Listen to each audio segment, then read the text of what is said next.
Welcome back to the fence. Thank you for tuning in. What's going on, everybody?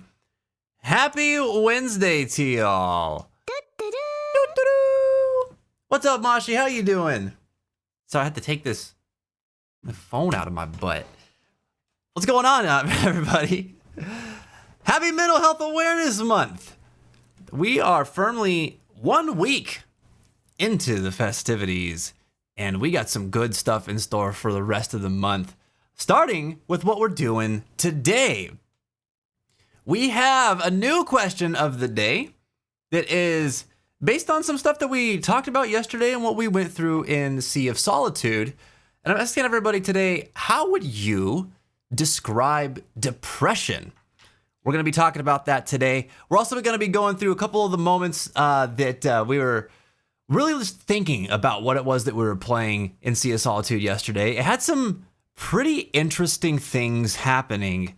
There's a few points where when we were talking about what was going on with like the hands in the water, the way that like the boat kind of cut through the darkness and how that storm was still just on the other side of that boat's kind of like protective barrier. Or even just some conversations that came up from you all and how, you know, sometimes we assume the worst of others when they might be very well-meaning. There are lots of cool things to talk about today. So we're going to dive into that before we get started with Night in the Woods. We'll probably talk about this for, between 30 minutes to an hour. So it'll be good. And then we'll catch up with each other too. I want to hear your stories. Remember, this place is all about sharing your story and being part of ours. So I hope that you're ready for some good times today, and I hope you're doing well. Mirrors, what's going on? What up? Another work day, another fence stream, baby. Mirrors, help me out here. I was thinking about this earlier today because I have a horrible, horrible memory for faces or not faces, but names and names really. And I was like, I hadn't seen Mirrors in a little while, but your nickname's Beanie, right? Am I correct in that, or was I assuming wrong? I might have been assuming wrong. It's been bothering me all day though, believe it or not. And I'm like, I don't know. I keep going back and forth. But anyway, I hope that you're doing well today. So, what else? I want to announce a couple of things. We have got our stream team officially put together for our fundraiser this year, or this month. So, not me, but I did get your message last night after work. Dang it. Okay, well, I'm glad I asked because that saves me from an embarrassing moment where I just assumed I started calling you something random when you'd be like, what is he talking about? Thank you. But yeah, we're doing a fundraiser this year, and I've been wanting to do something like this for a little while, and I'm excited about this. I reached out to some other really cool streamers that we are acquainted with, and I was like, hey, I want to raise some money this year for a mental health charity, and I'd like to do it, with some friends, and would you be interested in this? And so I reached out to several people, and a bunch of people said yes. Like I might have reached out to too many, but I don't think so.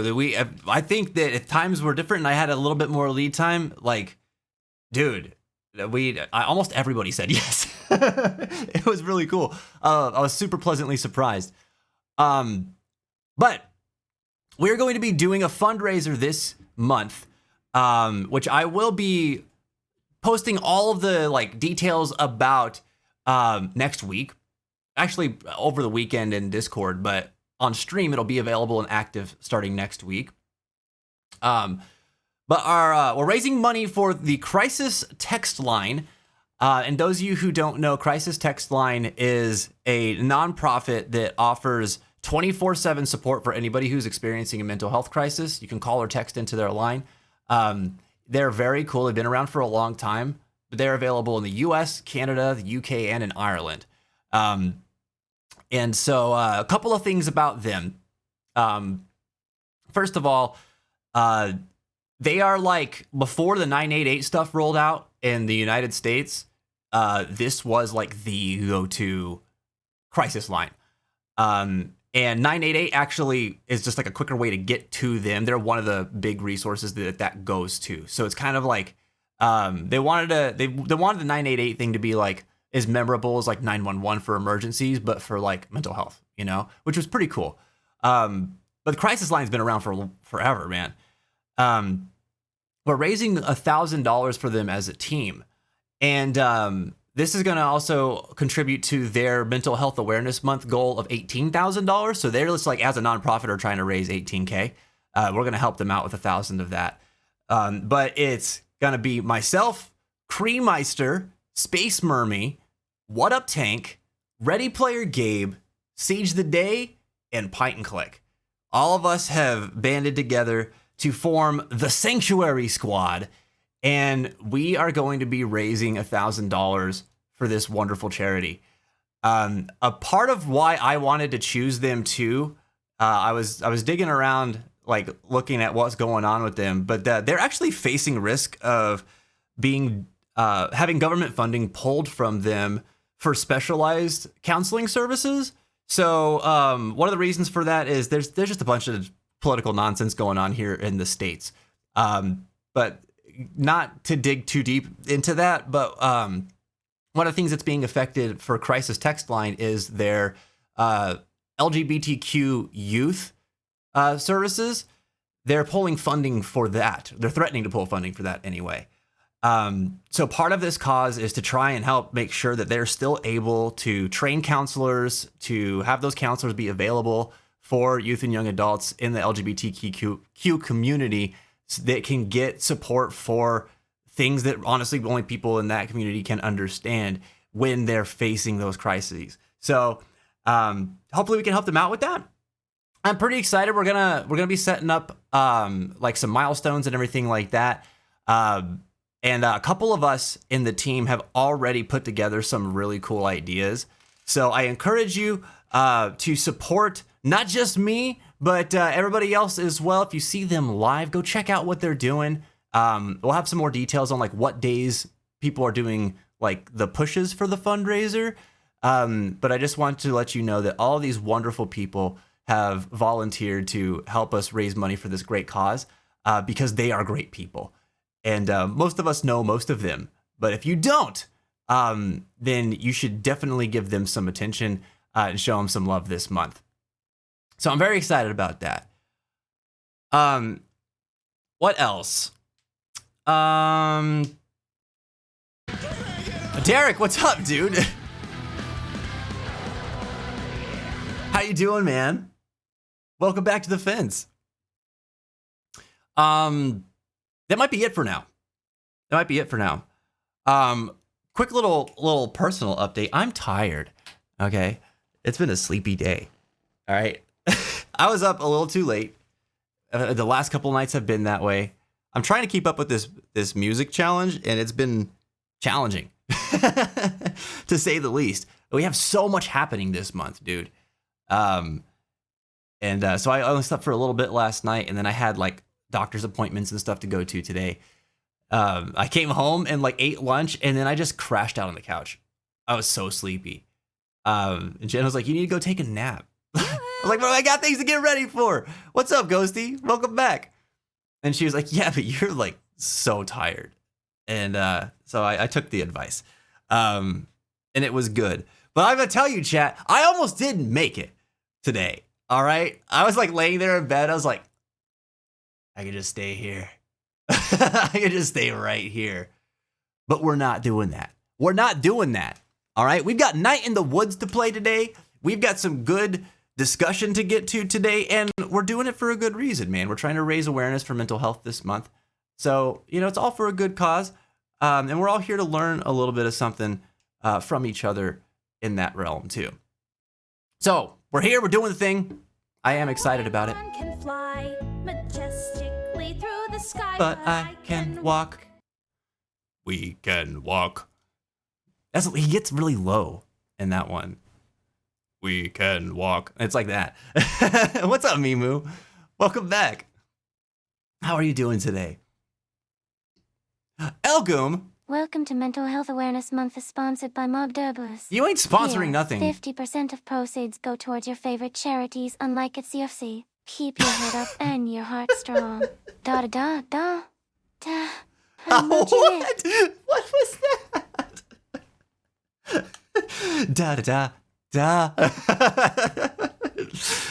Oh my god, I like the casual like dig at CFC that Elgoom's been throwing in there lately. But let it be known, they're not sponsoring anything. All right, Elgoom has given me nothing. All right, no T-shirts, no dollars, no free food. I don't know what they're talking about. They're trying to ride on my coattails here. I won't stand for it. No, sir. I will not. What are you up to today, Mimu? How's your afternoon been going? I am so tired too, bro. I'm not getting to bed early enough for sure, said Derek. You too, man? Dude, what's your average bedtime lately? Come on, man. I can take it. Lay it on me. Lay it on me. Welcome back, Mashi. Dude, it has been 12 p.m. to 1 a.m. Okay, all right. Listen, that is late, but you're doing better than me, buddy. Help me. Help me. Dude, I've been going to bed at like 3:30 these last couple days. I'm like, oh my God. I'm so tired. Working on a commission, but super sleepy. I forgot to eat earlier, and I've been in recovering from that. Oops, how are you, man? Oh no. Dude, you gotta eat, Mimu. You gotta eat. All right? Don't get so wrapped up in all this stuff that you forget to like give yourself basic care. Okay? Listen. I'm not lecturing you, but I'm looking out for you because I've been there. All right? I've done it. I did it so much. And it causes pain and suffering. And you don't deserve that. You're too sweet. All right? Get you some food. But like, I get it. I totally get it. Getting to bed too late? I feel you. I often go to bed around 11 a.m. Man, Mashi, but yeah, when do you get up? When do you get up? That is so late. What's up, Mashi? Wait, sorry, I was talking to Mashi. I'm all Mashi brained right now. Yo, Cygnus. How you doing, Mouse? What's going on, man? Dude, welcome back home from your trip. How was it visiting your family?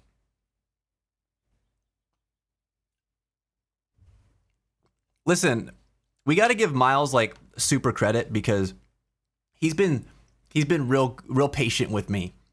I have not been responding to people's texts, and this guy stays my friend all the time. Every time this happens to me when I get like so busy. He's so nice, man. Dude, I'm so sorry. I know you're probably not bothered by it, but I think about it. And I tell Tanner the same thing. I'm like, I think about you almost every day because I do.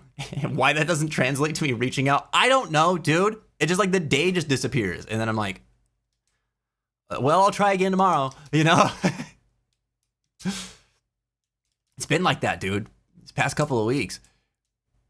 But yeah, I hope that you've been well. I hope that your trip went really well. I know that was like the first time that you've seen them in like, God, dude, like 20 years or something, right? Where the late night squad at? 5 to 7 a.m. bedtime gang represent. Oh, let's go. Let's go. I'm not quite there yet, mirrors, but I am close. All right. Maybe that shouldn't be a goal that I am shooting for. If you happen to find yourself there, though, you know, like it be that way sometimes, you know? Thank goodness for this interconnected world where you just get to, you know, enjoy the company of people in other time zones when you've got that going on. Or you find the other night owls, which is always nice. Huge trip. It was so huge. It was awesome. It feels like a totally different world. And it was really cool, though. Super tiring mentally and physically, though. Was it because there's like, you just had like a lot to think about? I mean, I imagine that's a lot to process. One, it's like family you haven't seen in a long time in a totally new environment and place. Traveling's kind of a pain in the butt. And then it's like, you have to figure out like what the deal with this whole environment is. Plus, it's like, you're from there. So I'd imagine that like going back home after that long of a time away must have felt really surreal. Like super weird, because things have changed, right? What was the same that, like, from what you remember? That's always what I get curious about, because like we know that time changes things, but there's some things that just stay the same through all the changes that happen around it. And it can be really interesting. Is that Googsy? Yo, what's up? Welcome back to the fence. How are you today? Good to see ya. Just thinking about you yesterday during our lunch break. You shared that, was it that raft video with us? That's good stuff, man. Hello, Wick. Hello, Wick. How are you doing today? Welcome to the fence. It's good to meet you. Much better than the last few days. Really, well, I'm, first of all, glad to hear it. Second of all, what's been going on the last few days? And if you don't want to talk about it, you don't have to. But if you do, we're here for it. I'm glad that you're doing a little better. Oh, it was fun, man. It was fun. Those kind of games are like a silly good time. I don't play enough of them, but like when you're looking for something kind of casual, like that seemed like the kind of game that would be really easy to pick up and play and just like have a fun time with.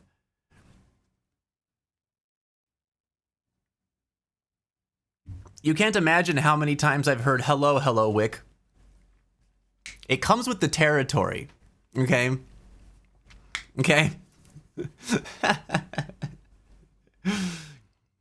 I can't, you probably feel the same way about that, Wick, that I feel whenever somebody's talking to me and they're like, I've been on the fence about it. And they're like, on the fence about it. And I'm like,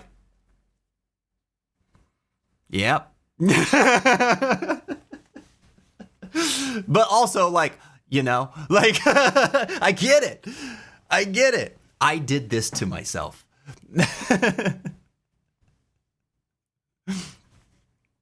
Yeah, we went to see my childhood house and how big the town got. And yeah, seeing and smelling wild honeysuckles again was so nice. Oh, dude, that's a good smell.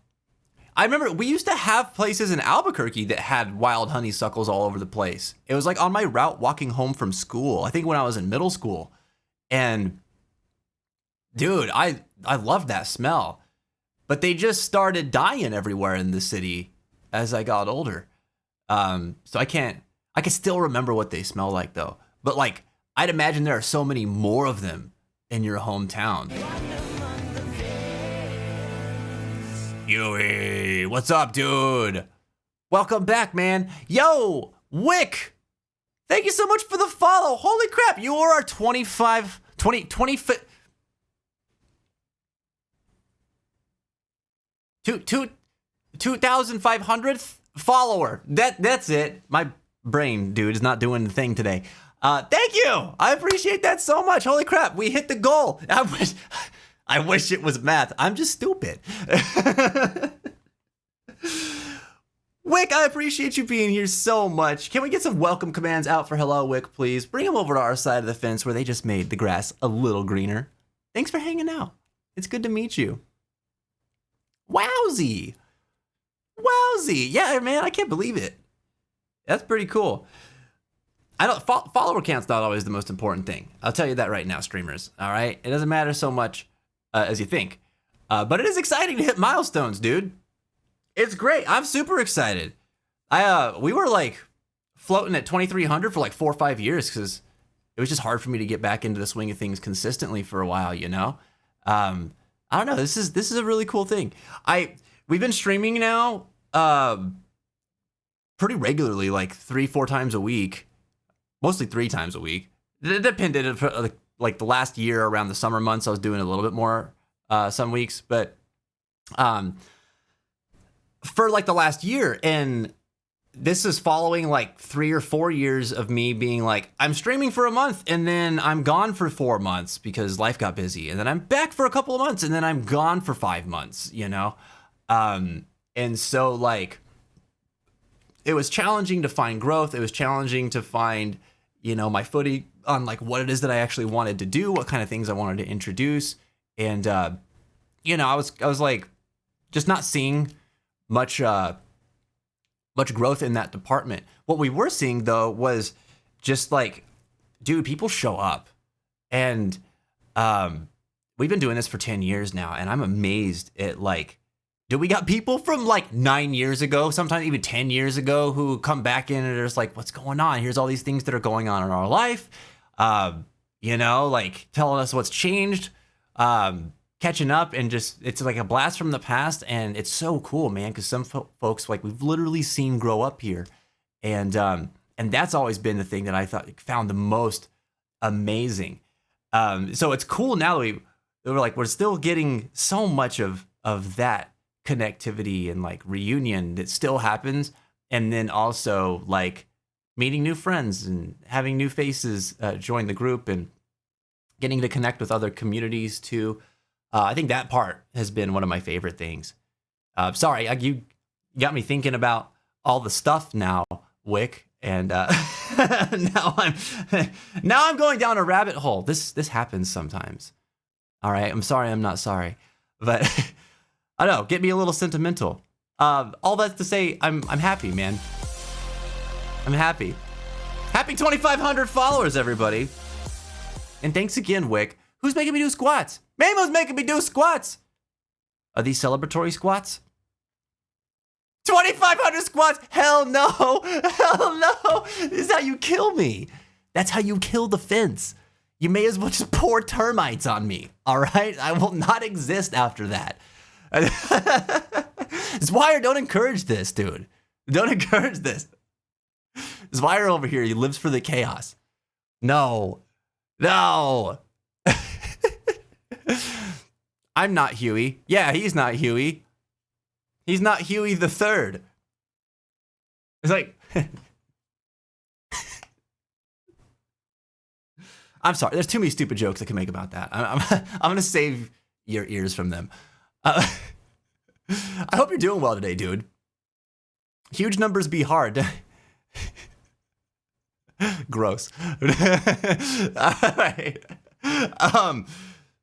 Listen, we're gonna do some squats. We got 20, not 2,500. We got 20. All right. Thanks. I'm not doing squats either. Wow. Not with that attitude, you're not. Wow. Well, let's do squats extra hard to make up for the squats that Huey is not doing. All right. Anybody that wants to join me, join in, man.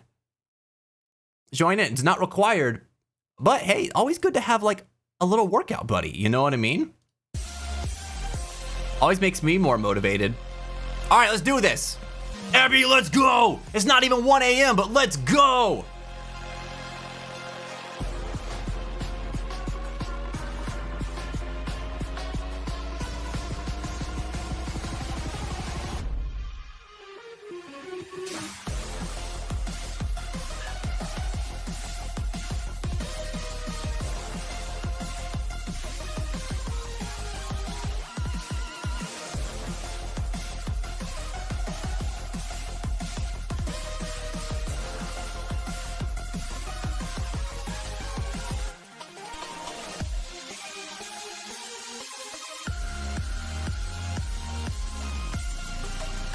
Oh.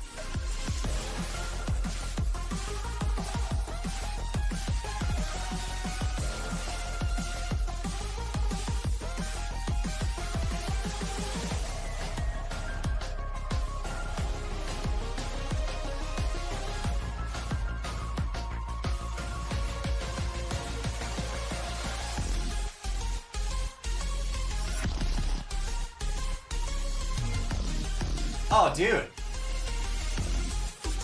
Nice. Feels good. Feels good. Thanks, Mimu. Drink! I appreciate you. Hey. Even though you abandoned me in my hour of squats. No, enjoy your walk. I hope that you... Oh my God, Pint! There's so much happening. What's going on? Yo, Naso, how you doing? Have legs. Did you say a sheep? Wait. Sheep like animal. Ah. A. A cloud, yes. Oh, damn it! I was gonna say a pig. That doesn't make any sense. Speak about your mental Because health. it's Okay, I need... Those are just the a best. fur and I thought we were talking about animals that were like sheeps, and now I don't know what to believe. Pint, what's up, dude? Welcome on in, Raiders. It's good to see you. Thank you for joining Pint in the raid. My name is Fence. You can call me Fence. And I'm a variety streamer. I really love games like Final Fantasy and Kingdom Hearts. Also a huge Persona fan. A huge Nier and Drakengard fan, so we play a lot of those kind of games here on the channel. And I'm a mental health streamer, so one of the things that I like to do to support mental health on Twitch is give people a safe place to talk about their problems, to share their stories and be part of ours. And this is a safe place to open up about your emotional well-being, your mental health, and we learn from each other through our stories and our experiences. So if you ever feel like you need some support, I mean, you got two places to do it now, because Pint and Click, I mean, dude, this dude provides a lot of really good support, and he's great at making you laugh while he does it. Everybody should go and follow Pint and Click. Show this dude some love. He is one of the streamers that is supporting us in the Sanctuary Squad for our fundraiser this month.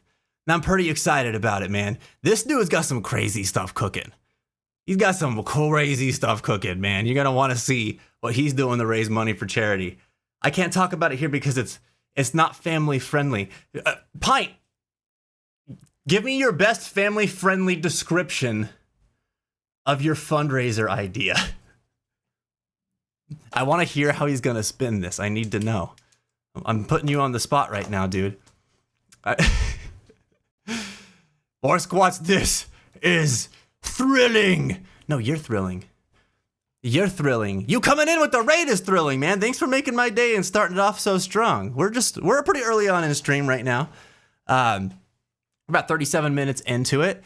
We're gonna be playing Night in the Woods today. We're doing a mental health awareness event this month where all month long we're playing games focused on mental health topics, and then we're exploring and breaking down those games based on those topics to talk about what we're learning from them, what they're making us feel, and what things are applicable to us in our lives and how we're relating to them. So if that sounds like your cup of tea, stick around, man. We're gonna have some good stuff a little bit later. Also, Pint, oh, after your message, of course, so I'm holding you to this. You have to answer my question. But after that, if you got a raid and run, bro, go get some rest. Go hug your family. Have a good day. Thank you so much for bringing your raiders in, dude. Always appreciate getting to hang out with the Clicksters. I love Night in the Woods. Oh, man. Yeah, a lot of people just have a lot of fondness for it. I'm very excited to play it. We tried to do it on Monday, and I ran into a bunch of technical difficulties with my rig, and it was super confusing. So we weren't able to play it, but I think I fixed all the stuff. All my testing and stuff went well. So now it's just like the live. We'll find out. We're going to play it today. So I use the same assets as other streamers in order to earn money. I just have to put them on beforehand. That's so vague. But like also 100% accurate. Oh, stop ogling me. Stop it. Stop it. Very uncomfy right now. I'm kidding. Dude, I'm so excited, Pint. It's gonna be a silly goose time. Oh man. Part 1 done. Won't be.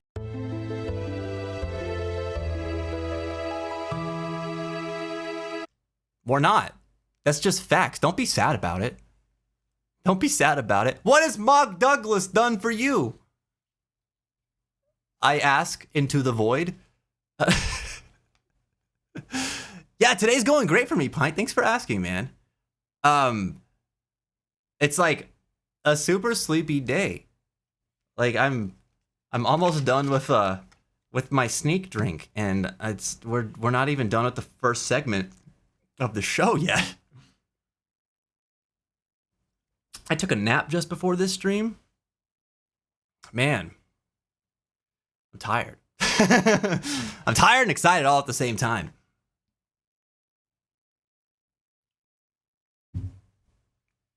If you guys would like, we got a question of the day today. I'm going to talk about some stuff. So those of you who are just coming in, let me explain. Our routine this month is like we're playing a game, and then the next day we're talking about some things that we experienced in that game to start the show, and then we're going into the next game, or the next part of the game that we're playing. So we're playing Night in the Woods and Sea of Solitude side by side right now. We played Sea of Solitude last night, so we're going to talk about that a little bit today. And I've got a few things that I want to bring up. We've got a question of the day that you can pull up anytime. If you type in !QOD, it'll pop it up. And !A followed with your response if you want it to get logged. So that's like sometimes chat can get moving, or maybe I'm monologuing or something like that, and I don't get to your response right away. I can always go back to it, you know?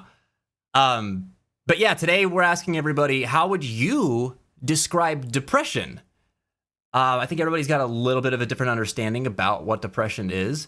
And I'm interested in hearing about it because it's as unique as the person experiencing it. You know what I mean? So we're talking about that today. And I want to do something. So hold on, let me see. I want to make sure I didn't miss anybody. Wait, Spire said earlier, still weird to me just how much this song sounds like something that would be in a modern Tekken game. I really wish I read that message earlier.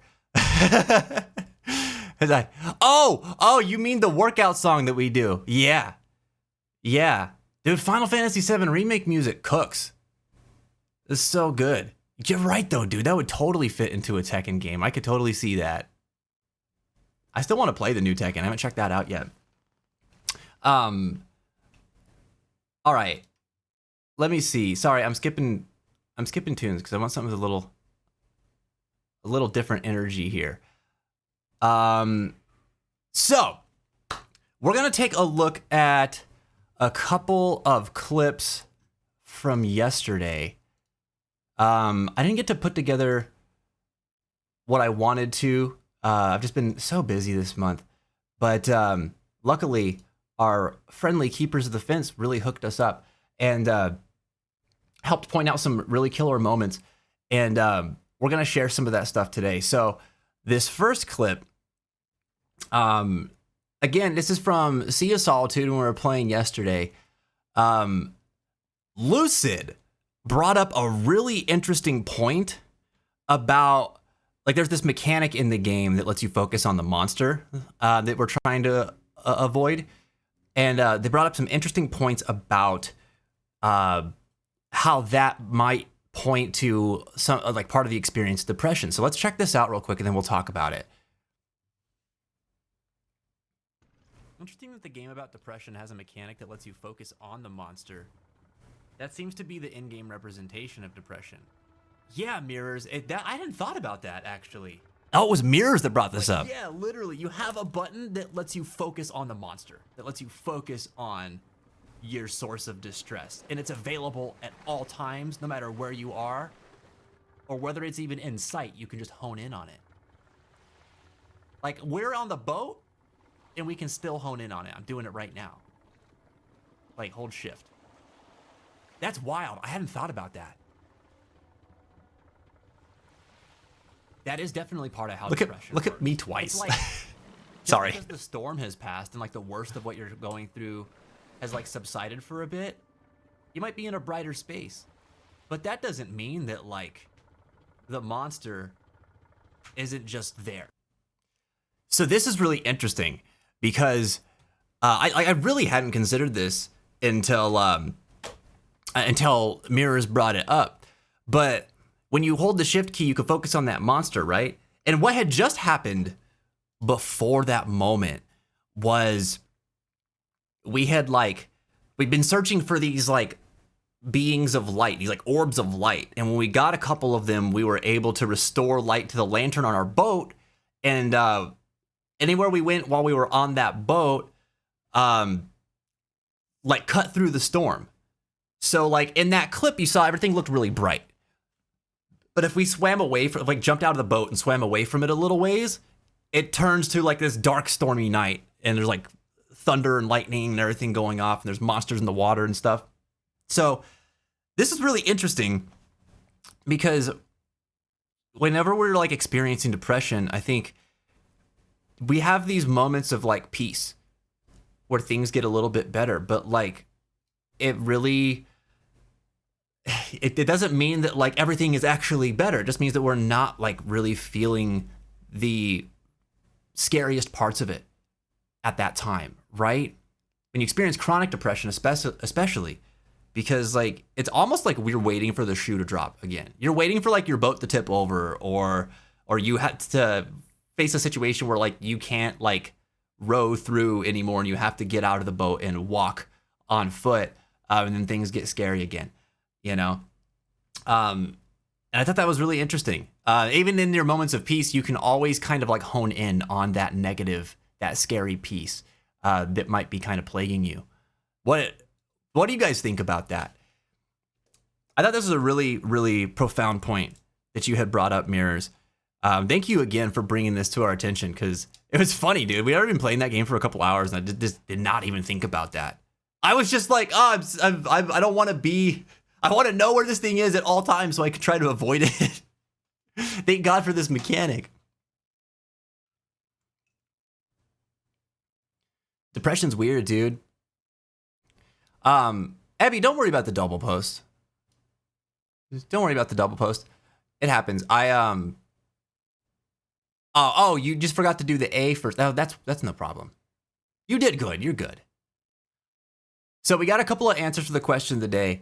Yeah, the 500 character limit. It sucks. It sucks when you've got a lot to say. If you've got a bunch of things to say, it's okay to split it into a couple of messages. We do that around here. All right, let's talk about this. I'm going to grab a couple responses. Let me start with the most recent one I see here. Anubis said, actually, is there a first part of that or is this it? I just want to make sure. Okay. Anubis said, having dealt with depression, or having dealt with other people's depression for 25 plus years without having it myself. In my opinion, in the literal sense, it's a chemical imbalance in the brain that has reaching consequences in how the brain runs.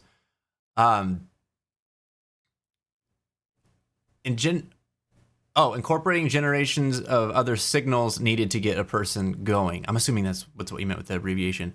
In an empathic sense, it's an endless sea of null that's not just sadness. It's the absence of the ability to feel or acknowledge worth or hope, and if unmanaged, creates a loop which traps a person in apathy and lack of drive. Oh, including. Okay. Including. And how the brain runs, including generation of other signals needed to get a person going. Okay, yeah, that makes sense. That makes sense. Yeah, so this, first of all, I want to point out Anubis's level of insight, not having experienced depression themselves. That is actually really profound. Clearly, you have been close to people who have struggled with it, and that has been able to give you a lot of insight and understanding of what this might be like. But from a different kind of perspective, because it's not the thing that you're feeling, but you know, you are feeling it alongside other people who are experiencing it, right? And that's felt. It's interesting how you can feel something without feeling something, right? I think the human capacity for empathy is incredible. It's totally felt. So this is really interesting because, yeah, man, a chemical imbalance in the brain. I mean, that's how it was explained to me when I was growing up, and I didn't really understand the emotions that I was going through. And it was explained this way to me, like by my therapist. And again, by a psychiatrist in a less than empathetic manner from the latter support. But yeah, like, and And so like I'm familiar with this view on it too, and it is. In the empathic sense, this is what I really like though, because I feel like this is something that a lot of us can think about and relate to. But it's an endless sea of null that's not just sadness. So when people think of depression, right, they think of, oh, well, the person who's depressed is sad. But like, dude, if you could just be sad instead of depressed, that would be way easier. You know, like sadness compared to depression feels bright, at least for me. And I don't know if that can illustrate the difference between the two. Like if you think about it like a weather pattern, depression it's that dark and stormy sky. Sadness is a cloud that clouds the sun, and then it passes over. You know, so it's important to like distinguish the two, especially if you've never really experienced depression or haven't had a lot of experience with it yourself. That could be a good distinguishment to make. It's a good metaphor to think about. Wick, welcome back. We're discussing depression. We're going over some of what we experienced with Sea of Solitude last night. So we're checking out a couple clips and talking about those things, and then also talking about the question of the day. Well, did I say welcome back? Tired brain's not braining. I mean, you were saying earlier that you're tired and everything's funny, and that's I'm there too. But Anubis was sharing their response to the QOD. So depression is not just sadness, right?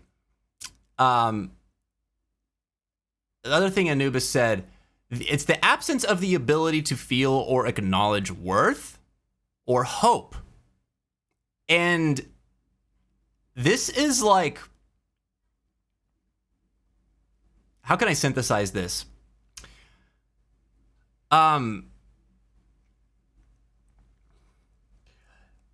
If you've ever talked to somebody who's been depressed, you might like hear something that they're saying, and it sounds like, to you who's not feeling the way that they are, it might sound like, oh, maybe they're being a little dramatic about this, or they're making a mountain out of a molehill.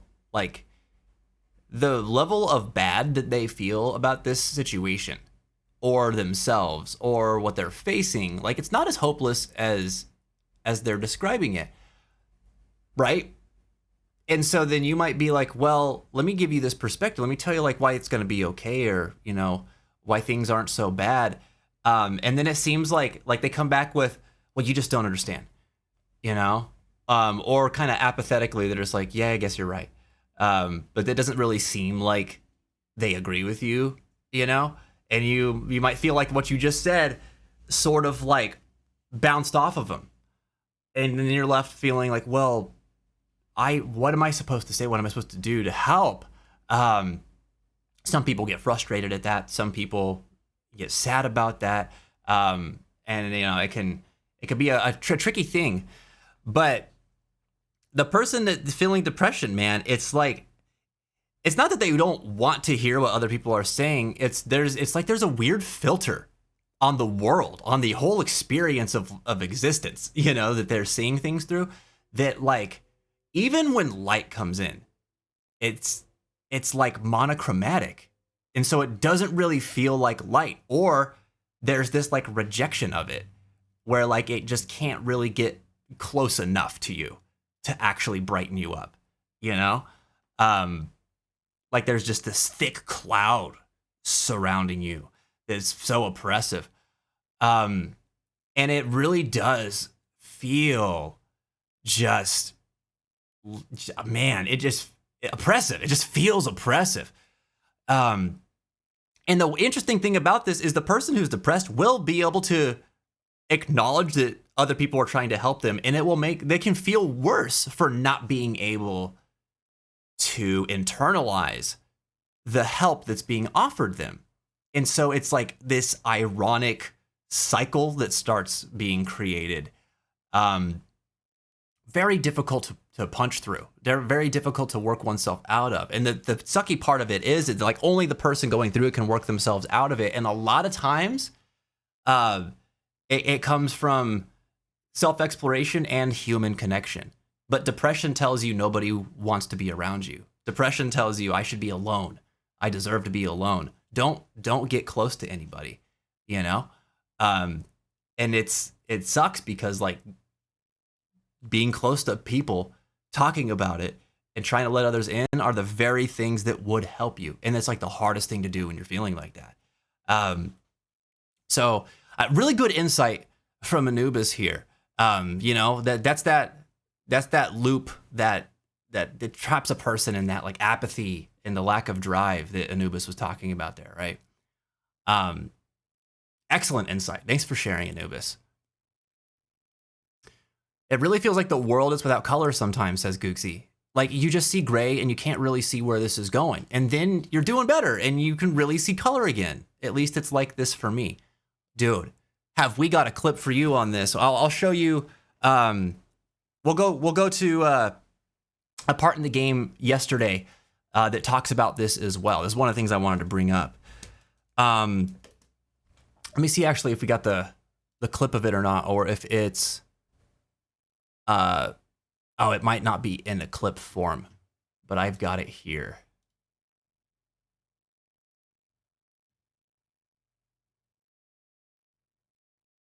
Let me make sure I'm on the spot.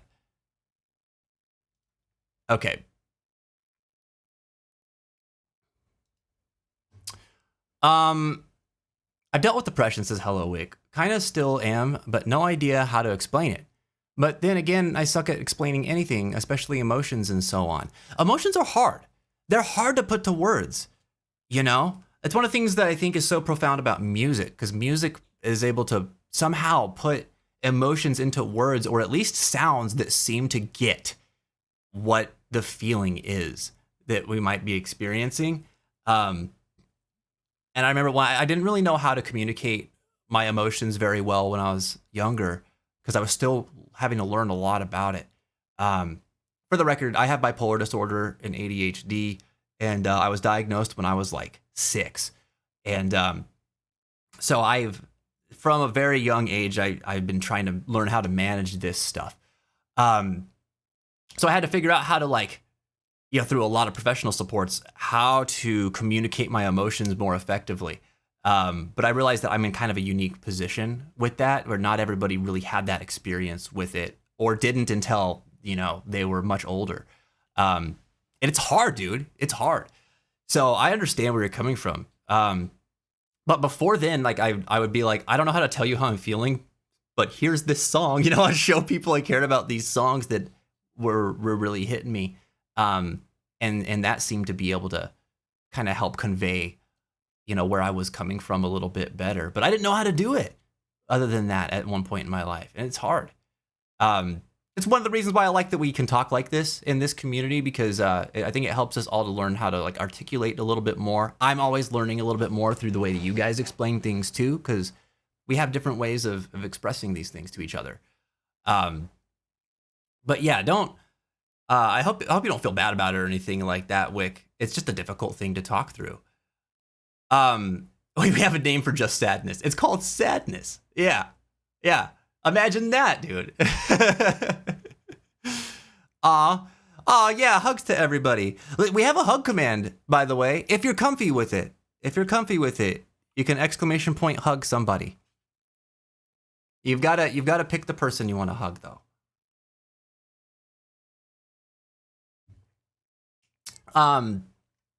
So we have an ad break coming up in about 5 minutes, just so everybody is aware. All right, let's come over here. I have got something for y'all in relation to what Gooksy was just talking about. It's dark. It's very monotone. And then it's like something is looming, dude. It's like some great and powerful force is at play that is just hell-bent on oppressing me. And it's freaking scary sometimes.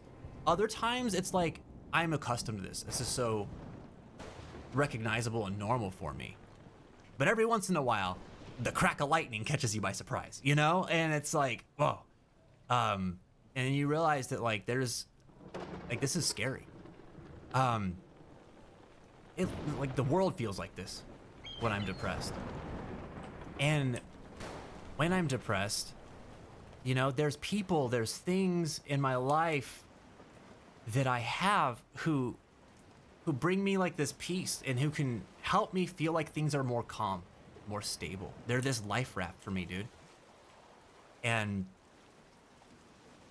like I'm so glad that I have them. But there's something that happens sometimes where like I can absorb that moment and be present in where I'm at. Right here. This is the moment where I'm at, right? There's some of the darkness has subsided. There's a little bit of peace. There's some stability here. I can even think there might be some hope here, right? And then there's something that happens sometimes where I just become aware of what's outside this moment. And I know, dude, that all that storm is waiting for me just right over there. And the only thing that's keeping it at bay right now might be the friend that I'm with, might be the song that I'm listening to, might be, you know, my wife, or, you know, the activity, the video game that I'm playing, whatever it is that happens to be that life raft for me in that moment. And then it's like, oh my God, like, I don't want to be away from this. How can I just stay right here? But you can't, dude. Like, there is nothing for me here after a while, right? Like, it's safe, it's peaceful and nice, but like eventually I'm gonna have to go. I'm gonna have to face into whatever it is that's waiting for me. So this game's mechanic of the storm contrasted with like the clear day, and how like the light of the raft is what keeps that at bay, but it doesn't actually destroy it. It doesn't actually get rid of it. It's always still there, was fascinating to me. And I thought that it was a really powerful illustration of the experience of depression. And so this moment that we just watched happened just like right as I realized how that was working in the game. And as a lot like what Googsy was talking about, man, where it's just like you walk away from the light, you walk away from the life raft, and there's just no color in anything.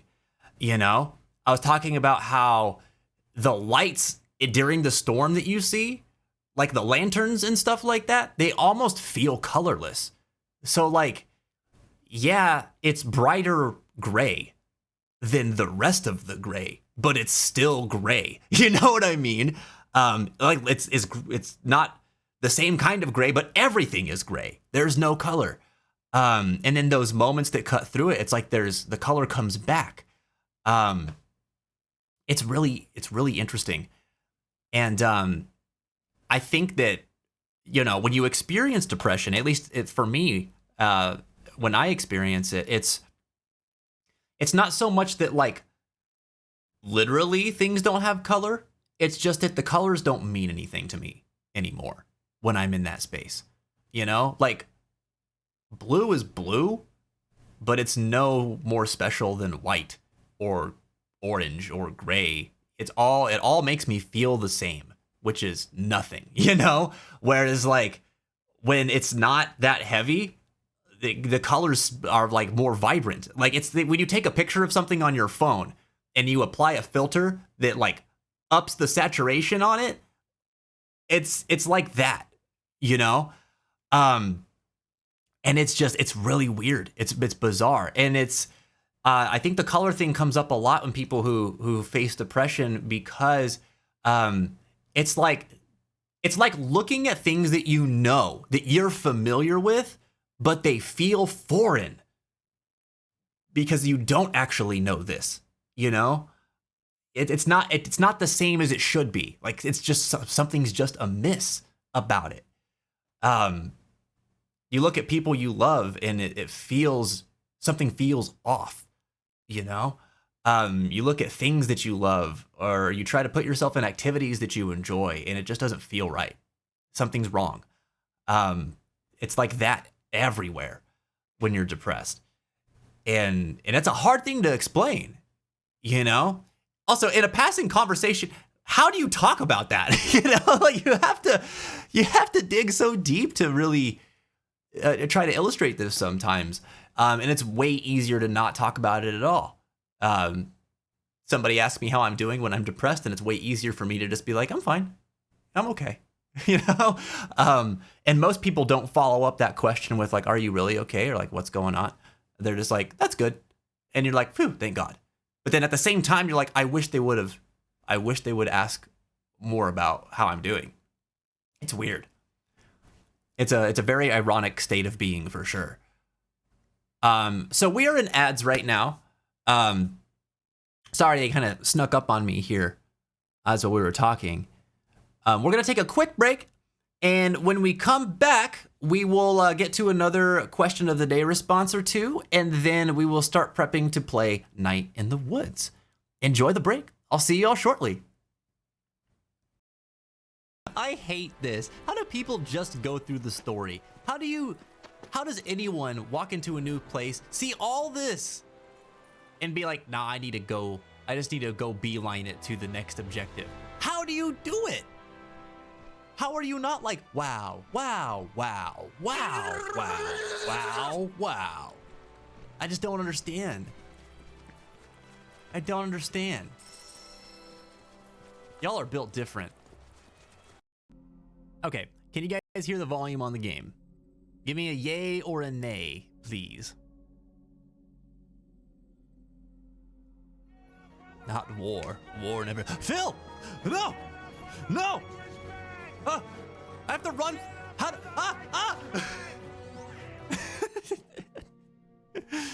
Oh, good God. It's wild. Shadowheart was like over here, and she was like, dang, I don't know what's going on in there. They're probably having too good a time. I better stare out here and ponder my past and wonder, what on earth am I ever gonna do if I find out that my whole life is a lie? And then Karlak was over here like, damn, Problems, your booty fine. It's so good. I don't wish that I had a booty like that. And Problems was like, I know. Isn't it fantastic? I'm gonna go over here and sniff these flowers because, I don't know, they're really pretty and colorful. And then Will was like, but you know, I actually wonder what's going on in there. Maybe they won't notice if I just open this door. Another muffled cry. The two inside are still in the throes of passion. Uh-oh. What the hell are you doing? Well, Will, you've done it now.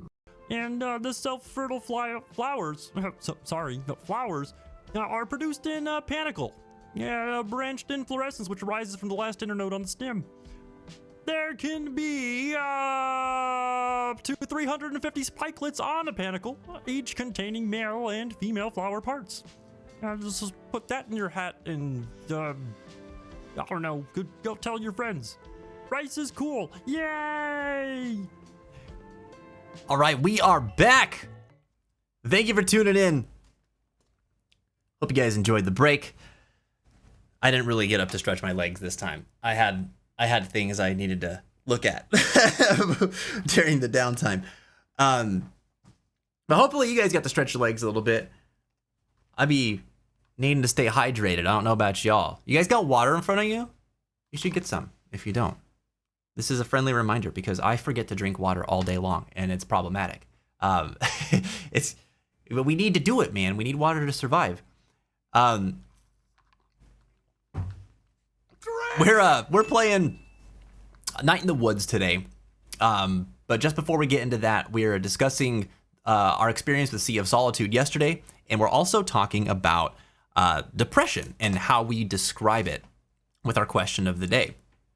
So I wanted to get to a couple of other of y'all's responses before we jump into the game. Wick said earlier, I don't know, like sometimes I know what I want to say, but I can't put it into words. And is there something like this is so felt? Like I understand that a lot. I find myself like in when I'm reaching out to friends like over text message, I'll do the thing where like I'll type stuff out and then I'll delete it, and then I'll just try to type that out again and I'll delete it because nothing really seems right. Or I'm like, what are they gonna think of the words that I'm gonna say? But in person, it feels like that process happens, but in my head.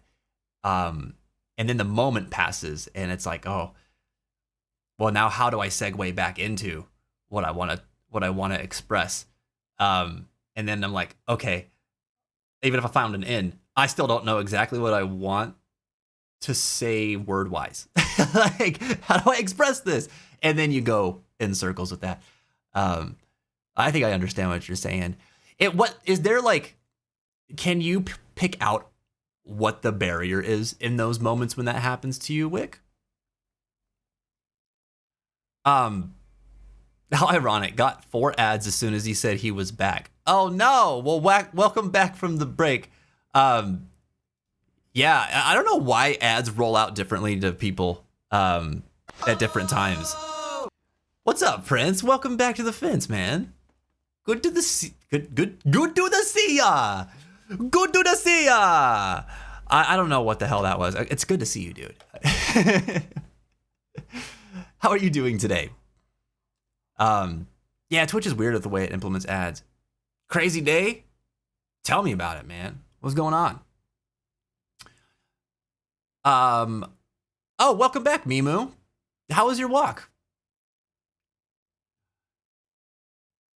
I was asking Wick, what do you think is like when you think about times where you kind of know what you want to say, but you don't know how to put it into words about how you're feeling? Is there like a specific thing that creates that barrier for you in those moments? Or like, can you describe like what that is like in those moments a bit? Good. I'm glad to hear that was a good walk. It's a beautiful day outside. I kind of wish that I got to get out for a bit too. I didn't do that today. Well, I mean, I went to the doctor's. I don't know if that counts. Technically, I was outside for a bit, but not like to do anything fun, you know? I delete every answer like 4 times and write something new. It happens on every QOD answer. Really, Ebby? Oh, man. Yeah, that sounds tough. That sounds tough. Is that because you like feel like you didn't express something correctly, or like what's the thought there? What happens there? I got the first needle in my neck done, and it wasn't so bad without the anesthetic. Oh, for your steroid shots for your pain. How do you feel, man? I'm not a big needle fan, so that already sounds like distressing to me. I don't know if you feel it immediately or not, or if it takes some time for it to kind of kick in. All right, we're getting to some QOD responses. We got a bunch of them today. Mashi said earlier, since I deal with it a lot, often without reason, I'd say it's a bucket of poison. And so for context, again, we're asking, how would you describe depression? So Mashi would describe depression as a bucket of poison. Dude, that's a powerful illustration of it. And I'm sorry to hear that you deal with it so much and seemingly without reason too. Dude, it's like, it's a beast that just rears its head sometimes. And, you know, sometimes we can point to where it's coming from. And then there's a lot of times where we really can't, you know? Here's a unifying thought, though. Every single person is very likely to experience depression at one point in their life. You may have gone 30 years never feeling depression. But statistically speaking, it's very likely that everybody is. Actually, there's a study on it. Let me see. Let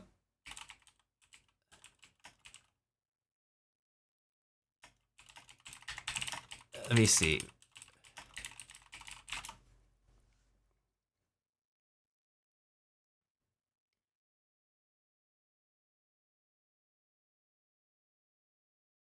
I was talking about major depressive disorder. I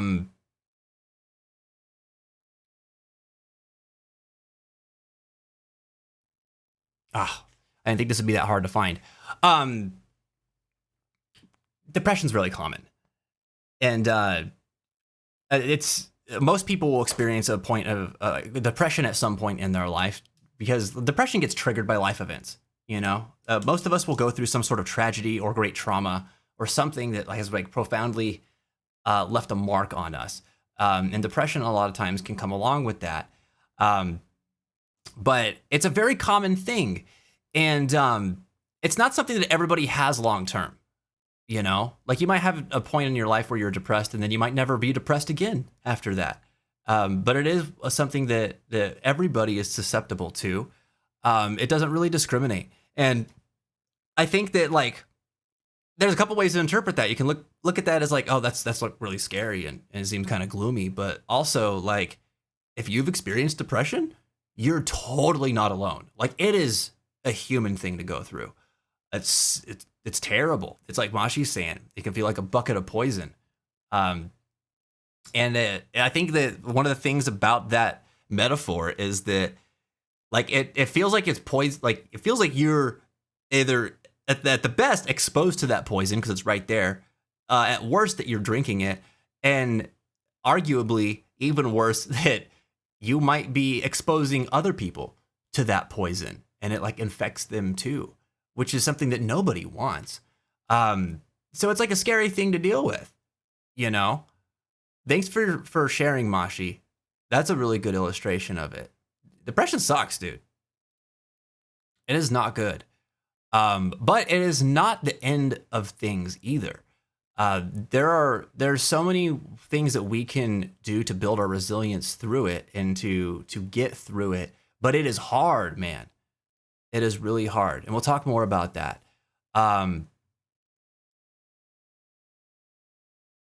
Let's see. Prince said, not too different with just one yet. And I have my learner's permit for my scooter. The rest should be easy enough. Hell yeah, dude. Nice. Nice. Congratulations, Prince. Excited for you, dude. That's excellent. It's a mix of feeling that I can't express. I want to say what I want to say, and then I forget half the things I want to say. Oh, and a little bit of a language barrier. Oh, yeah. Yeah. You know, I always forget that you're presented with a language barrier at times, Ebby. Because I know, like, you're German, but you're so fluent in English that it, like, I forget. Like, just from the text, I forget often.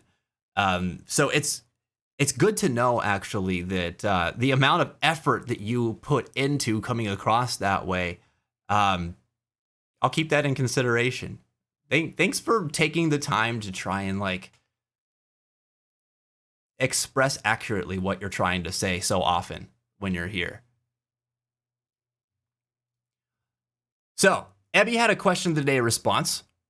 How they would describe depression. To be honest, I don't know if I ever felt real depression, but there was a time not too long ago when I went through the worst time of my life. Because after 8 years, the most important person left me. In that time, every thought hurt, every day was pain, and I felt a constant weight on my chest. It was almost impossible to be really happy. And I knew I couldn't get rid of it, not without the help of my closest friends. Dude, I am so sorry to hear that you went through that. Heartache, heartbreak, and the loss of relationships, man, it can be some of the most painful experiences that we'll ever go through. You know, did you know that there's a bunch of things I wanted to say here, but did you know that the brain processes emotional and physical pain with the same nerve center in the brain? It doesn't differentiate between the two. The same parts of your brain are triggered or activated, I should say, when you're experiencing emotional or physical pain. So when we talk about heartbreak and grief, it should be understood that that person that's experiencing it is in pain. And it's not just like in their head. If you really think about it, you could say that everything is in everyone's head, right? Because it's our brain that's processing these experiences. But like when we say, oh, it's all in your head, usually we're trying to trivialize things, right? But it's not. It's not. It's very real pain. And heartbreak is one of the worst, man. I mean, whenever you grow attached to a person, and especially if you're with them for that long, I can empathize with you, by the way, Abby. I was in a pretty rough relationship, actually. A toxic relationship for sure. But it was for 8 years. And even though I know objectively speaking that it wasn't good, the connection there that was shared over that amount of time, it felt like severing a limb. It was like removing a part of yourself. And that's painful, dude. I don't know the context surrounding your breakup or anything like that, but I think that, not that it's irrelevant, but that sort of experience, of course it can make a person depressed, and it can be really hard to find hope when you're in a depression like that. I remember how I felt, dude. I would just lay on the ground, I would lay on the ground for hours and I don't even know what I was doing the whole time. Like, I just was just trying to exist. Moving felt scary. Breathing felt labored. Like, it was painful, You think about things and memories trigger feelings and hurts, and, you go through like so many different emotions. And when you're by yourself, sometimes you need to be by yourself through some of that too, because you got to process that stuff. But like, I wasn't able to cut through a lot of that on my own. I would need periods of time with my friends and with my closest loved ones and supports. I remember calling up Warden Cygnus and just being like, dude, do you want to hang out? And he was like, yeah. Not because he was like didn't want to or anything. That's just his affect. That's how he is. Yeah, I could do that. He's such a good dude. But like, if he was available, man, he always showed up, and he'd just come over. And he wouldn't even ask what we're gonna do. He was just like, yeah, I'll come over. And we'd hang out. And I didn't know, like, sometimes I would just be watching anime. We'd just be listening to music. I wouldn't have anything to really talk about. We'd just be there together. And that helped me a lot. And it was connection to people during that point in my life where I was so depressed that kept me going, and it helped me to find hope. There's something about connections to others that helps cut through some of that darkness, and creates those like little sanctuary moments where like everything that hurts isn't gone, but it feels like you can see a little bit more color. Even if you become aware that it might be temporary in that moment, and that there's still more to work through on the other side of that. Abby, I'm really sorry to hear that you had to go through that. I'm glad that you got through it, because that is something that, in my profession, I've met a lot of people that are just still in the throes of that. And when you're in it, dude, it feels like I'm sure you felt like that this is never going to end, right? How on earth am I going to get through this? Because I just don't see, I can't see beyond what I'm experiencing, what I'm feeling right now. But here you are. Reggie, how you doing, man? It's good to see you, dude. Frogfy, what's going on? Welcome back. How are you today? I love those kinds of friendships. Me too. Me too. It's very much that feeling of like being alone together, which there's so much value in that. There's so much value in that. At this point in my life, I've got friends that like the friends I really, really appreciate the most are the ones where like the time we're spending together is the activity. We actually don't need to do anything. Just being around each other, like that's, I like you because I like being around you. let's do that. If we decide to do an activity or watch a movie or play a game or go somewhere, that's the cherry on top, but let's just be together. And that's valuable, man. It's a specific kind of friendship too. Like not all friendships are like that. And it's okay that not all friendships are like that. I think there's different types of friendships that we have, and we need a lot of different types of friends to fulfill different types of needs. We can't expect one friend to fulfill all of them, So that was something I had to learn over time as well. I think I wanted everyone to be my best friend at one point because I wanted to be everyone's best friend for a while. And then I was like, oh, dude, I don't think that that's sustainable. Like, you just can't do that with everybody. And that's okay, actually. Yeah, that Mouse guy is real cool. Good bunch of good peeps. Yeah, he's one of the best, man. One of the best. Mimu's pretty great too. Don't let her fool you. All right, not that she would do a very good job of that anyway. You ever seen her streams? One of the friendlier people you can meet. Man, stuff hits right now. I'm really thankful for your words, dude. Ebby, truly my pleasure. And this moment wouldn't be happening if you didn't share what you shared. So thank you for opening up and being a bit vulnerable with us today. That takes courage. I think everybody should be able to appreciate that kind of courage that takes too. It goes further than you think.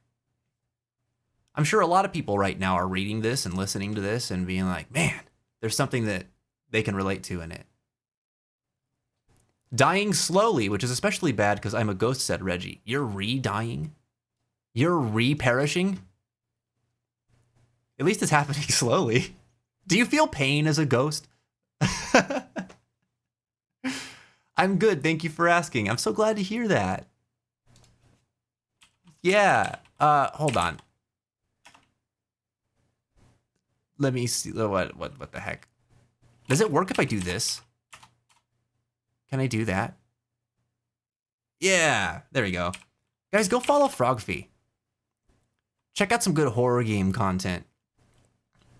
And go check out Mimu. You want to watch someone draw some incredible things, play some Pokemon, play some Final Fantasy X, and just have some wholesome chats? That's your Mimu right there. Go show him some love. I miss my friend Dandy and her sister. We just lay around and do literally nothing together. I value them so much, and those times that we spent together, man. But those times live forever in your heart. And I know it sounds corny to say, but like, I don't know. I know I'm not like old, but I know I'm also not necessarily like the youngest dude anymore. You know, I think about things a little differently in my 30s. But I've come to understand that, like, honestly, everything is temporary. Nothing lasts forever, for better or for worse. And I'm glad for that, because it's the impermanence of experiences that makes them so valuable when they're happening. I mean, if like everything that we cherished could just go on infinitely, you might not think back on these things with such fondness, you know? You might not think back on listening, just like sitting there together, doing nothing, and have it be all that profound because like, oh, we're just gonna do it again tomorrow, you know? And that's how it is, like when you're in those moments. Like I remember how I used to spend so much time with my friends, and you know, like multiple times a week, dude, I would see them. And I was like, this was great. And I always valued it. I always loved it. I always cherished it. But I didn't think about it the same way that I do now that we don't do that anymore. You know?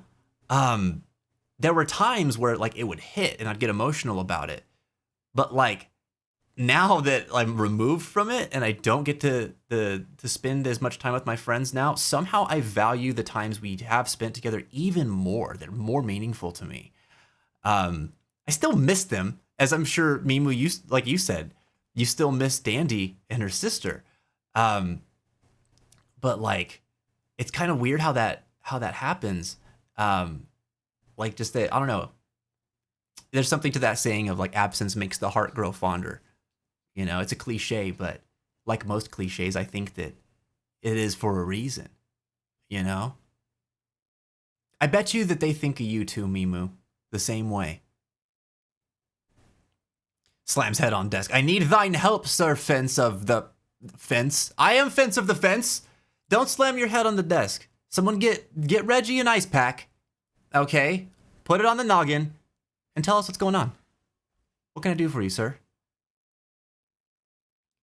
True, I fully agree with the different friendships and them having value. Lurk because I needed to cook dinner. Okay, have a good dinner. I hope that you have all the good numbers. Yeah, different friendships having different value. Like they're all important too, you know. Yeah, I have friends that it's like, oh, these are the friends that we hang out and play games with, and I love getting to play games with them. But they're not necessarily the friends that I have heart to hearts with, right? And then there's the friends that I have heart to hearts with that I only talk to like 3-4 times a year, and like, I don't expect them to be my gaming buddies. I don't expect them to be like the people that I call all the time or, you know, check in with on a regular basis.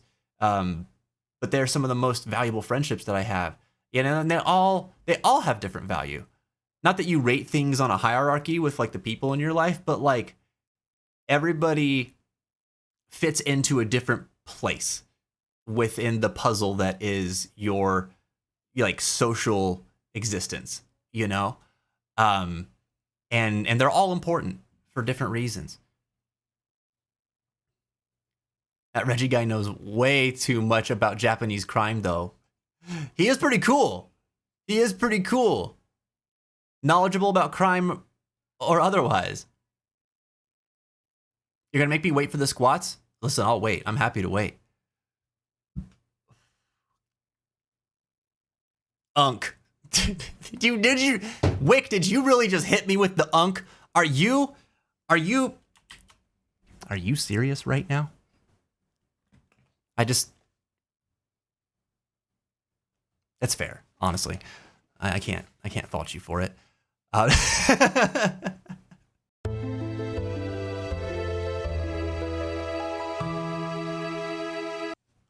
No!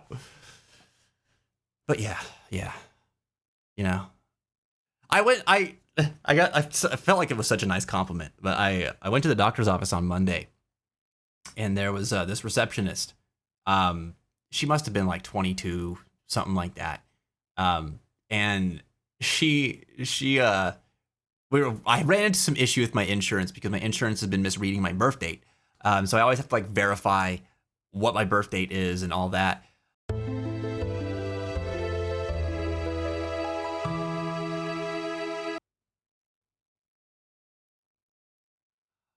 I'm waiting for my certificate. How am I certified when I don't have a certificate? I need my UNC status certificate, my friend. Somebody help me out. But the receptionist was like, oh my God, Ebby, I'm back and I brought some energy with me. Dude, what the heck? Thank you so much for the sub love. 2 months of that. Dude, I appreciate it. Ebby! Hell yeah. Hearts in the chat for Ebby. Enjoy another month of them emotes, dude. Enjoy the access to our Stargazers Discord channel and ad-free viewing. I appreciate you, man. Thank you so much. But like, so I'm talking to the receptionist and we go through the whole birthday thing and then she's like, she's like, I can't believe that you're in your 30s. And I was like, really? She's like, yeah, I thought you were like 20. And I was like, what? I was like, no, she's like, seriously, I thought you were like 20. Like, I'm very surprised right now. And I was like, that's so nice. Thank you. It made my day. I appreciate it. I used to hate having like the whole baby face situation when I was growing up. I'm a late bloomer, chat, all right? I used to get made fun of for it a lot. But it's great being older and having that going for me now. It's a gift. Oh my God, Ebby with the squats. With the squats. Let's go, dude. Oh my God, where was the alert for this? Why was there no alert? Mimu with the gift subs.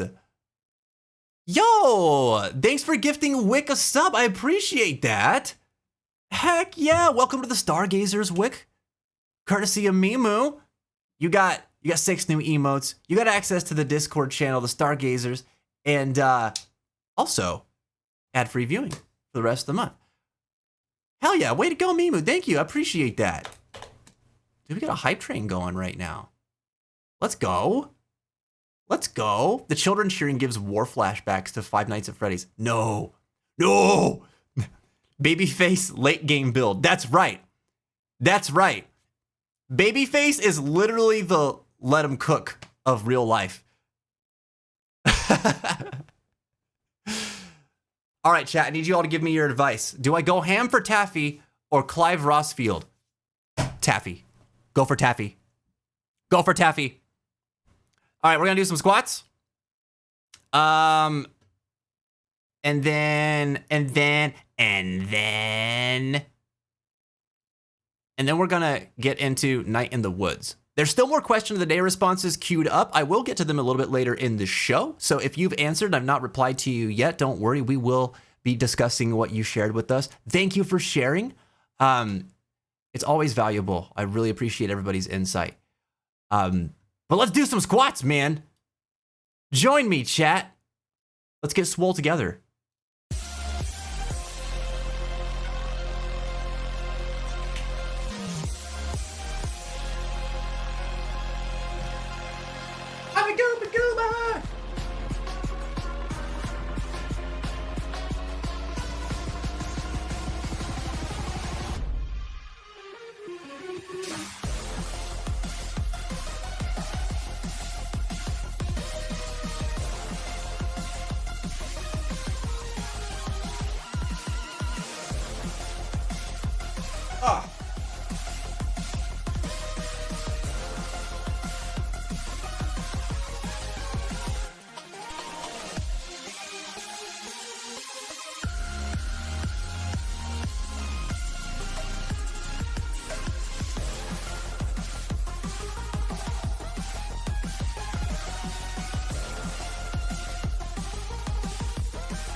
Oh, dude. All right. Second set of the day. Feeling good. Making it happen. Working up a little bit of a sweat. Yeah, making me shiny, dude. Making me shiny over here, chat. Y'all doing to me? Thanks, Mashi.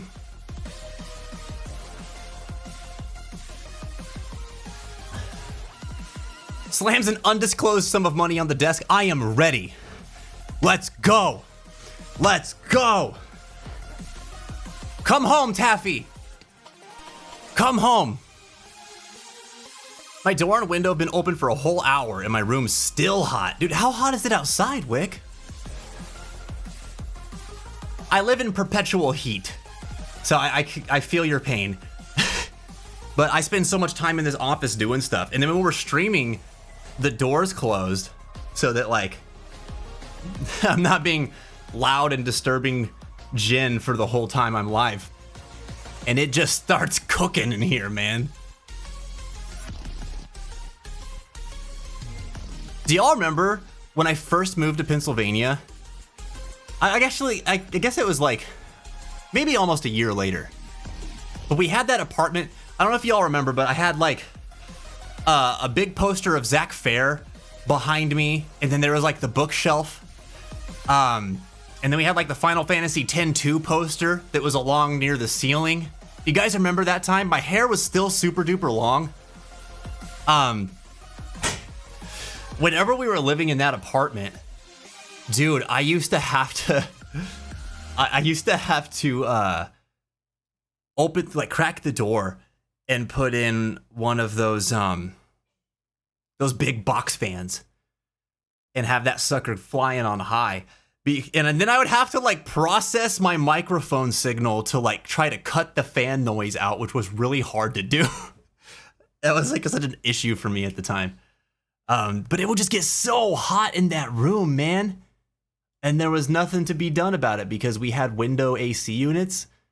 I'm so thankful for central air in this place. I don't know that I will be able to survive going to a space without it again.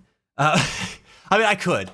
I definitely could. But I don't want to go back, man.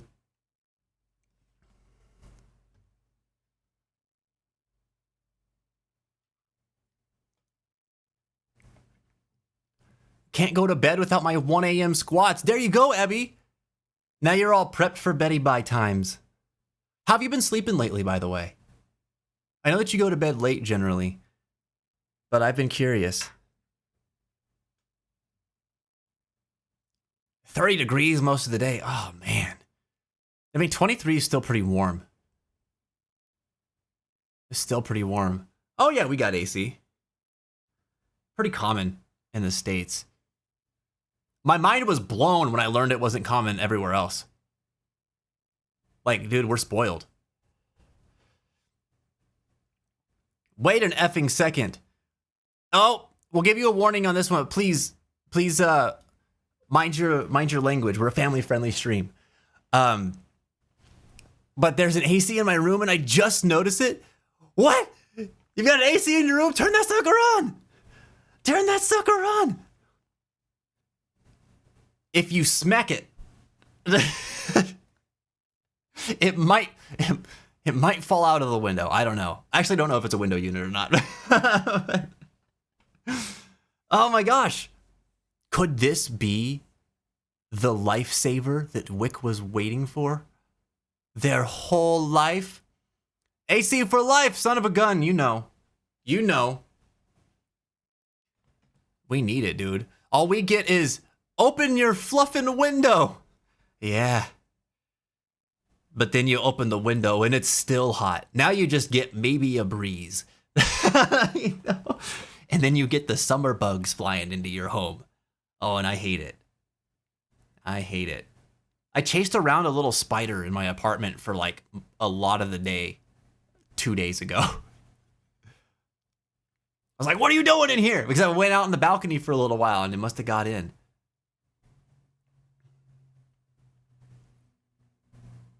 Oh, you're all good, Wick. You're all good. I'm in a hotel, that's why. Oh. Oh. Well, then you take advantage of that AC, man. You don't have to worry about electricity costs. Do it to it. And if you can't figure it out, you'll call the front desk. Tell them to do it to it. Sleep's getting better and better, but there are nights when thoughts take over. But that's not something that'll soon change. I understand that. I have a hard time sleeping most nights because my mind races a lot too, so I get where you're coming from, Evie. Do you have anything that helps you with that? Like, I know that my go-to for a while had been to just like, I'll just stay up until I'm exhausted. And then those thoughts don't really get in my way because I'm just too tired and I fall asleep. But like, that doesn't work very well when I have like work and stuff like that, or I have to get up early in the morning. So I've been working on developing some other methods. I have to have a like decompression time at night, like dedicated decompression time, where I can kind of process what's going on during the day and what my experiences were and all that. Have some sort of like closure, you know what I mean, on the day.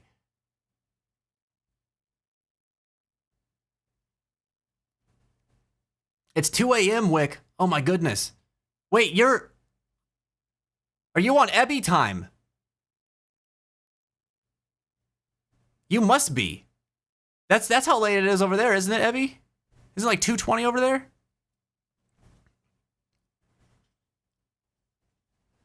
Wick, are you how long are you in the hotel for?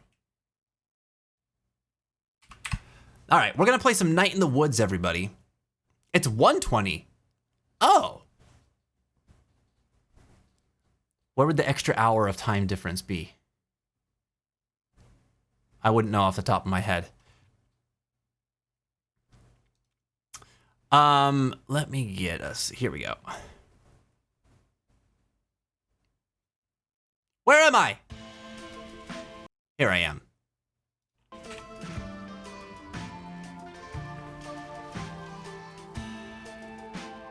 Where's our game?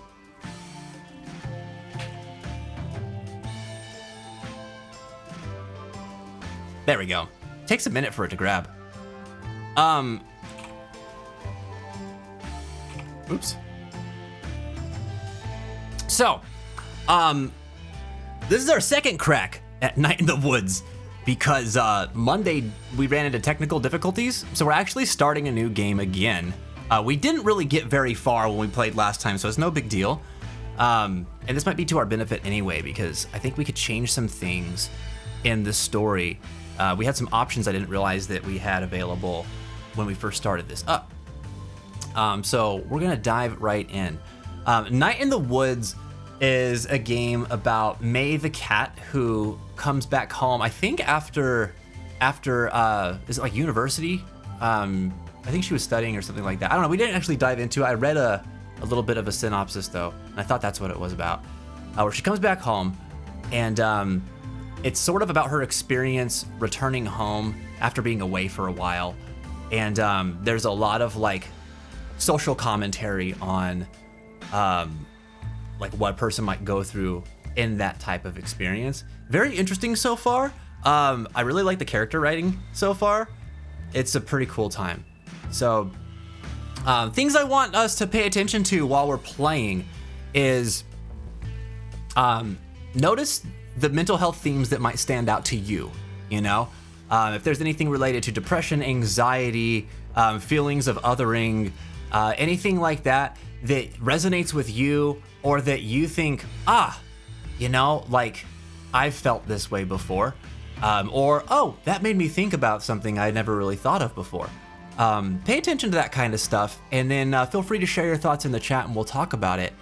And feel free to make clips of stuff if you have anything that stands out to you on that too. Our Keepers of the Fence are going to be helping out with that as well today. And we'll talk more about this game in our next stream at the beginning of the show, just like we did with Sea of Solitude. So this is all, again, for Mental Health Awareness Month. We're trying to help to use video games to teach us and get a conversation going about mental health and the ins and outs of different aspects of it. All right. If at any point if you feel like something might be triggering you, or like, you know, the conversation's a little bit like weighty because of something that comes up, please take care of yourselves. Feel free to step out, take a break, do something that makes you feel better. We'll do our best to help keep the mood going well here too. And remember that this is a safe space, so nobody's going to judge you for anything. And you're free to share whatever insight, whatever experience that you are comfortable sharing with us. If push comes to shove and you feel like you're in a point of crisis, please turn to our mental health resources that are available. !help in the chat. That will get you access to crisis lines in over 130 different countries, so you can sort of pick and choose the ones that are relevant to you. There's also resources below the video player on the channel in the Mental Health Matters tab, and in the Discord server, you have two really cool things. One is the peer-to-peer forum channel, where you can post about your experiences or feelings that you might be having, and volunteers will provide peer support in the community. They can talk with you about what's going on and share some of their own lived experiences if they're relevant. Nobody's a mental health professional, so please keep that in mind while you share. And if you do need a professional, there's also mental health resources within the resource center underneath the support category on Discord. So lots of different ways to get support, okay? We care about you. We want you to be all right. Please reach out if you need it. There's no shame in it whatsoever. Keep your heads up and your heart strong, everybody. All right, so let's dive right into Night in the Woods. Oh, Wick, you're going home on Sunday. Right on, that's right around the corner. Just a few more days. All right, I know we played this stuff before, but I am going to go through this again, chat. Here we go. In the year your granddad died. Let's see. Oh, okay. We chose this one last time. We're going to pick this one this time. In the year your granddad died, we had the worst flood since 1998. Greg got trapped on top of a doghouse. The power was out for 2 days. Casey Hartley came by in his dad's boat, and I laughed when I saw him. Granddad left me an apple crate of books. He loved ghost stories, and quoted them to himself in the hospital bed. Oh, this is very different already.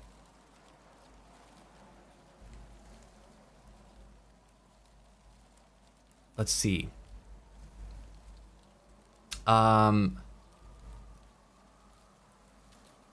This is interesting. In their wings, in their trees, all things die, be at peace. On his last day, he sat up suddenly and stared bug-eyed through the window at the old trains, rattling to somewhere else from somewhere else. He turned to my dad, eyes still wide. This house is haunted.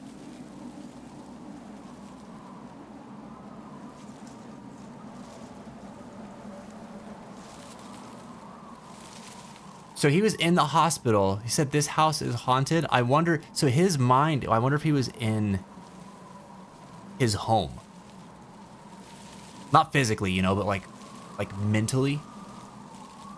That's where he saw himself. Staring at the old trains. Okay. He said, oh, this house is haunted, he said, and died.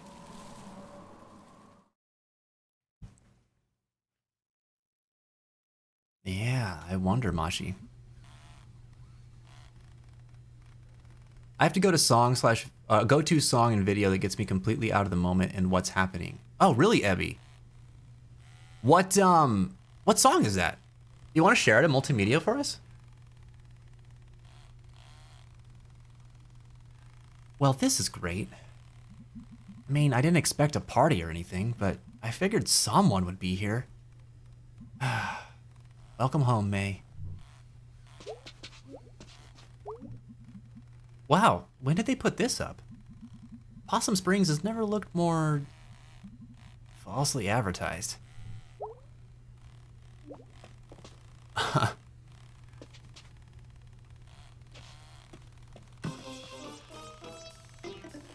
I like the Garbo and Malloy show. Hello, everyone. Did you get this game working, Fence? I did, Kevin. I did. Look at how nicely it runs now. Isn't it great? When I joined, I was asked how I'm doing. I was gone for a moment, so sorry if I didn't hear and didn't answer. Oh, no worries, son of a gun. No worries. You can always say so again. Oh, where should I share it? On Discord, there's a channel called Multimedia. You can share the song there. I'm interested in checking it out.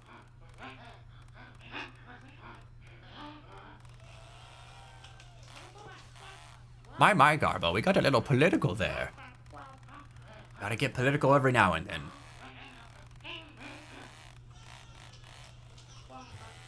I went on one of those internet dates last week. Oh? Yeah, the internet is truly a giving lover. I like how he doesn't get applause or, like, laughs. Hey, any lovely ladies out there looking for an eligible bachelor? Get in touch. And I'll let you know if I find one.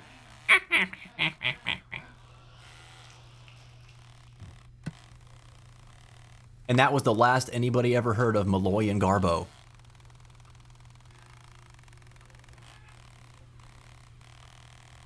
It looks great, and you look nice in smooth frames. Oh, thank you. I appreciate that. Yeah, it took me some troubleshooting for sure. Like, I had to work on it. But we got there. Also, is the sound all right, everybody? Can we hear the game fine? Is anything too quiet, too loud, anything like that?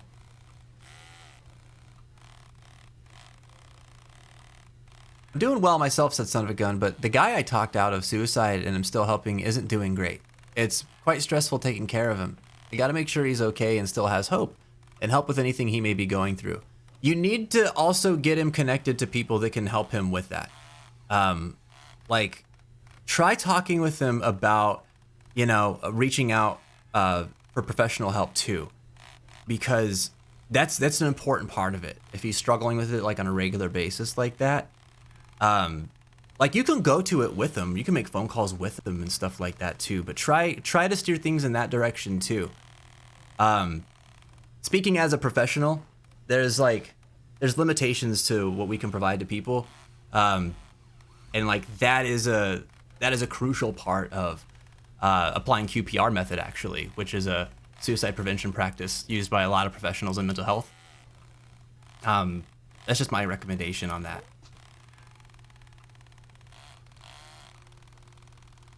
That's got to be tough, man. How are you doing? How are you feeling with everything? Actually, the game could be a bit louder, maybe.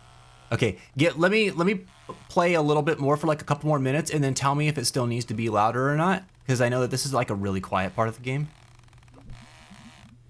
Excuse me, but where is everybody? It's 10:45. It's closed. Not a lot of folks getting off the last bus to Possum Springs these days. Just you.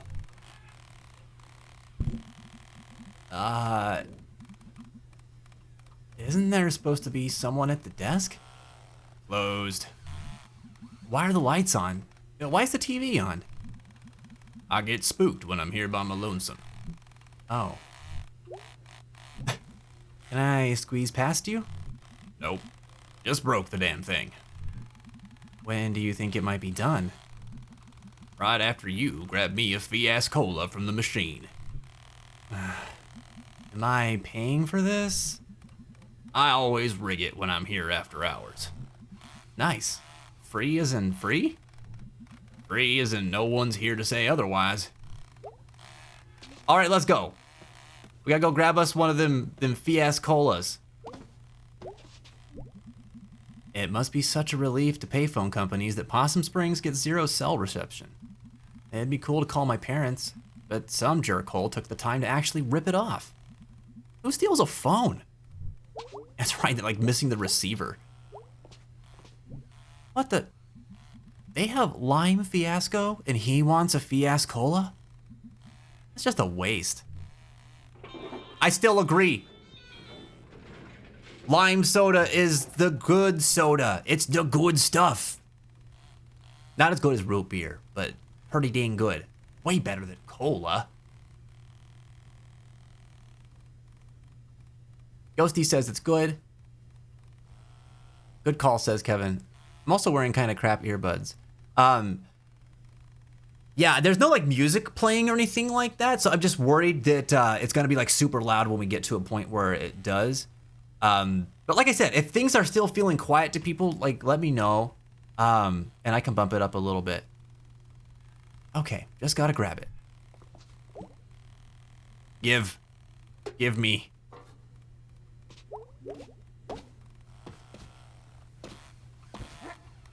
Hey. One free ass cola. He just drills the can.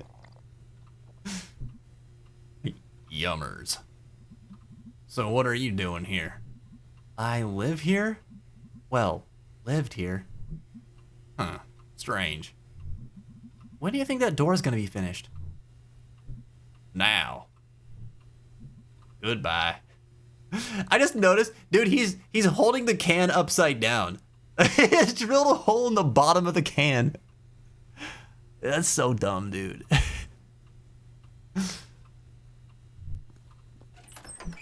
Bye. It's stressful, but I'm hanging in. When you're feeling that kind of stress, son of a gun, do you have anything that like helps you to dispel that stress? Like, what do you do to unwind, man? Cherry soda, though. Okay, I'll give you that, Ghosty. Cherry soda's pretty damn good. I do like that. Lime. Lime is so good, man. I love like the lemon lime kind of sodas. Oh, hold on. I wonder if anything looks different in the dark. Visitors are going to be so let down when they see the actual town. Prepare to be disappointed, ye who enter here. Our town motto. This reminds me of how, like everybody, like New Mexico markets itself as the land of enchantment. And it is, it's very enchanting, especially if you're an outsider who comes in, you're just like, wow, like there's a lot of beautiful stuff to see in New Mexico. But locals just call it the land of entrapment. Because it's like, yeah, you're gonna come here and then you're gonna get stuck here. And you're gonna wanna leave, but you feel like you can't. It's hard. It's hard to move out of that place for some reason. Cream soda would like a word, my good man. Well, okay, hold on, mirrors. Hold on. You do have a good argument with the cream soda. You do have a good argument with the cream soda. You know, some people think that is like really gross, cream soda. I've always liked it. It's not as good to me as root beer, but I do like a good cream soda. Then people complain that there's not enough lime in the soda. Well, yeah, because then it's just like watered down lime flavored seltzer water. It's like if you put ice in the cup and then pour your soda into it and you let it sit for a while, you know? But like right out of the can. Switched earbuds and I think it's actually good, said Kevin. Okay. All right. Hey, what's going on, Dan? Welcome back, dude. Can we get a slash shout out for random numbers, 612? That's the low key shout out. Y'all go show him some love. Dan's awesome. Go activate his cat mode. Watch him play Valorant. Are you still playing Monster Hunter these days, by the way? I haven't gone in to check out the Arc Tempered Raid Owl yet. I've been meaning to. Currently playing For Honor, so probably games. Oh, nice, dude. That's my go-to as well. How are you liking For Honor, by the way? Well, I'm right outside town. Mom and Dad, nowhere to be found. Dark and cold. Guess I'm walking. Alone. This poor cat, dude. This bus station is maybe the newest thing in Possum Springs. Guess they got state funding or something? Makes a good first or last impression, I suppose. If not for the abandoned glass factory back there. Not getting rid of that anytime soon. I wonder if we'll get to see the glass factory. Look at chat, isn't it beautiful? We're not dying just because the train is going by. I'm so happy. I'm so happy for this. It's working! It's working! Land of Entrapment vibe. For sure, you thought the same thing, Ghosty. I try to recommend professionals, but he's resistant. No, that's understandable, son of a gun. That's understandable. Yeah, it's one of those things where like trying to help them see hope is going to be a challenging thing to do, but just being there with them will be helpful. But like don't stop trying to get them connected. Like bring it up every once in a while. Just be like, hey, you know, I know that you're still struggling with this, but you know, do you think like I want you to feel better, you know? Do you think that it'd be okay if, you know, maybe we looked at some things together? Like maybe we could find something that's not, I don't know whatever the reason that they're resistant to seeking professional help is. Some people have had bad experience with like therapists, or a lot of people actually, and this was most common, a lot of people are afraid of getting put in the hospital, you know? People believe like, oh, if people think that I've had suicidal thoughts, then they're going to commit me to the mental hospital. I'm going to be trapped there, not going to be able to get out. Like something terrible is going to happen. But like that's not the case. There's so many different ways to get help professionally nowadays. And a lot of them are community based. Some of them, I mean, that's still an option. Like you can go to the hospital, but like that's not the only way. There's a lot of different things that can help. But offering to do things with them and figuring out like what it is that they're resistant, like why they're resistant to the help to begin with, could be helpful in approaching that. It's not simple, man. Supporting people who are going through those kinds of feelings, it can be tricky. I'm glad that you're there for them. Just make sure you're taking care of yourself too, okay? Well, I guess I'm gonna hike through the woods. Through the woods is home. My bed and my negligent parents. Dang, dude. May is roughing it tonight. Well, shared it. You're the first ones to know about that song and its purpose, said Ebby. Really? Have you never shared this with anybody before? Is this something that you would like us to listen to like off stream? I don't know. I don't want to like put you on the spot or anything, but I just thought I would ask. Me too. Love cream soda. It's freaking delicious, man. Cream soda is unexpectedly good. It's like a sleeper kind of good too. You'll take at least for me, I'll take a sip of it and then I'm like, this is all right. And then like I take a second sip and I'm like, dude, this is heavenly. What is that? So tasty. Cream soda float, greater than root beer float. I don't know about all that, mirrors. I don't know about all that. Dude, the root beer float is probably my #1 favorite treat. Like as far as like ice cream related things are concerned, I love root beer floats.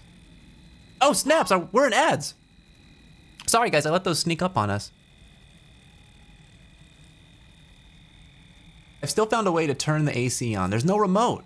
Oh, not found a way to turn the AC on. What? Dude, check with the office or like the front desk or whatever. I don't know what kind of hotel you're staying at.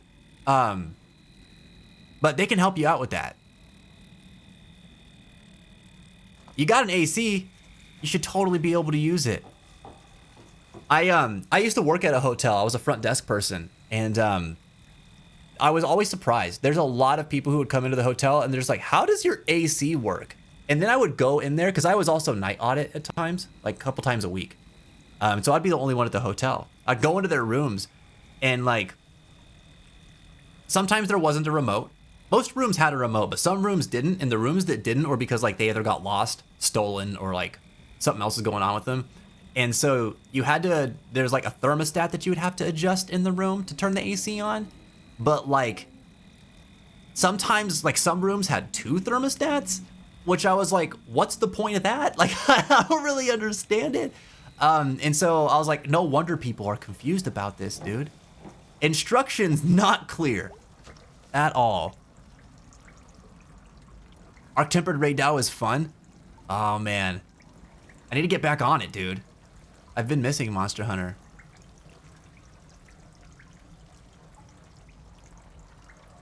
Possibly I could recommend them to you just to help with the basic things, not suicide or anything like that. Well, I mean, I'm not qualified to help professionally in that way.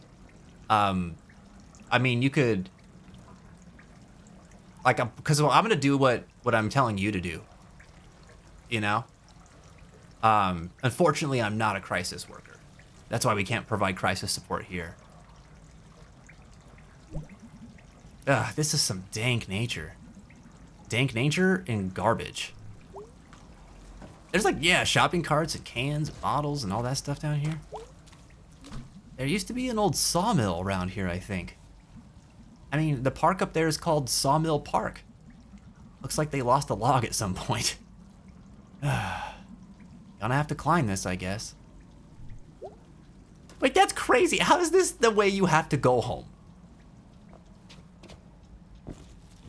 I wonder if she's just going like a straight shot through the forest instead of like following a road.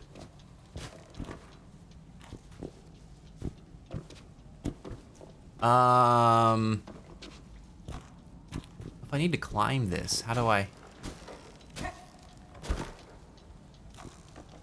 Why am I falling off of that? What? What? Sorry, not to dump my problems on you. No, you're not doing that. I don't feel like you're doing that at all. I just want to be clear about like what I am able to do and what I'm not able to do, you know? They're young and his parents, and still in his parents' care, from what I hear, don't actually care much. Recently 18, but still not self-sufficient. That's a tough time to be going through those types of feelings too. Dude, there's so much transition. Anybody remember what it's like to be like on the cusp of, all right, I'm about to be out of high school, or maybe I just finished high school. And the anxiety that comes along with that, thinking about what you have to do next. That's a freaking scary time in life. Oh my God, that was dangerous. I could have died. That was amazing. Huh. I am not gonna die in this hole. I liked May's reaction to this. Shopping bags are like little ghosts of grocery stores, haunting everywhere else. Dude, that's so true though. That's so true. Oh my God, I'm never gonna think of like grocery bags blowing down the side of the street the same ever again. They're just little grocery store ghosts. That's funny. You can do however you like. If there's a place to be shared, I feel like this is the right one. Oh, dude, awesome. Okay, I'm gonna pause for a second. I wanna check out this song. Wick says, bro, it's almost 3 a.m. For some reason, they don't have the front thing open at night. They have an emergency number, but it ain't an emergency. What? They don't have somebody working the desk at night? Oh yeah, that sucks. Tell them that you're roasting alive. Call the emergency line and be like, I'm dying. Honestly, if it's got an AC and you paid the hotel price, you're paying for the AC too. I don't know, I say that, but I would also struggle to make that call. Guys, I just had a talk with the program coordinator for the mental health and addictions counselor program. It sounded good, and she told me that I could potentially enter a psychology degree in the 3rd year, or enter into a psychology degree in the 3rd year. That was my dream. I already accepted the offer for digital cinematography. Really tough decision, but I'll have to pick in the next 3 days or so. So thoughts and opinions welcome. Really? So, okay, so what I'm hearing is you already committed to going to, you're talking about school, right? So going to school for digital cinematography. And now you're told that you might be able to enter into a psychology degree. So, I mean, what do you want to do the most? You say that's your dream, right? Let's like weigh some pros and cons here. You know, if you chose to go into psychology, what would you gain and what would you be giving up? I know, just a friendly environment to talk to people who will care. Because one of the things he's been really sad about is that people don't seem to care about him and friends don't respond. Oh, son of a gun, you're more than welcome to invite them to our community. You know? Like, be clear that we're not gonna... Like, I'd frame it in a way that's like, oh, I know this community of people who's really caring and like, you know, they play games together. They talk about mental health stuff and like, they're really supportive. If you want to, you know, check that out, you can invite them, you know, share this place with them about, kind of in that way. I would still, again, be clear, like they don't provide crisis support, but like they have mental health resources that are available and stuff if you need them. Just kind of another one of those little like a hint that, you know, these professional supports do exist. There's different ways that they might have to access them, but not like pushing them in that direction. You know what I mean? Does that make sense? The shopping carts are returning to nature. Everything is right in the world. Oh, I almost got sidetracked. I want to check out this song that Ebby shared.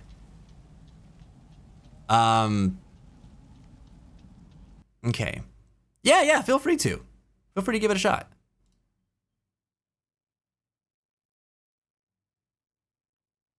So let's see. No way! No way! No way! Abby! You're such a legend! Oh my god! So Abby just shared, if you came in after he explained this, Abby just was sharing that there's a song he likes to listen to like before bed that kind of like helps put him in a good frame of mind. And dude, this was my guilty pleasure song in high school. Dude, I used to listen to this like every day after school when I'd walk to my friend's house before I would go home. And I was always in trouble. I was always like trying to avoid going home or something like that. And I would listen to this song on repeat. I kid you not. This song's amazing.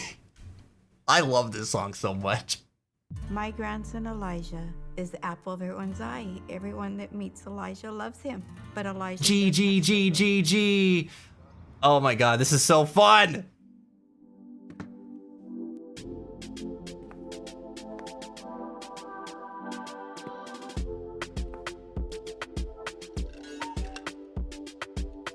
There is so a way. Oh.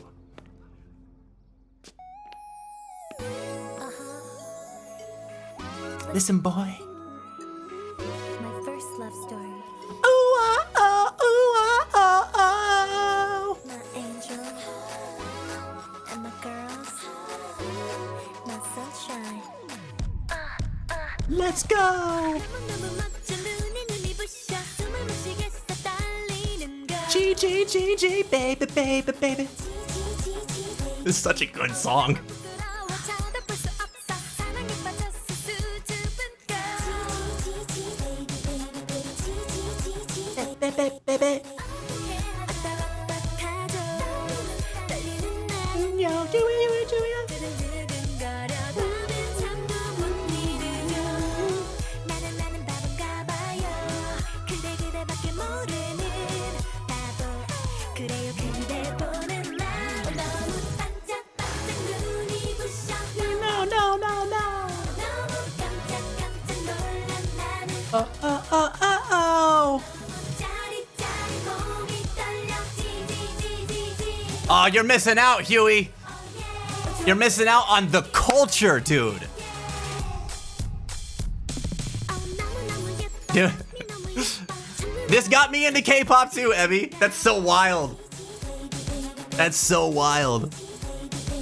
너무나 뜨거워 만질 수가 없어 사랑했다 버려 후끈한 걸. It's so catchy, dude. 어쩌면 좋아요. 수줍은 나는요. 몰라 하면 매일 그대만 그리죠. 친한 친구들은 말하죠. 정말로는 Oh, this just in. Huey doesn't like fun. 하지만 그 She has an Alvin and the Chipmunks shirt, Huey. 눈이 부셔. How can you hate that? 깜짝 놀란 나는 I'm sorry, it wasn't Alvin and the Chipmunks. It was Chip and Dale. But still, look at it. 떨려 지지지지지. 젖은 눈빛. 좋은 향기. Oh, yeah. 말도 못하는 걸. Come on, everybody get your dancing emojis. If you got a dancing emoji, this is the time to post it. Where are my vibes at? 어떻게 해야 좋은 걸까? 두근두근만 졸이며 바라보고 있는 나는 눈이 부셔. 깜짝 놀란 나는 Oh. 짜릿짜릿 몸이 떨려. G. 젖은 눈빛. Man, 좋은 향기. Oh yeah. 눈이 부셔. 눈이 부셔. no. 너무 깜짝 놀란 나는 Whoa. 짜릿짜릿 몸이 떨려 지지지지지 젖은 눈빛 oh yeah 좋은 향기 oh yeah. Oh, I love it. I love it. Ebby, my dude.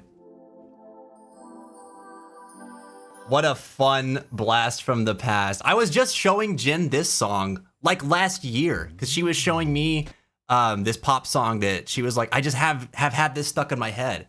And there was a part in it that reminded me of this. And I was like, oh my God, you would probably like this too. We were listening to it while we were on our way up to our friends. That friend happens to be in the band that I play with. Oh, dude. So it's so funny because when I was in high school, I was like really into rock and roll. And I'm still really into rock and roll. I'm really into metal and stuff now too.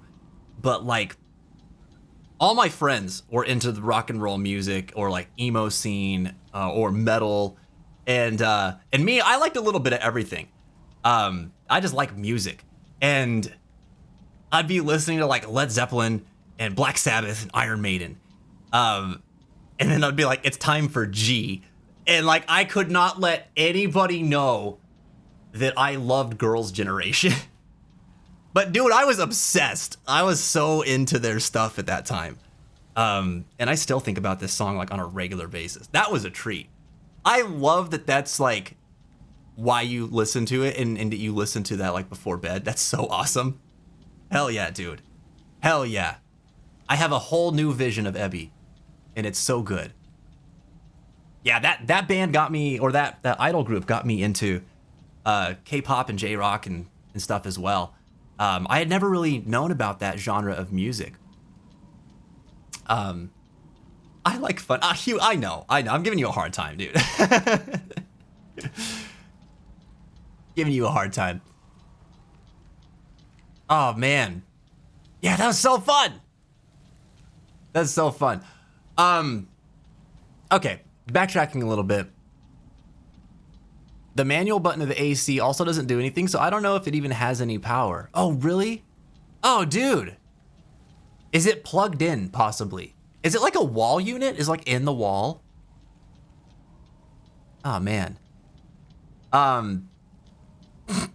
Dude, I'm gonna think about this for a long time, Evie. You don't know what you've done for me. Kevin said, I'd potentially give up the more adventurous and creative life of cinematography and the idea for business that I had. And I'm wondering if I might be overwhelmed with the work of both addiction and mental health and psychology. Maybe it's not what I think it is. But the pluses is it's what I wanted to do all my life, and everyone says I'd be so good at it. It still makes me light up when I'm helping people that way. Cinema kind of died in me recently. I see. So your passion for cinema is not there right now. You do recognize though, like, sounds like you see cinematography as like adventurous, creative, fun way to explore, and you've already had a business idea for that degree. So I see. It is a big decision to walk away from that. Is there anything that you can do to learn more about what it would be like to work in addiction and mental health psychology? That might help give you some insight as to what decision you should make. That's what I would do.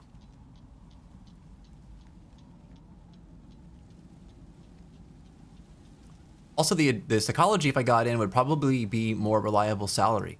That sounds like something that you could do some research on too to find out about.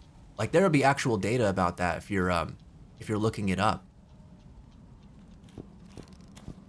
I don't know, the start feels weird to me, but the beat ain't bad. That start was really just the intro to the music video.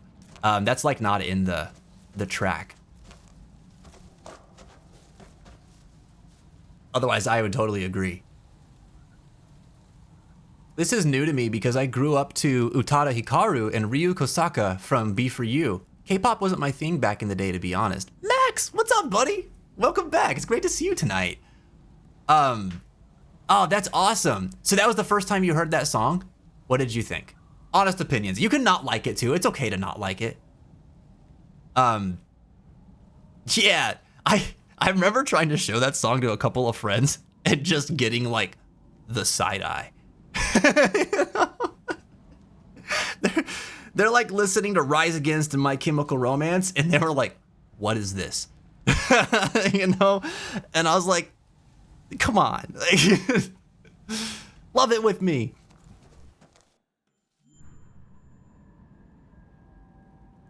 Everyone I knew was only into pop. Really, Ghosty? Aw, dude. It sucks whenever your musical interests don't align with that of like your friends or the people that are like in your peer groups. It's weird like how it can make you feel on the outs sometimes because you can't like share this thing that you really enjoy so much with other people. I mean, you can still, but it feels like you can't. And I think when you're in school too, it's like liking things that are cool carries a lot more weight. I think that's why I always gravitated though towards people who just liked what they like and they outwardly expressed that, because I wanted to have that kind of courage too. So I loved meeting people who did that. Because it was hard, man. It was hard to do. Wow, I haven't been here in maybe 10 years. And apparently no one else has. Wow, they've been away for a long time. Sorry, I meant to say, we're getting back to Night in the Woods.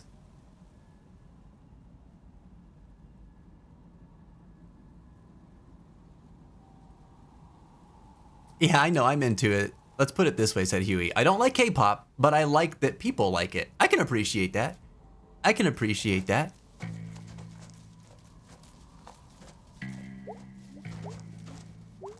I don't know what they were going for here. Some sort of boat castle? Most of it's gone now. Just a thing for weird animals to eat and have babies in.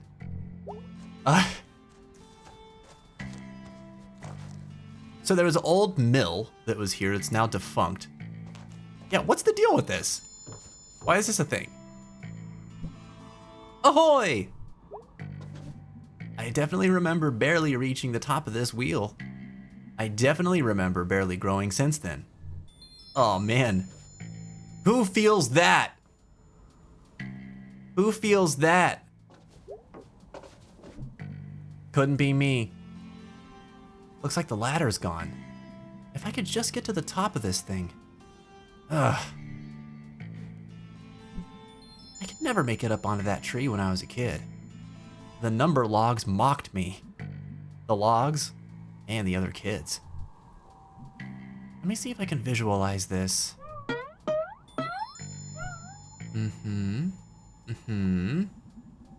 Can't stop running while I do this. Not even for a second. Gotta have enough momentum. I think I can do it. Run and jump, jump, jump. All right, I got it. I got it.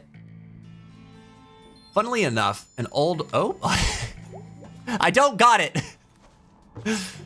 An old coworker of mine said something along the lines of, I think you'd be a raver, when I asked him about something. I forgot what I asked since it's been over 10 years ago. Most likely because I don't have a specific genre in general.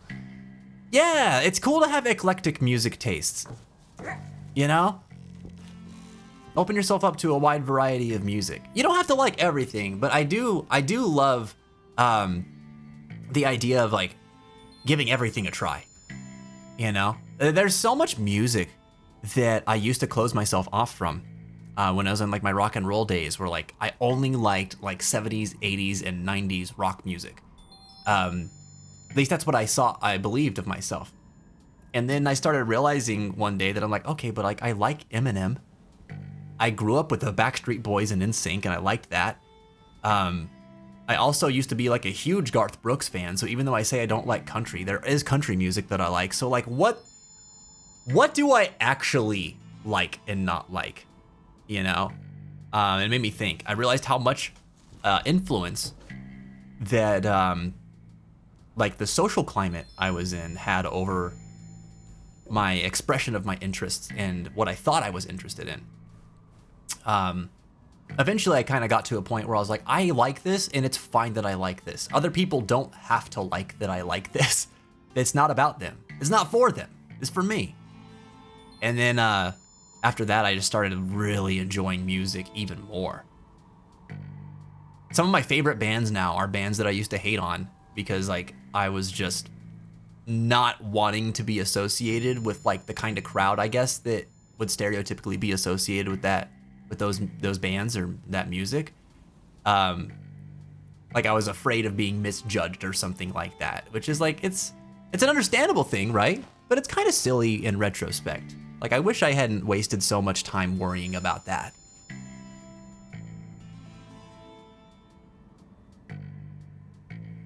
Also, good question. I just spoke to the coordinator, which helped. One thing I wanted to do was talk to you, because you're a peer support counselor and you just got a new job. I think the education here is similar to yours, but not sure. Mental health addiction diploma, I mean. So, I don't have a degree in mental health or addiction psychology. Like, I'm not a psychologist. What I have is a certification in peer support, and it's different. So, like, I'm not a therapist. I'm technically not a counselor, even though some of what I do is providing counseling. I'm closer to a case manager in terms of like what I do in the field. But what I specialize in is using my lived experience with my mental health recovery to help support other people in theirs. So it's different. Like I'll work alongside treatment teams that might include therapists, psychiatrists, other case managers, things like that. But like what I do isn't, it's not like I went to get my bachelor's or master's in like any sort of psychology or gosh, what am I thinking of? Like social work services or anything like that. So it's a little different. One thing I can speak to, my pay scale is very different because of that, by the way. So I can't speak to you about like what that might look like for you with what you're pursuing. What I can speak to you about is that what's fairly universal in the mental health field is that what you need to be good at processing your own emotions. You need to have ways to decompress and prevent burnout for yourself, because that is like the number one downside to the mental health field. You are going to absorb the feelings of other people you're trying to help. You are going to go home and carry these stories with you of like just tragic things that people are experiencing, weight that they're carrying, things that you wish you could do to help them but can't. And like you have to be able to like deal with that, process that, so that tomorrow you can show up as your best professional self to be able to help support people. Because what happens, I think, you all know how good I am at actually like recalling statistics, so I'm not going to try to do that. But it's pretty common in the mental health field for professionals to burn out, and they'll work for a few years and then they'll quit their job and do something else for a little while, and then they'll come back to it somewhere else, maybe at the same place, and they'll burn out again. And you know, there's a high turnover rate in the mental health field, and it's not because people are lazy or anything like that. It's literally because like it comes with a certain degree of emotional stress. So I would say that in preparing for that, it would be really good for you to like get ahead of the game and try to learn how to process emotional baggage, and like find effective methods of being able to like find some closure with some of those things at the end of your days and like let stuff go, because that's going to be challenging some days. Very rewarding field though, honestly. It's my favorite job, or favorite style of job that I've ever had. Open to all music, so to me it wasn't bad, said Max. And yes, it was my first time hearing the song. Like that you liked it, dude. Like that you liked it.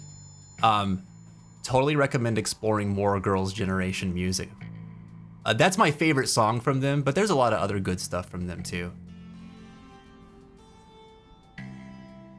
My music taste is just so random, I have no idea how to explain it. I would just call it eclectic. Someone used that word with me one time, and let's get the definition for it.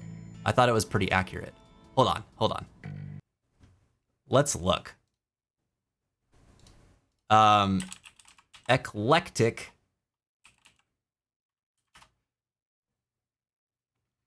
So eclectic is defined as deriving ideas, style, or taste from a broad and diverse range of sources.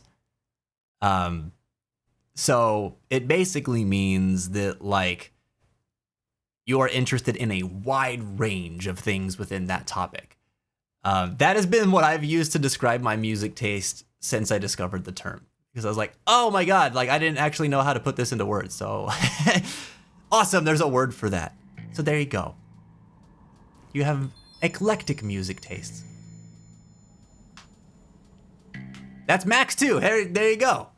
There you go. We learned something today, chat. But I do like those Korean dance choreography. Oh, dude, I love it. Me too. Me too. Dude, dance choreography is awesome. I love watching dancers, dude. That's one of my favorite things about pop performances. It's so cool. It's one of the things I like about action movies too. Like choreography in general is really cool. Like fight scenes and stuff like that. Like the amount of rehearsal that would come into making it all work, is like really impressive to me.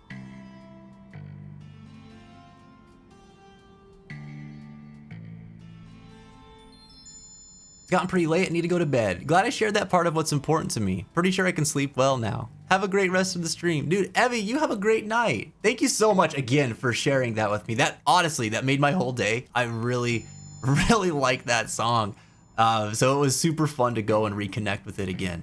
I am very pleasantly surprised.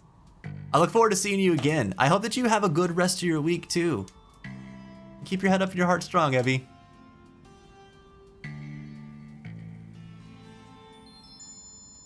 All right. Being a mental health professional is like being a firefighter. Every once in a while, you got to step away from the flames or you'll get hurt. Dude, for sure. For sure. A lot of things in the mental health field are starting to figure out that, like, okay, you need to offer people good benefits packages. You need to give them good paid time off, because they're going to have to use it. And one of the things that took me a while to figure out since I started working in the field is that, like, oh, dude, don't bank up the vacation just to take like 2 weeks off at a time. Dude, just make long weekends happen. You know? There's several places I worked at that offer like 3 weeks plus of vacation time, and it's because you need to use it. Like, it's part of maintaining your own mental health so that you can do your job well.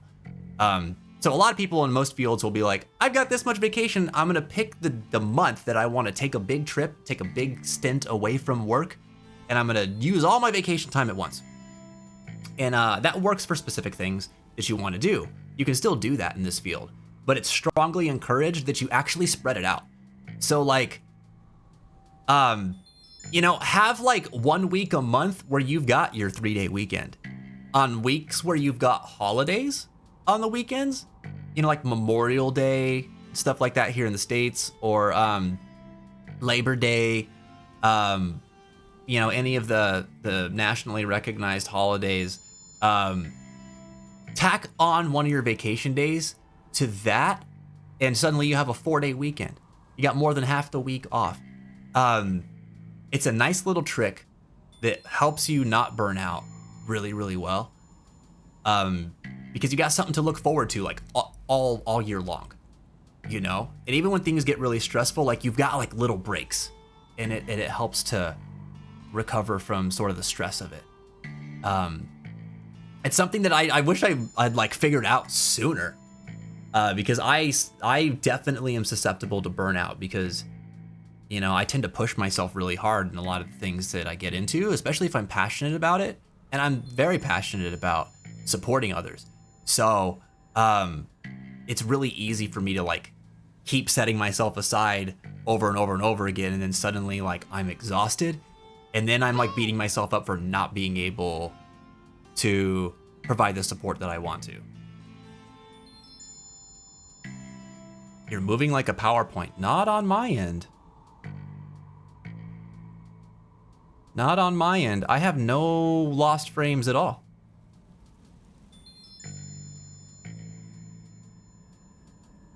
Anybody else seeing that? It's better for the clients too because better for the clients too because you are consistently available. You can be there when they really need it. Wait, did I miss a message before? Oh, yes. Yes. So like, are you talking about like when you're not able to show up in a way that you're actually able to provide effective support, then you're not available for your clients if you're not like taking that time to yourself? Is that what you mean? When BTS came out, I didn't even know who they were, and then someone told me they're a K-pop group from Korea. Girls really love them, but never listened to their music. Yeah, I didn't know about BTS until Clyde from our community was talking to us about them. She was really, really, really into them. And like the stuff that they stand for is just really cool. But I didn't know about them until then. They got good music too. When you were talking about vacation time, imagine you need help, but your therapist took a month-long trip to Hawaii. Right, right. And don't get me wrong, everybody's entitled to that, okay? This is why people it's why it's good to have support systems, not just one source of support. And this is why whenever people who are very helpful and offer support to all their friends, this is also why I try to caution them, like, you cannot be everything for that person. Do not try to be. When you try to be, then they don't look anywhere else for supports too, and then that's gonna hurt them in the long run because you're not gonna be able to be there all the time because you have to do you as well. You got your whole life that you gotta take care of while you're trying to be there for others. This is super applicable in the professional space, but in general, it's just like, this is me sharing wisdom. from my experiences on this, and also the advice of other colleagues of mine that have told me the same things. But yeah, there's advising other people to get other help, and there's also establishing boundaries, being like, I'm able to provide help this way, this often, and I can't provide more than that, you know? Which to some people might sound like, oh, well, you're just saying no. And kind of, you know? Kind of. But it means that when you are there, you're able to like be better, be better, be there better for them. You know what I mean? Totally okay for a therapist to take a month-long trip to Hawaii. Honestly, totally okay for that. Unlikely that they're going to be able to do that in that industry, just because of like what the need is for most employers in that field. But everybody's entitled to take their time. You know, if you've banked up that long, dude, take it. Take it.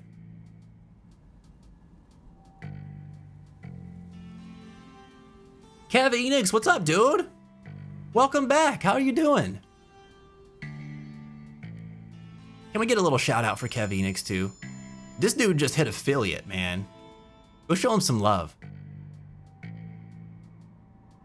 All right, we're going back into Night in the Woods. It's only been 2 years since I lived here. Not in this playground at Possum Springs, I mean. This is all getting jumbled. I should write it down. Wait, didn't May just say that they've been away for 10 years? Oh, maybe they haven't been to the mill in 10 years. But they've only been away from Possum Springs for 2. Okay. Can I get a month-long trip to Hawaii? I want that for you. I want that for you real bad. Someone just give it to him. Hello, fellow Kevin. Rip, Granddad. May. MB. Your parents forgot you, says Mr. Squid. Oh, no. Oh, that's how you get to the options in-game? Guys, we tried so hard to find this the other day. I just didn't know. Oh my gosh. Ghosty, how are you doing? How are your frames?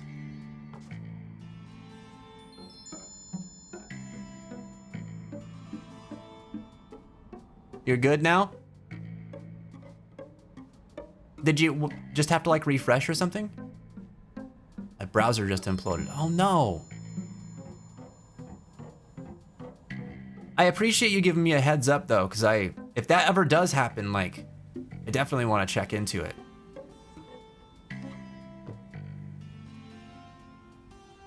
What do I do now?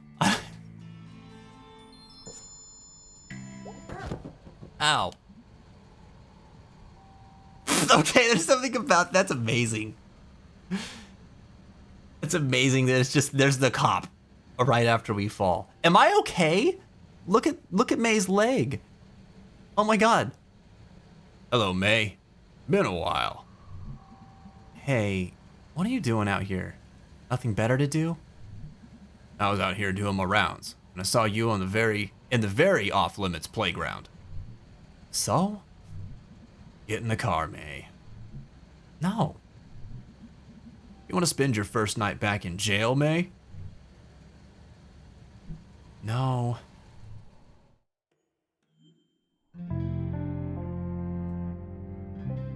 Dang, dude.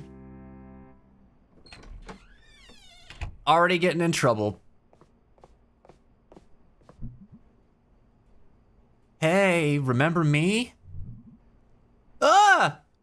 Hey, you gave me a heart attack. Good. What are you doing? Oh.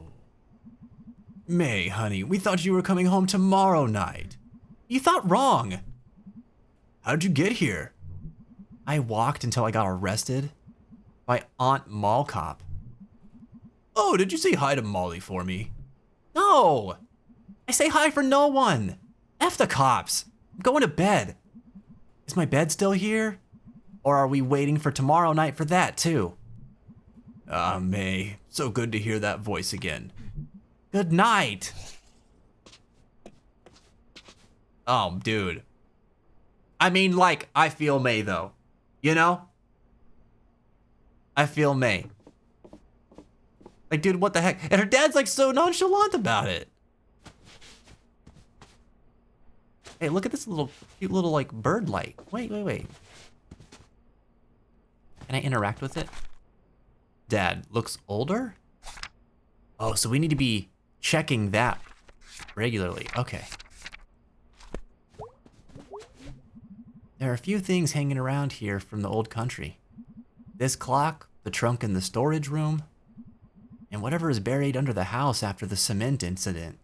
The cement incident? Ah! Son of a gun! With the squats! Alright. This is like our third set of squats today. I got you.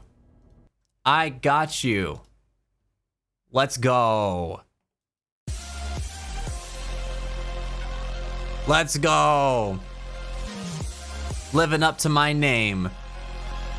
You sadistic son of a gun. Let's go, everybody. 20 squats.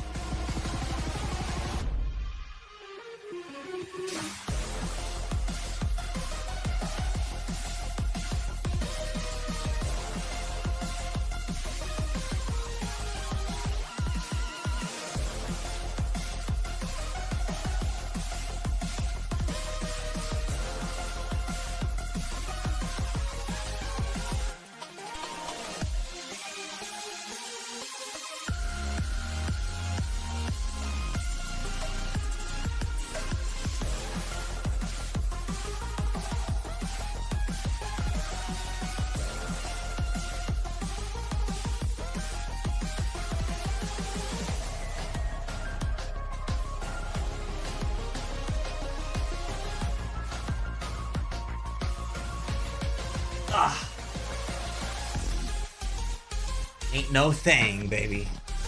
Ain't no thing. Welcome back, Mashi. Dude, you came back just in time.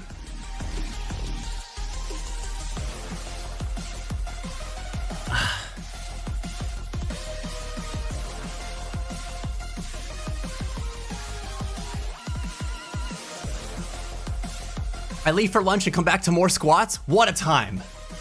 What a time. To do 10 more if it's so easy. Give me money. And then I'll do 10 more. How about that? How about that? I won't be taunted. I won't be taunted.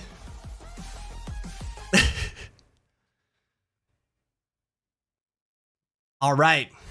We're still playing Night in the Woods. Ah.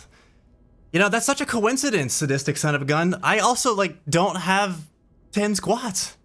That's crazy. That's crazy.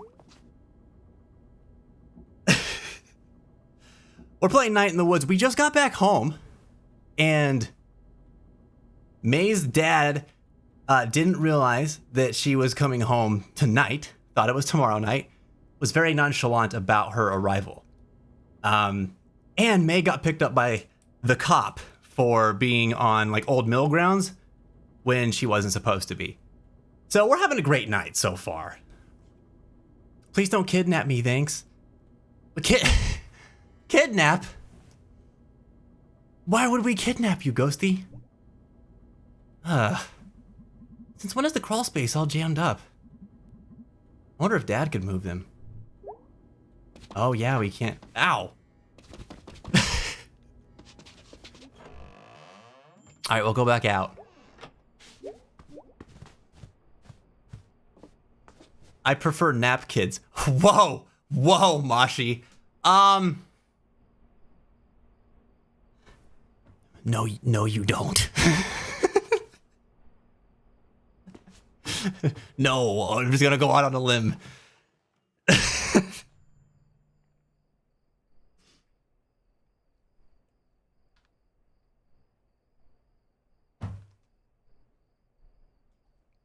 Oh, this is cool. Witch dagger. Oh, witch dagger. I see. She have a base? Oh, hell yeah.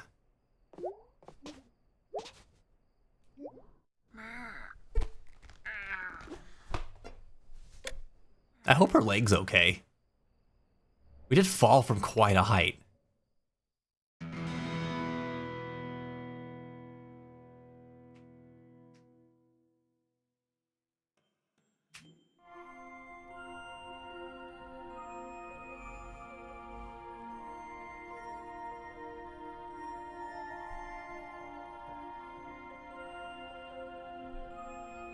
I like the music. I prefer no kids. You and Ghosty would get along.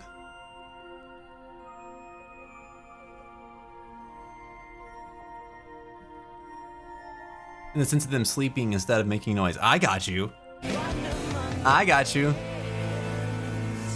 Volcania 999. Dude, you just became one among the fence. Thank you so much for being here today. Hello, hello. We get some welcome commands in the chat. Bring Volcania over to our side of the fence, where they just made the grass a little greener. It's very nice to meet you. How are you tonight?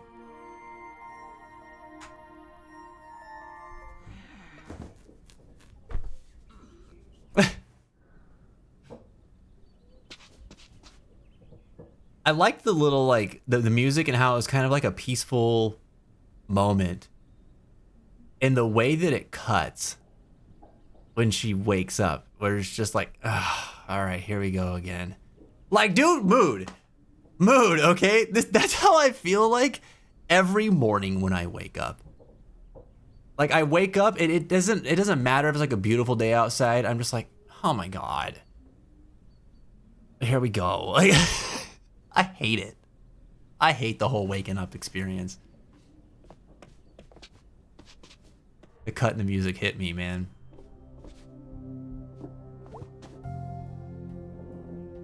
Are you planning on playing Chicory, A Colorful Tale after this game? I've no idea what that is, Volcania. I just started this game up today. What, is that related to this in some way, or is it by like the same developer? I was so cute then. We were all so cute then. Cuties, the lot of us.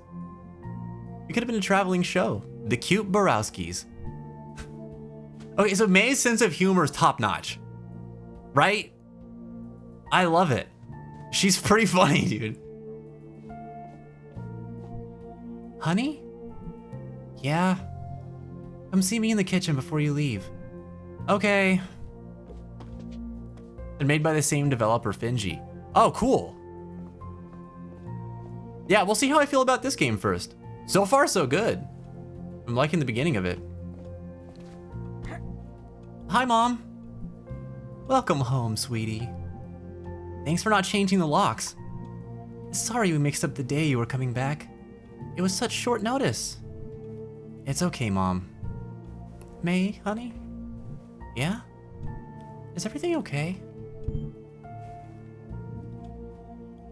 What do you mean? Honey, did something happen? I just needed to come home. Well, sweetie, I think you can understand my worry. That's not usually something a college sophomore just up and does. I know. Honey, you can tell me if something happened. Mom, I'm fine, really. Can we talk about this another time? Sure, honey. It's okay. Thanks, Mom.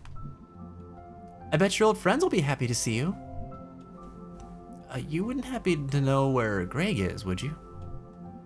Oh yeah, Greg's working down at the Snack Falcon.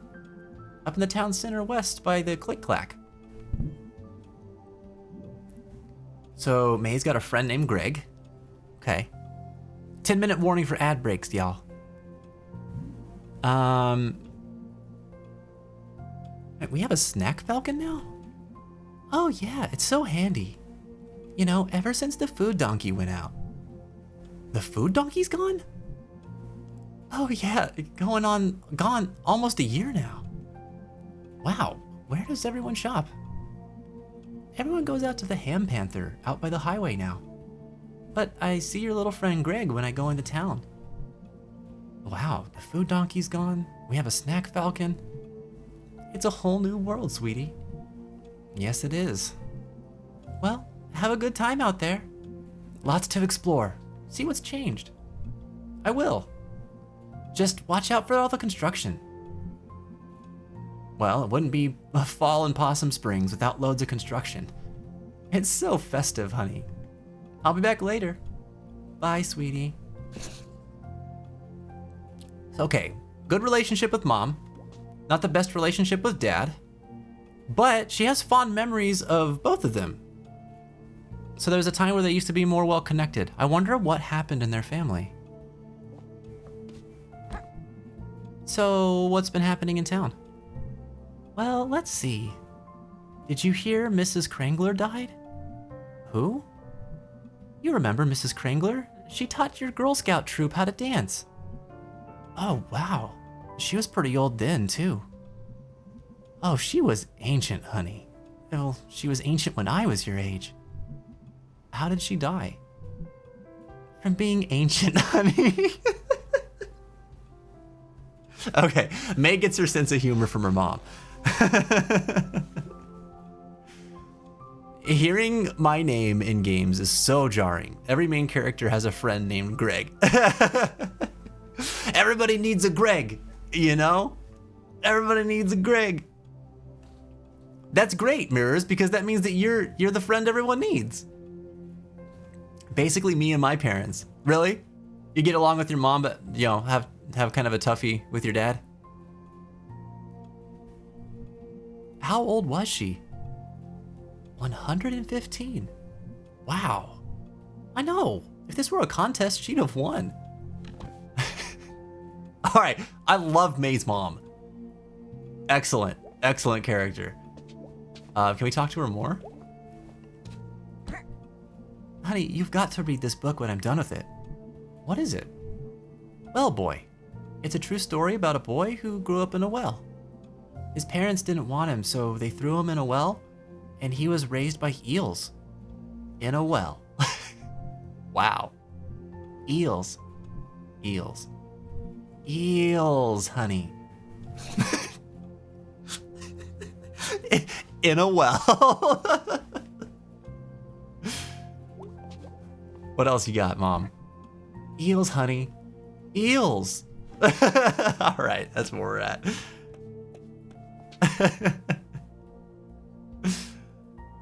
Yeah, I don't have much of a relationship with my dad since they divorced and my mom had custody of me. Yeah, I can understand that. I mean, that's tough. I remember when my mom and my ex-stepdad got divorced, and there was a brief time where my ex-stepdad tried to maintain a relationship with me, and then it just didn't work. I don't know, like he just had a different life, you know? He stopped reaching out, and I was fine with that, to be honest. Like he and I didn't have the best relationship at that point in our lives to begin with.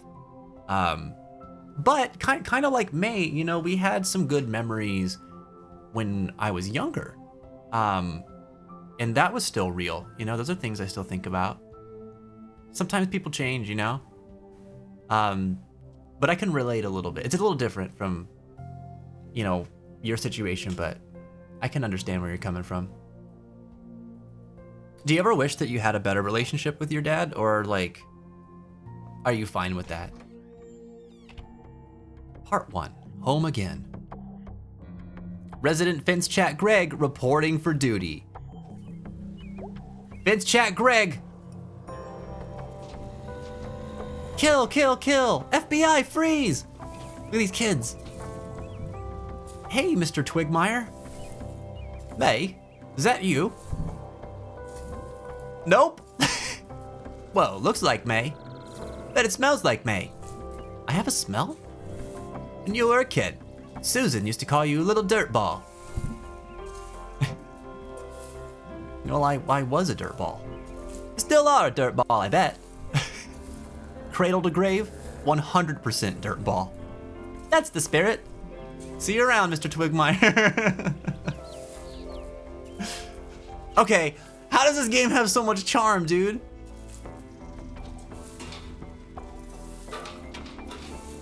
Okay, that's fun.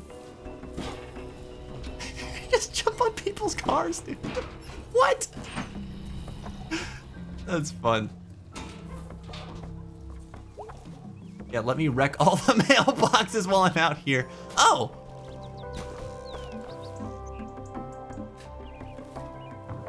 Okay, fun.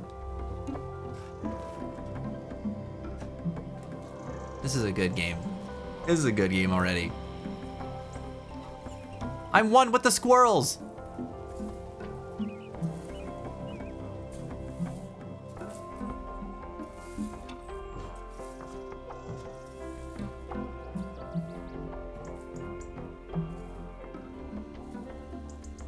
Oh, I thought I was gonna land on that tree branch. All right, well, I missed a bunch of stuff. Hold on. There's Twigmire.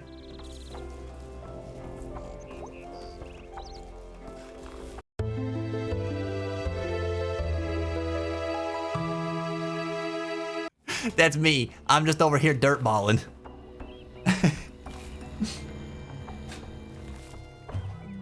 I don't really see my dad that much, but I'm fine with it. It's not that I don't love him, it's just how our relationship is now. I understand that. Yeah. Like, I don't know, to change that would take like so much effort, like on both sides too, you know? I think sometimes we just kind of get to a point where we just accept how things are with some of our family. Sometimes it's easier that way. I can't relate to that part too much, and like as it stands now, because at this point, like, I don't know, I have love for a lot of people. I don't know that I love my ex-stepdad. You know, I don't hate him. I thought I did at one point, but I don't hate him. And I don't really have much love for my actual dad. He's never around, so I don't know what that part of the relationship is like. But I do have this kind of like thing in the back of my head, this like, I wonder sometimes like, oh, well, I wonder what a relationship with either one of them as an adult would look like. You know? If I ever get an outdoor cat, I'll always be anxious that they'll do this exact thing.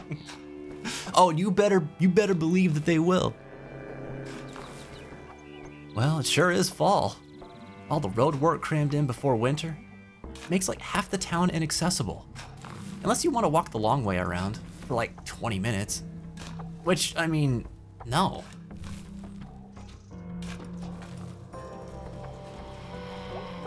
So, I'm getting the feeling this town has always had, they've always been building it up. I mean, just in 2 years, a bunch of things changed. Shops closed down, new shops opened up. And they got that new bus stop put together, right? Like Maya was saying earlier. I have some pretty complicated feelings towards my parents. I get depressing at moments when it comes up. It's understandable, Huey. It's understandable. I used to not even be able to think about my my dad and my ex-stepdad without getting like either like mad about it or just kind of choked up in ways. You know? Like I still have a lot of feelings towards the both of them. But I realized how much that affected my life, and there was a couple of years there where I just talk about it a lot when I was in therapy.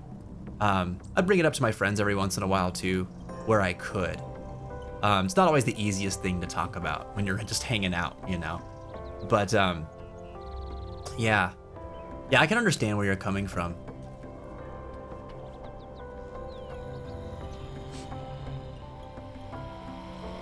It sounds like you have a challenging relationship with your parents.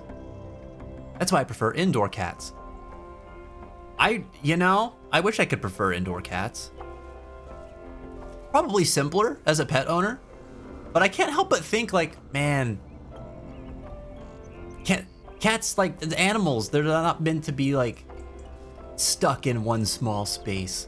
Maybe it's just because I grew up with an indoor-outdoor cat and I saw how much Shadow thrived when she went outside. A lot more to keep track of, though. That's for sure. Selmers. What are you doing home? Dropped out. Wow. Yeah, I guess. So, like, you just don't go back? That's about it. Weird.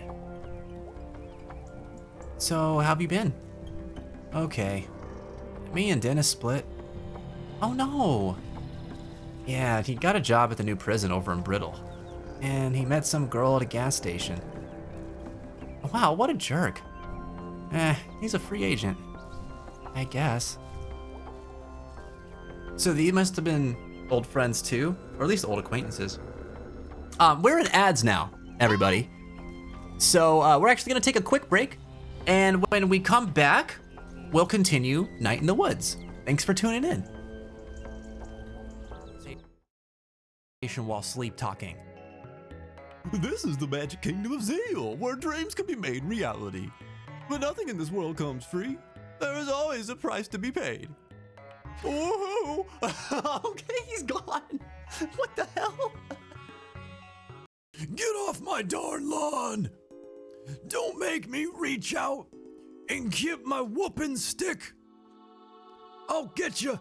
I'll get you, you damn kids.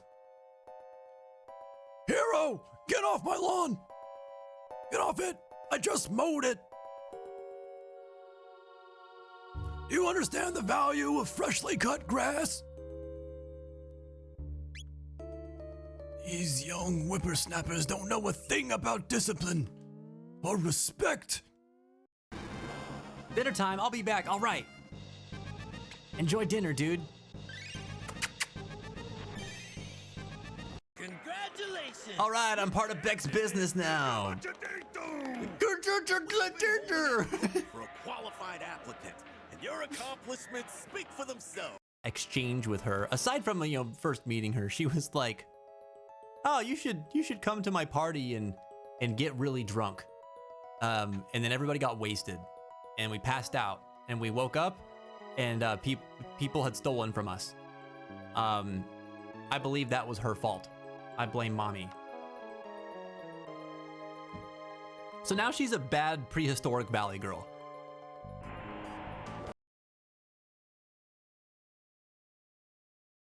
Hands! Be gone!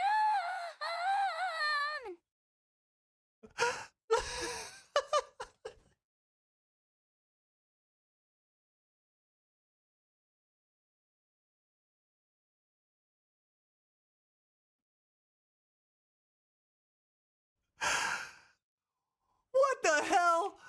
Yeah. Okay, now who wins with this fight? Nobody. I can't jump or attack.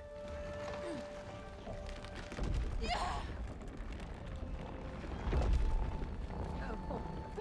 Up it goes.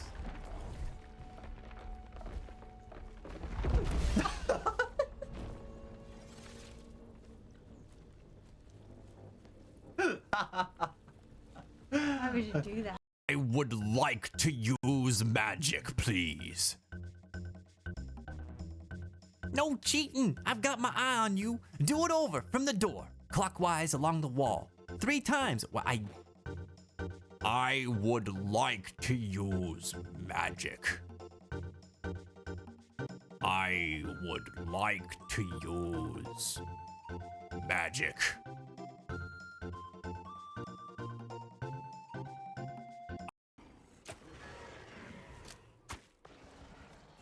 There we go. Ah! Jesus. No. Run.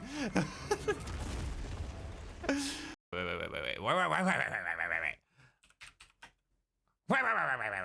I need to look this. No. Oh my gosh. Go. Oh God. Oh no. Oh please. Oh God, no! Oh, it continues. Oh my gosh! Come on! No. Come on! No! That was so messed up. I had no problem with it the first lap. No. Ah. Oh, you guys did great though. Whew.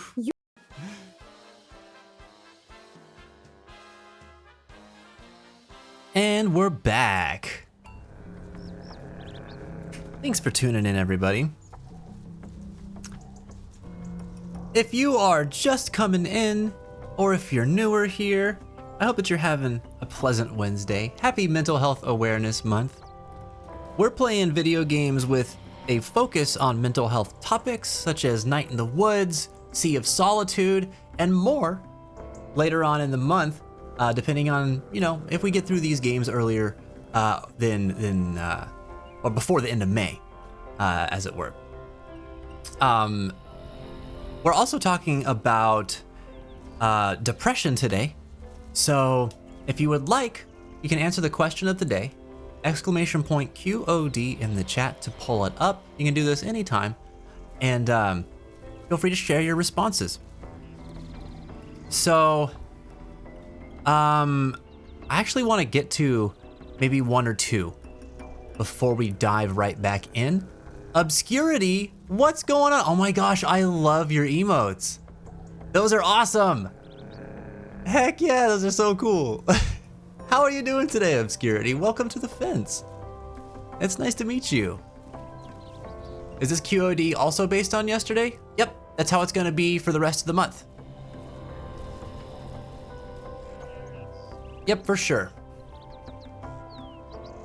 I'm well, at work though. Oh, well hey, I'm glad that you're able to, you know, take a little breaky break, catch some streams while you're at work. How's work going today?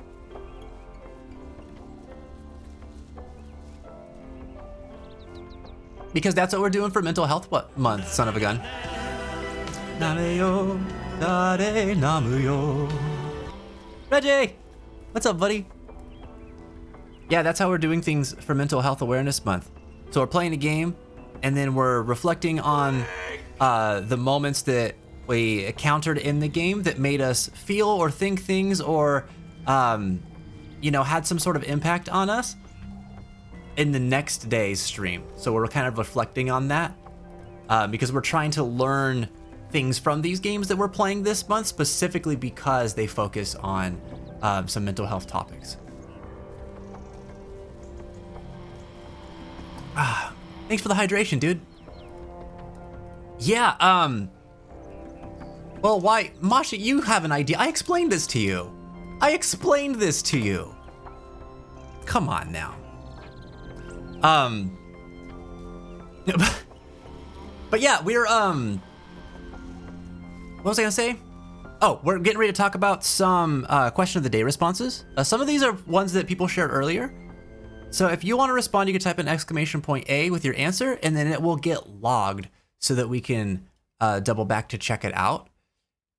So this one, did we get to Googie's answer earlier?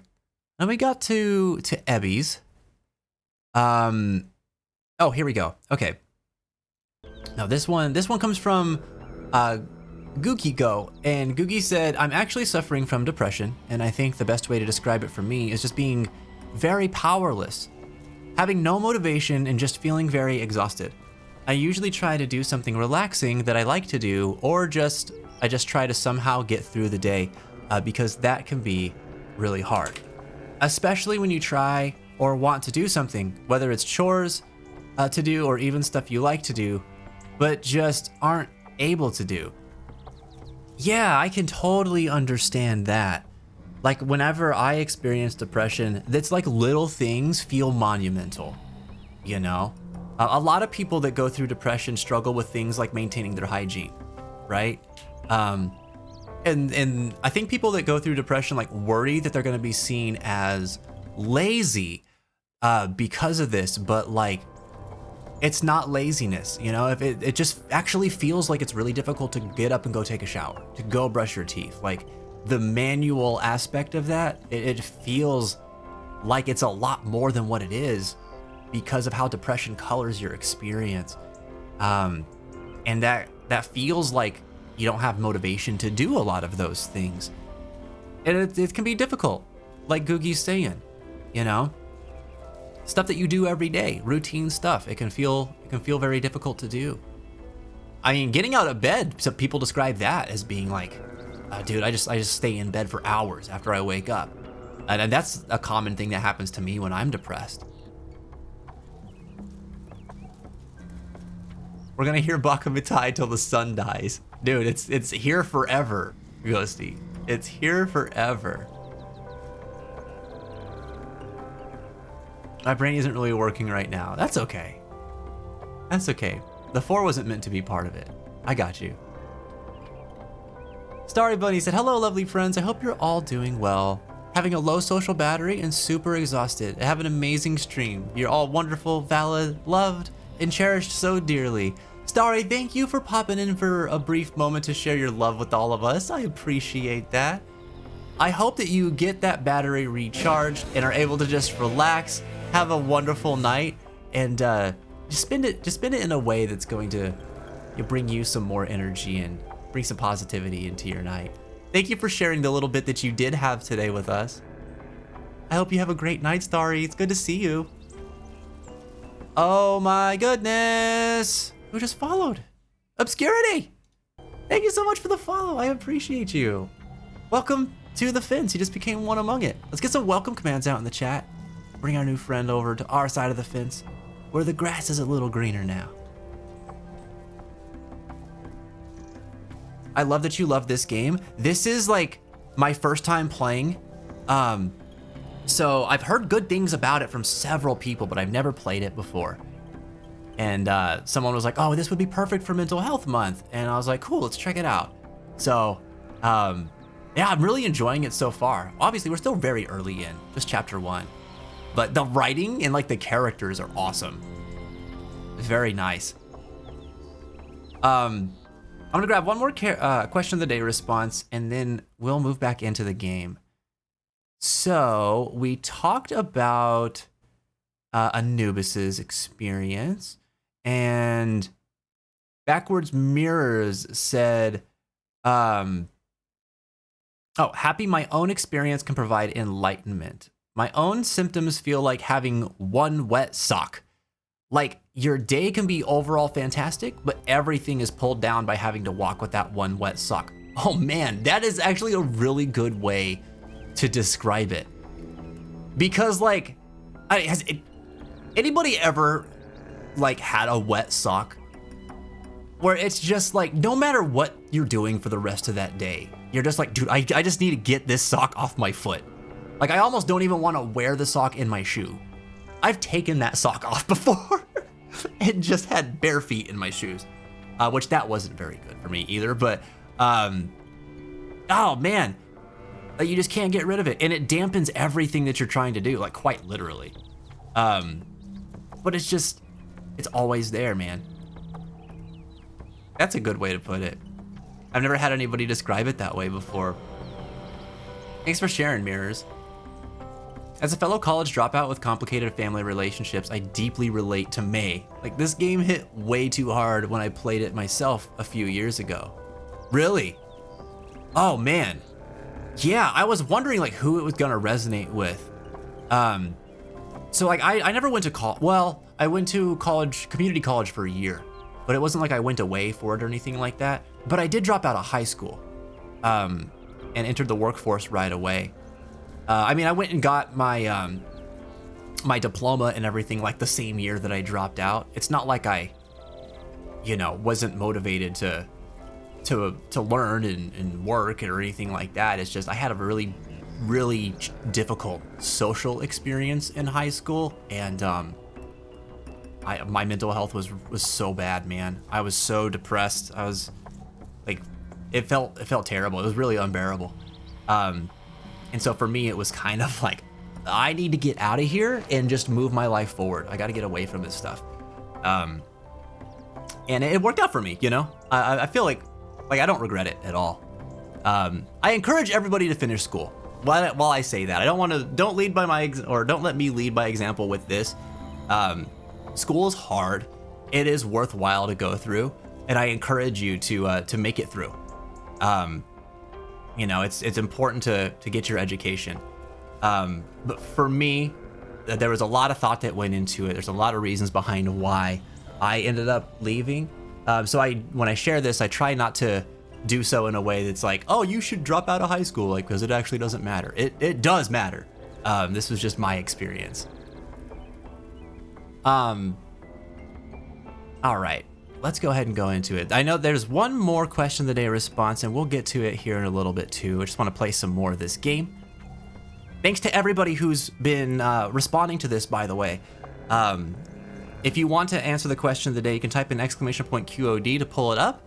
We're asking everybody, how would you describe depression?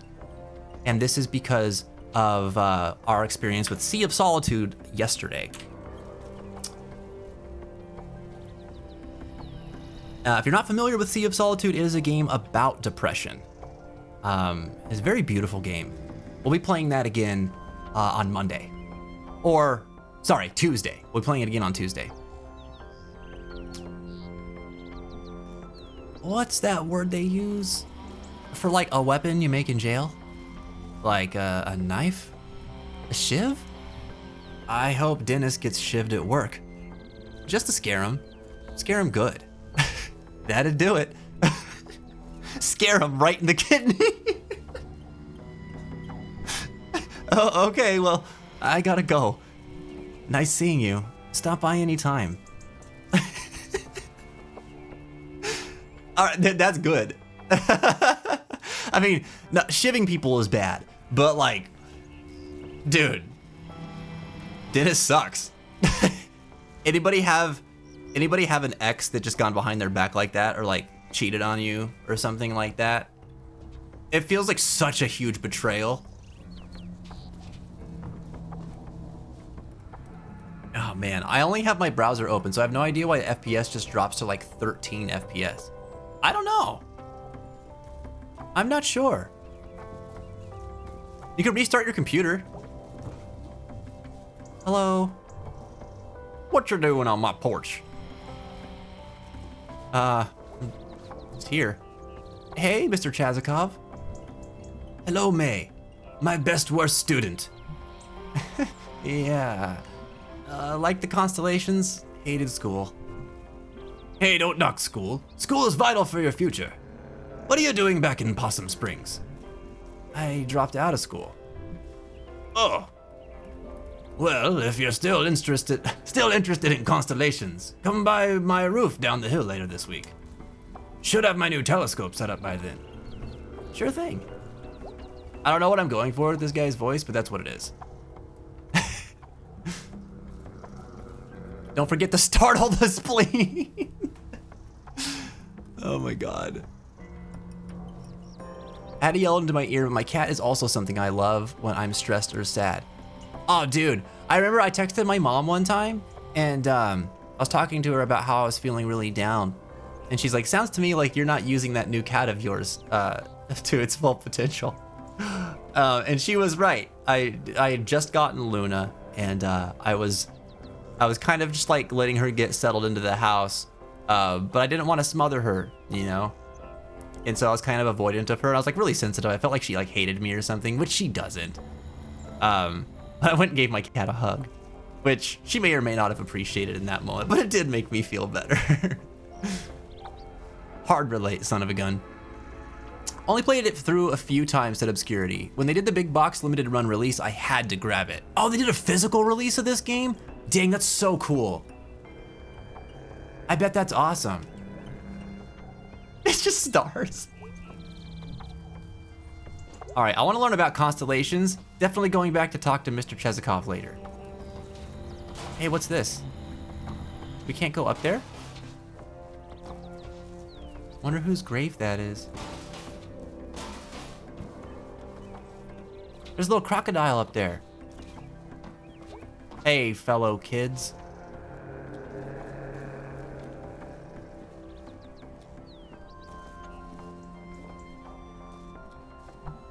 Hey, it's the Harleys.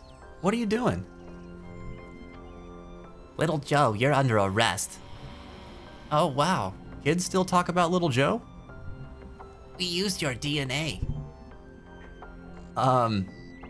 Ghosts don't have DNA. Yeah, ghosts don't have DNA. Hey, lady, can you leave us alone? Yeah, leave us alone, lady. Lady? Oh man. It's like whenever somebody called me sir for the first time, I was like, wait a minute, dude. Sir, what do you mean, sir? It made me feel so old. Or rattle the ribs. I think like a good spook to the gallbladder to cleanse the soul. Antagonize the amygdala. Untie the uvula. Oh my god. Lengthen the large one too. Yes. I think Reggie won. Danny, right? Yep. I think you were a senior when I was a freshman? Probably. How's it going? Just lost my job. Oh no. They say construction's always hiring, but it's not. In fact, it's often laying off guys named Dan. What are you going to do? I'm open to suggestions.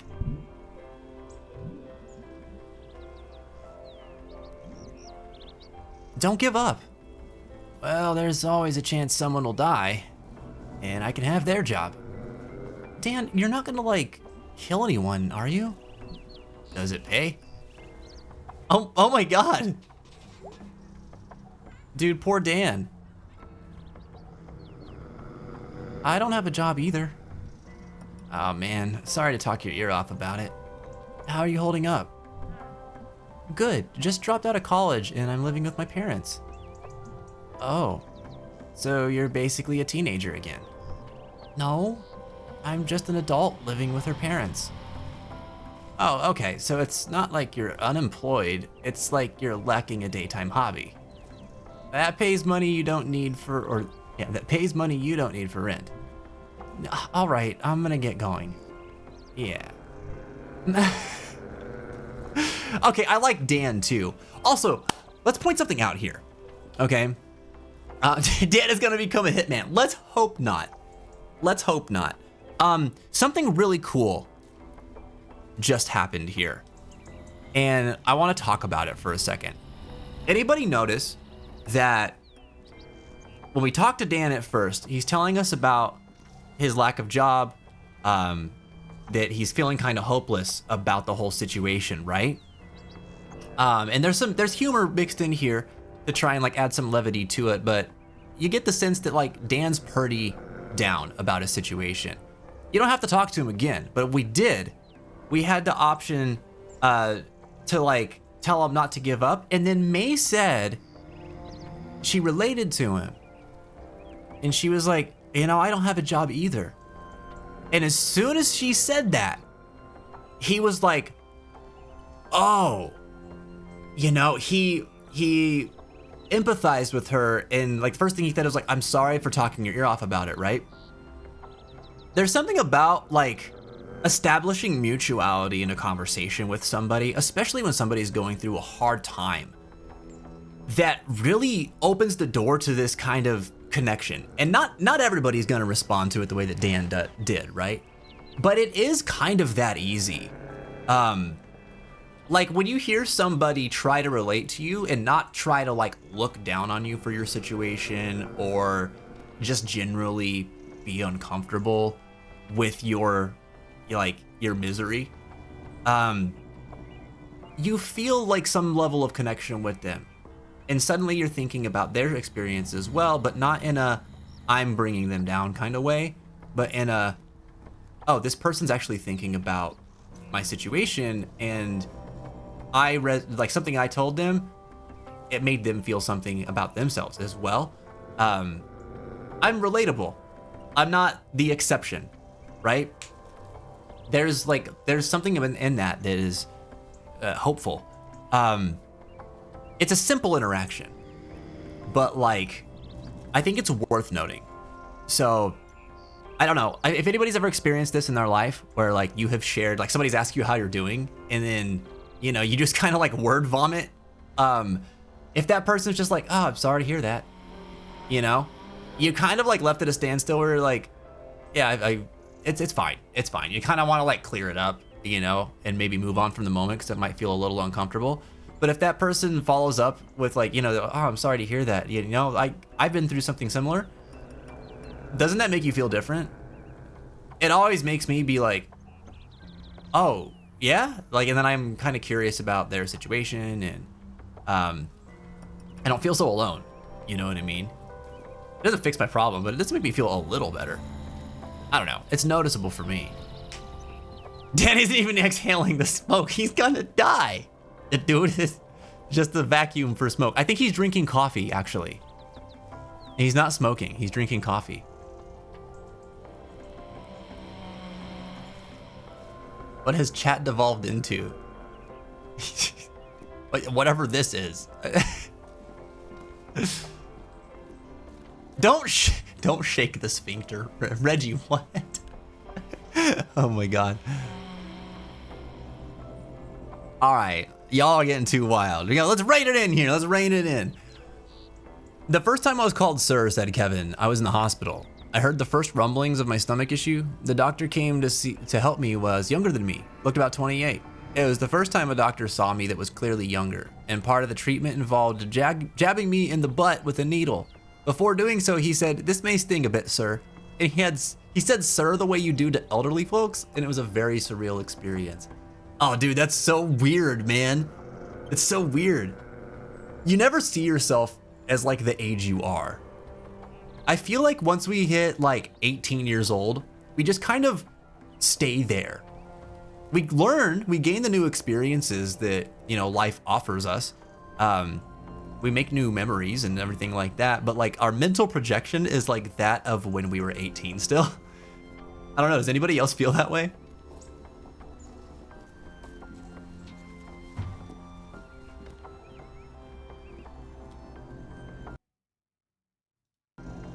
Also, I need to put a marker down.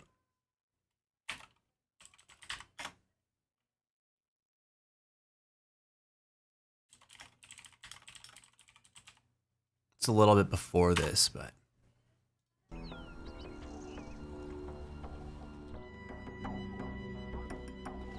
funnily enough, the first time I've been called sir was when I was still in school. I was like, what the fluff? I'm not even 18 yet. Do I look that old? It's so funny to me, dude, because it's like, I know that somebody saying sir to somebody is like, it's a term of respect, but it is something you would generally hear people say to like one's senior. And so it automatically implies, even if it's just like,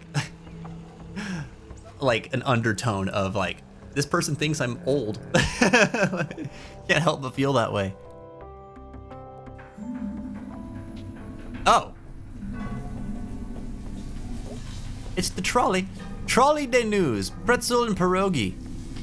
Did you guys know that I didn't know what a pierogi was until I moved out here to Pennsylvania? I didn't learn that pierogies existed or were even a thing until I was like 29, 28 years old. Hey, I just got back into town. And the one thing I missed most was, hey, I remember you.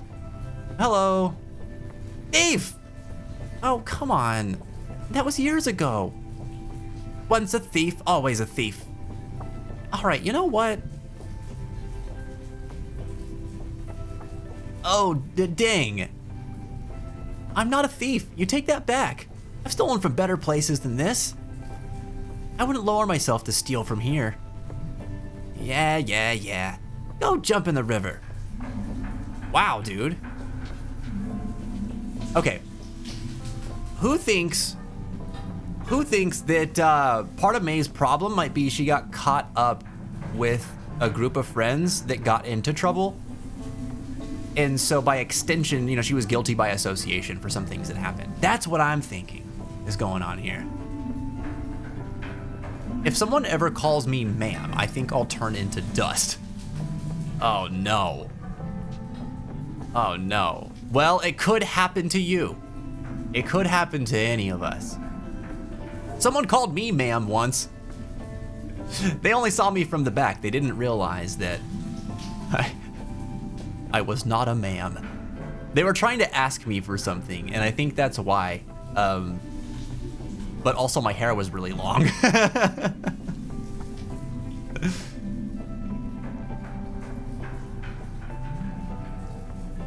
Chat, I need to settle a little debate, says Kev Enix.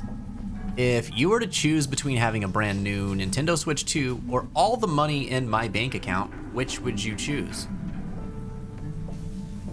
A brand new Nintendo Switch 2? Because I don't want to take your money, Kev. I want you to have your money. You earned that money. That's your money. You need that. I'll take the Switch 2. And I don't even particularly want the Switch 2. I just don't want to take your money. Delicious pretzels. No, we're not taking it. We're not taking it. We're not gonna prove that guy right. Oh, who are you? Uh-oh, we just stumbled into something.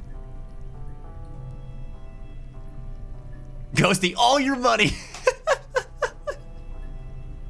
Of course. Oh my god. You can go Polter Ghosty. 62 cents! Never mind, you have the bank account money.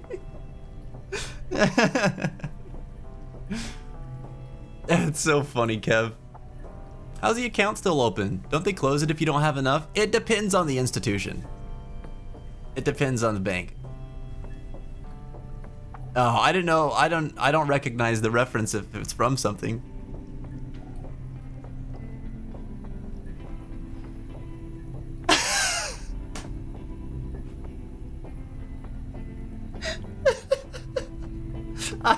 I hope to one day just have like just the power of will to walk into a group of teenagers like May and just go, "Hey teens." That's incredible, dude. May's just Steve Buscemi. Yeah. Well, hey fellow kids. Oh man. High schoolers are built different, dude. They're built different. Like they intimidate me too, but at the same time, like I'm always curious about them. Like I want to talk to them. I want to hear their stories whenever, you know, like if I've got like a friend who's got kids, right? Not like I'm not gonna be like that weird old guy that goes to like the high school or something that they used to go to and be like, I'm just gonna start talking to random children. That's freaking weird. Don't be that way, people. But you know, like the further away, like the older you get and the further away that you get from the younger age group, like the more you feel out of touch with it. And so people that fall in that category are like suddenly very unfamiliar, and it's uncomfortable. It can feel uncomfortable to talk with them. You don't really know how to talk with them. But I remember getting that vibe from adults when I was a teen, and sometimes it was from people that I wanted to have conversations with, and I hated that they treated me like that. So I always try to remain open to conversations with them. But it's a different world, man. It is definitely a whole different world. Sometimes it's a different language, you know? Hey teens, is this the Krusty Krab? Oh man. Hey teens. Hey. What are you guys doing? I just gave that kid the deepest voice. Nothing. Cool. Cool that people still hang around down here. We used to do that when I was in high school. Yeah. I wasn't in high school that long ago, you know. How old are you? 20. Oh, so you can't buy beer. No. Do you have a car? No.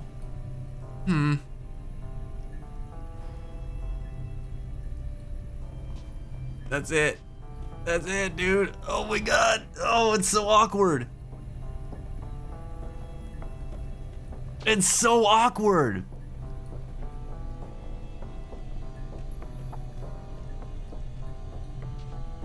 All right, so we met we met the kids that might be up to no good. Still yet to be seen if they're starting trouble in anybody's neighborhood. We are in a different place now. There's Cat. Hello. Oh, I bet you we just skipped a bunch of the town by going through that tunnel.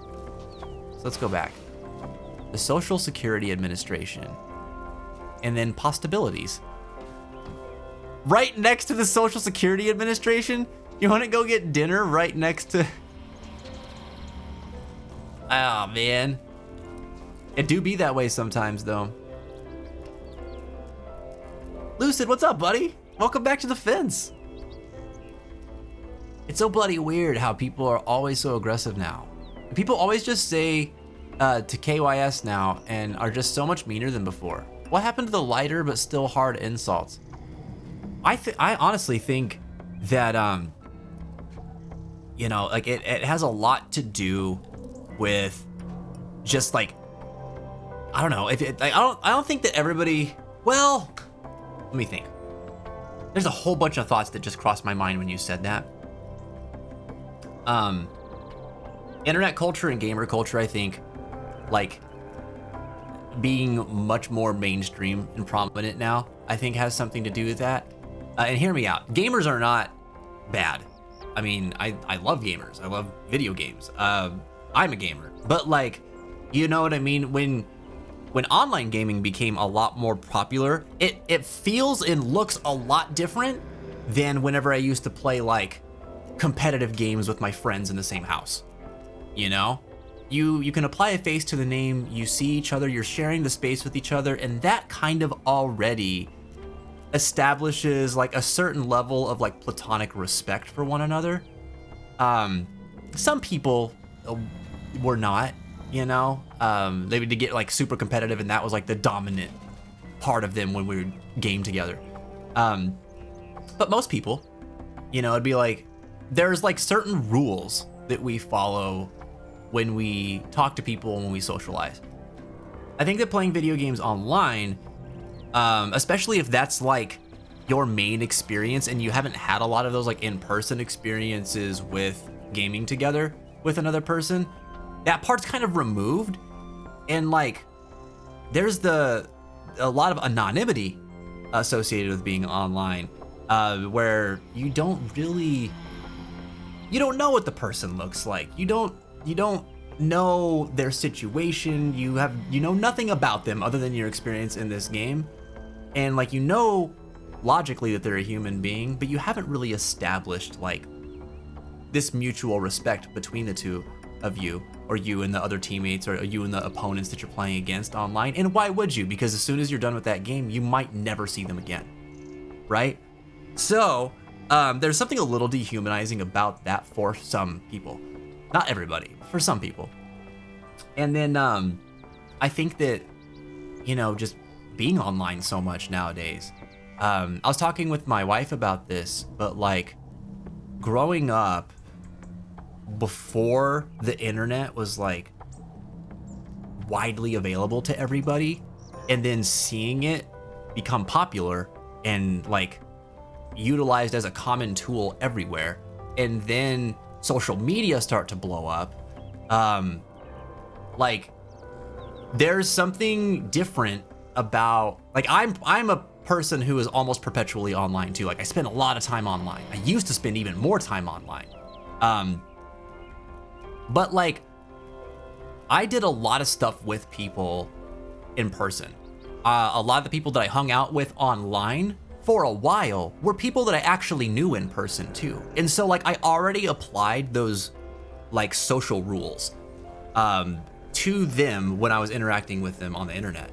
And I just kind of assumed that like I should probably do that with everybody that I'm interacting with online. Because like I had that, you know, and it was very, very common. And there's also a thing that happened. I don't know if this is kind of a little random thought on the subject, but when I would talk to people that I knew in person on the internet, I could almost like, when they would type, I could like hear their affect as I read it in my like mental voice, right? Like I'd read it in their voice. There would be inflections to their words that I was reading because like I knew how they talked. And so I would interpret what they're saying with the knowledge that I already have of them when they would type it. And also this thing would happen where like I would start to recognize this style of written communication to be associated with this type of person, right? So I had a friend who in person was one of the loudest people I've ever met. Could be really verbose. Had a lot to say all the time, made really silly, like cringy kind of jokes, but was like one of the best dudes that I've known. On the internet, when he would send me text messages or when he would like shoot me DMs or something like that, he was like so short. The dude wasn't a writer. He would be so short. Like 1 to 5 word responses a lot of times. And,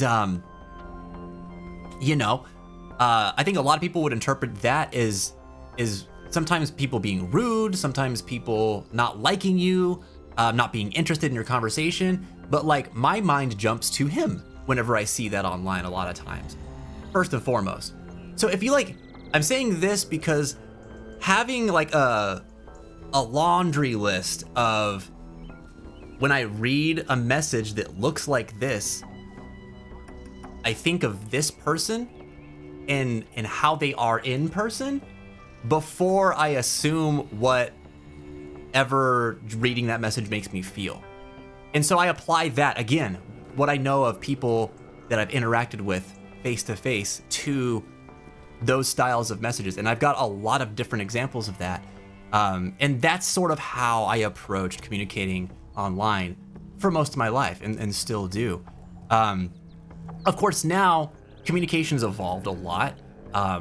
Those rules probably don't even apply now because people have a lot of a different shorthand and different slang.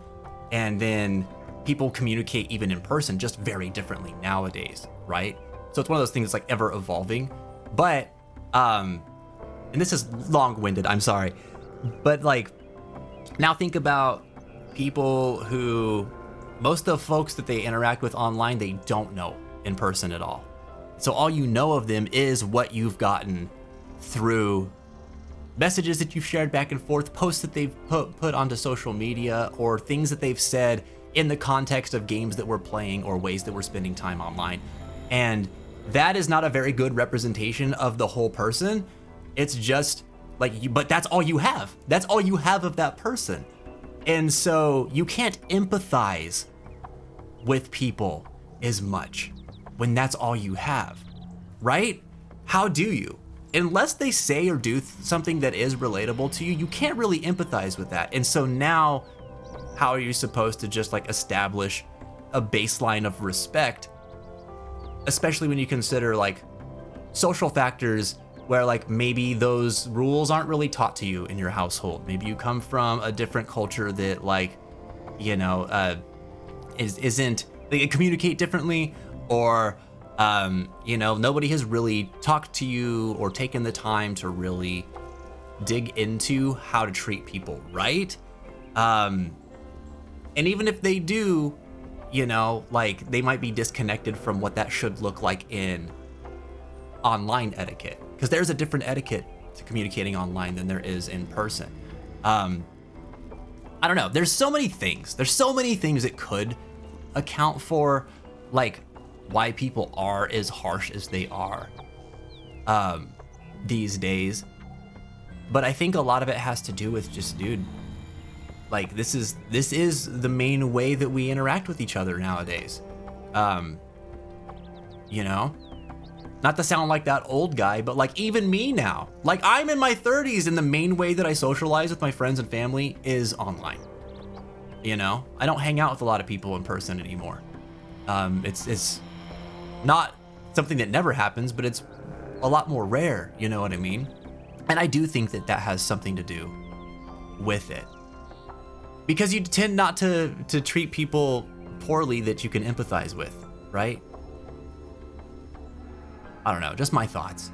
Kev, dude, you fixed the PS5 plates. Hell yeah. Hell yeah. Dude, how did they come out, man? You got that like Spider-Man type paint job on them, right?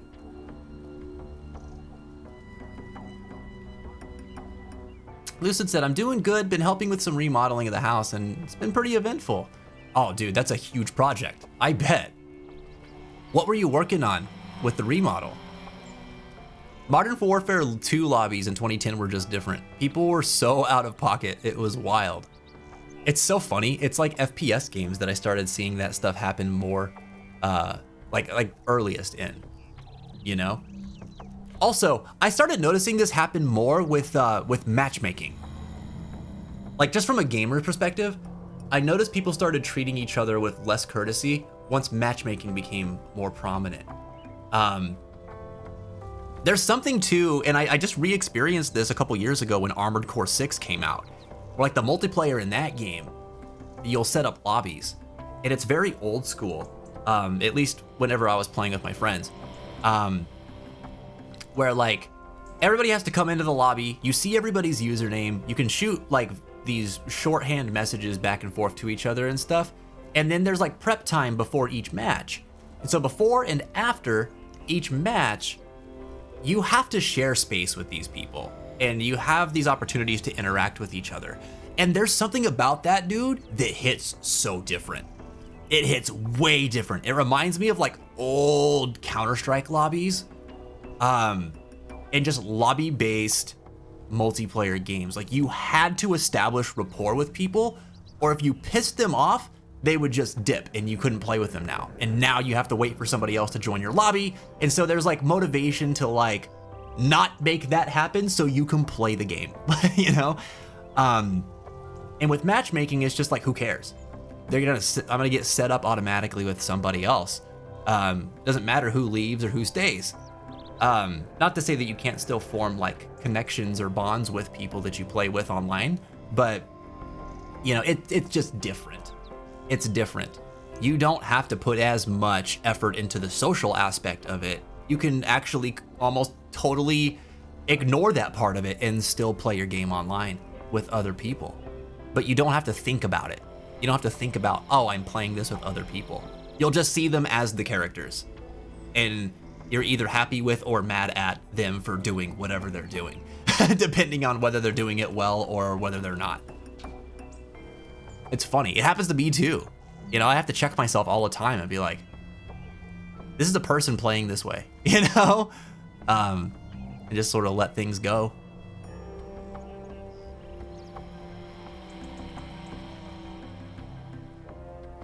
Lucid, I see your question of the day response. We're gonna get to it here in a few. I'm actually gonna play some more of this game.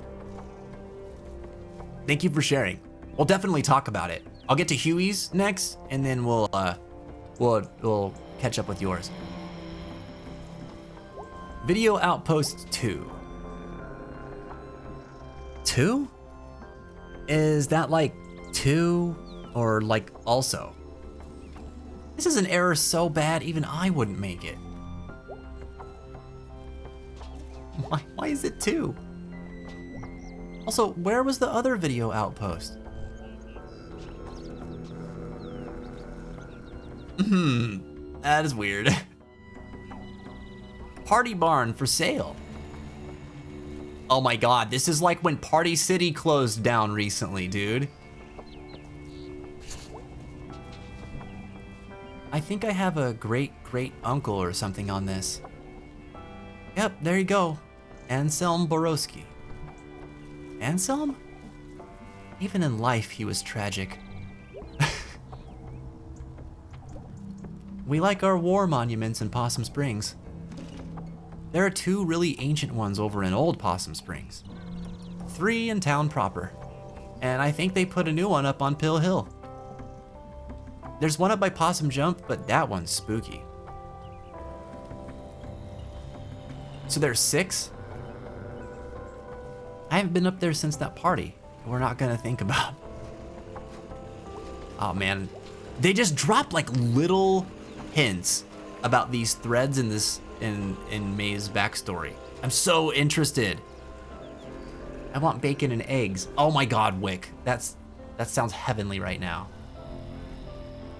I guess that's why I prefer not to communicate in games at all, except randomly chatting to friends or guildmates.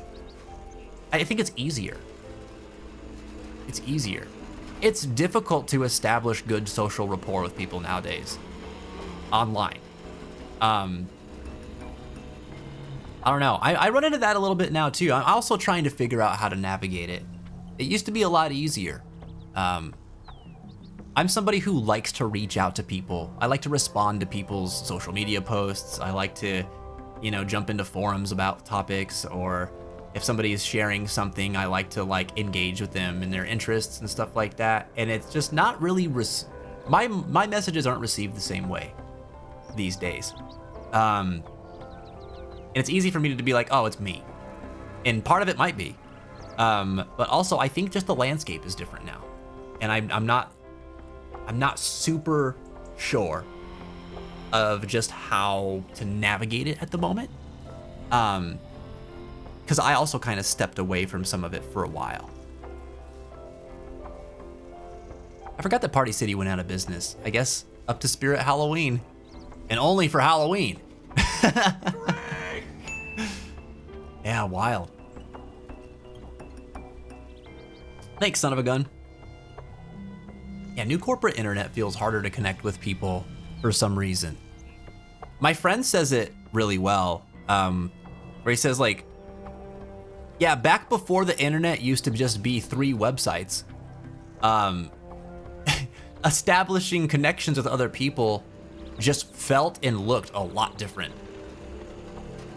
And if you are hearing me say this and thinking, there's way more than 3 websites, Vince, I know.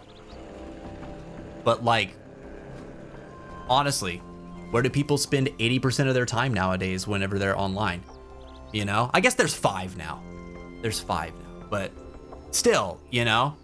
It's like you're going to mostly spend time on social media platforms that everybody spends time on. There's way less exploration. The internet's not quite as fun because of that, and it feels more like algorithmic.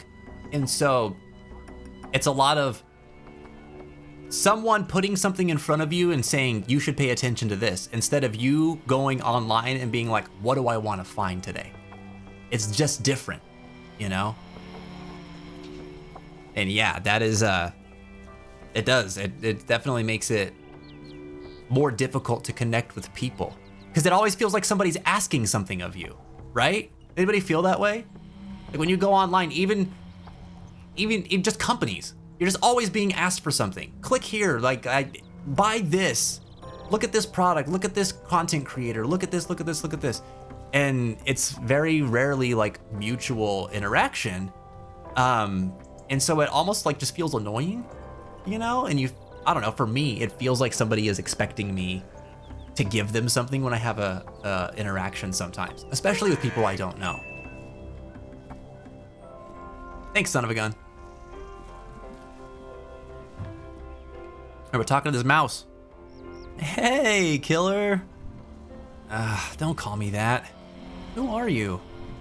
Lori M. How do you even know about the killer thing? It was a big deal, even to us middle schoolers. And what did the middle schoolers say? You put him in the hospital, and no one knows why. Did he like have it coming or something? No.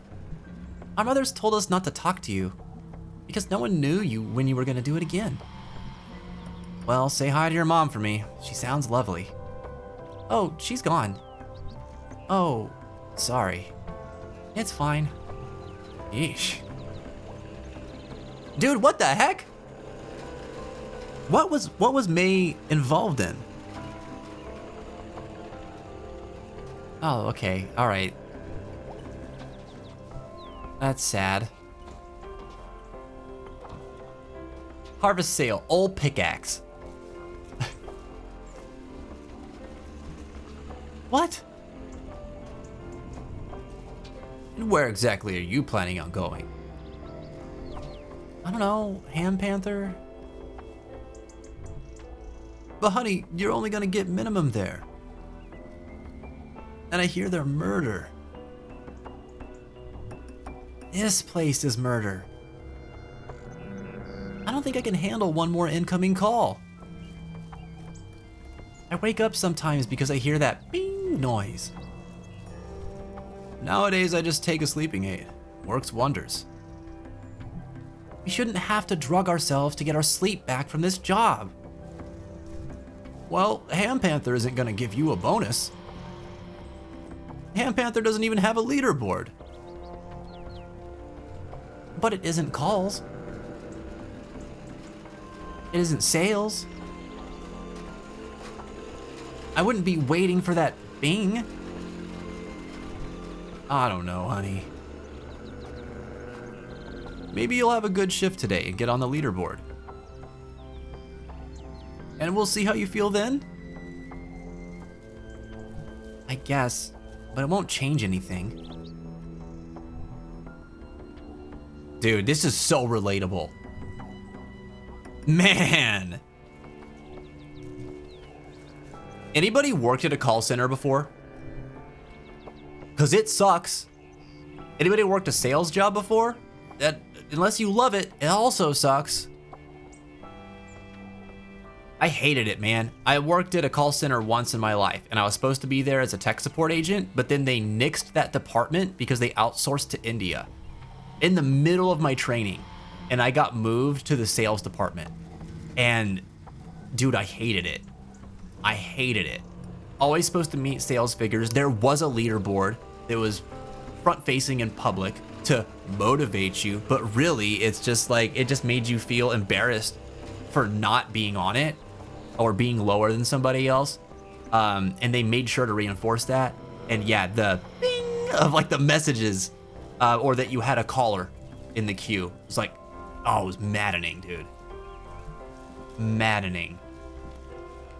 Oh yeah, it's common, Mashi. Especially in positions that that like feature sales. Like if you're in sales of any kind, there's a leaderboard. It's very competitive. A lot of places you'll make like commission based pay. So like you've got your base pay and then you get bonuses based on like how much you sell. In call centers, even in tech support, I think there's leaderboards for like how many issues you solve each day. And they have like a ratio, like how many customers are you supporting per hour kind of thing. So there's like metrics and stuff tied to that. I mean, Monsters Inc. had a leaderboard. Like, yeah, yeah. Former AT&T tech support member, mobile device division, was an absolute nightmare. Now, dude, I did it with AT&T as well. I worked through a third-party contractor called Convergys, but AT&T was the client. And yeah, dude, I hated it.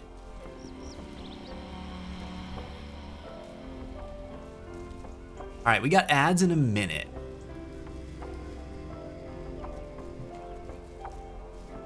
So Mirror says, I still friends with people from my old Destiny clan, but cut ties completely with people I knew from Call of Duty games. Comparing the levels of toxicity is like comparing the cyanide in an apple seed to a lethal dose. Oh, dude, I believe it. I made a lot of great friends in Destiny, actually. That community was pretty cool overall. I really liked a lot of the people that I met there.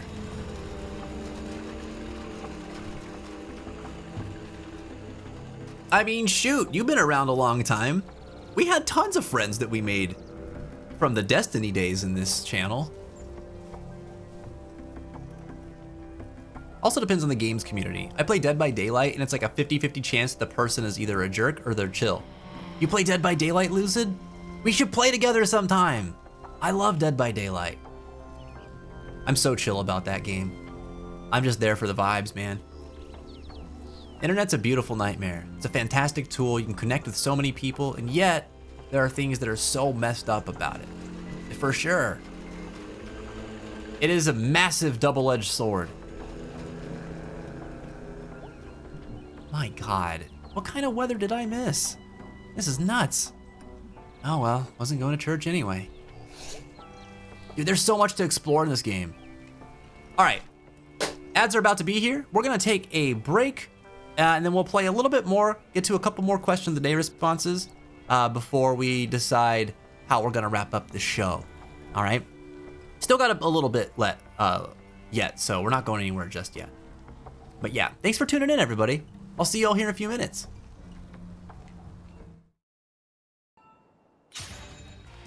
I forgot how to play.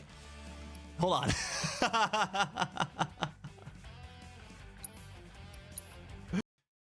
There it says, you can do the dishes properly, that's good enough. Putting one's heart into it isn't always about making it special, but not putting your heart into it could mean maybe some of the dishes having like Tony stains or something like that. Tony stains? What are Tony stains? Like some guy named Tony just came in and like spit on your dishes and then left? Or like Tony is the pizza guy that brought food and then his pizza is left on your plate? That kind of Tony stain? Tony, stop it. Stop doing that. I told you to quit coming in here and spitting on my plates. Go back down to the corner where you belong. May your heart be your guiding key.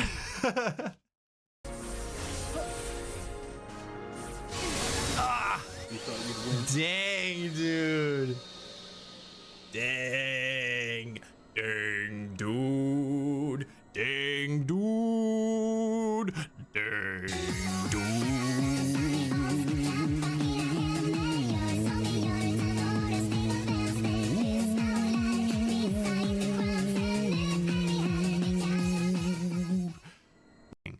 This all being said, thank you all for indulging my ramble. Indulging my ramble. Thankful indulging my ramble. I don't know why it came out that way. At any time, SW, we're all about indulge. Why do I keep doing that? Indulging the rambles. It's okay though, because my boy has Swallow. Nothing can hurt us as long as my boy has Swallow.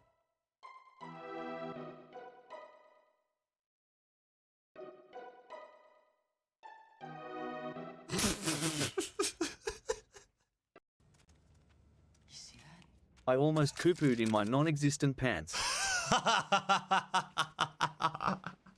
I almost poo-pooed in my non-existent pants.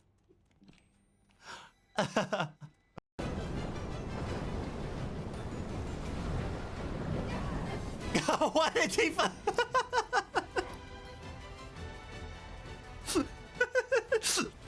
just walked right up to it. Robert, you know my curse, my pain, my grief, my woe?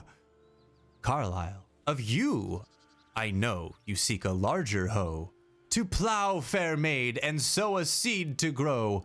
But lack do ye a mighty horn and mast, with which to guide a maid to bed and fast. Oh, Robert got hit with the small PP jokes. Oh no. Well, welcome back. By the rules of the internet. We are here playing Night in the Woods. Having a great time with this game so far. Good conversations going too. Actually, before we dive back in, I want to discuss a couple of other questions, the day responses that came in. And if you don't know, we are talking about how one would describe depression. That's the question of the day. How would you describe depression? And Huey earlier said it can sometimes be hard to know where to start with an idea. Speaking can be limited because it's very one-dimensional, one word at a time, but the idea might be multidimensional and you can choose where to start expressing it from. Huh. I hadn't really thought about that way before. So do you mean like when you're depressed, is it hard for you to are you talking about like simple ideas that you would normally be able to communicate more effectively? Do you feel like it's like hard to get that across at all? Because it's like it feels much more complex than it does when you're not depressed. Oh, you answered the wrong question. Oh, okay, that makes sense. I was trying to get there.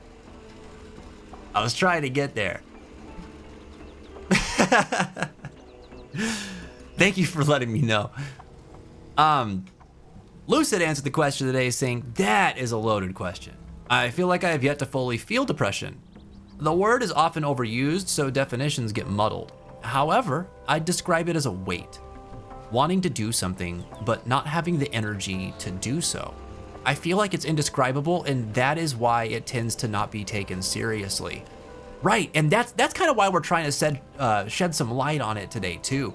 Or not just today, but like mental health in general. A lot of mental health concepts are like this, where to discuss it it's complex, and it's something that, like Wick was saying earlier, it's difficult to put into words, and I think that's why, you know, we try to like simplify a lot of things, like a lot of concepts in our life.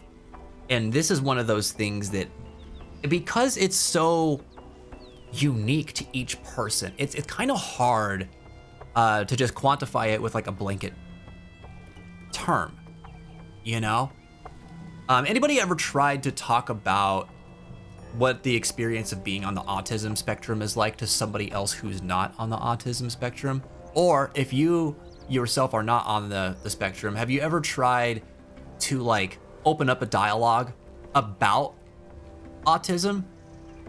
That is a really good example, I think, of how it can be just tough to really talk about these things in a way that does the subject justice. And I think depression has suffered, like as a concept, has suffered from this a lot socially, where, you know, I said earlier, a lot of people conflate it with just simple sadness, when it's so much more than that. I think, Lucid, you have more of an understanding of it than you would think, just because you compared it to weight. It is weight, man.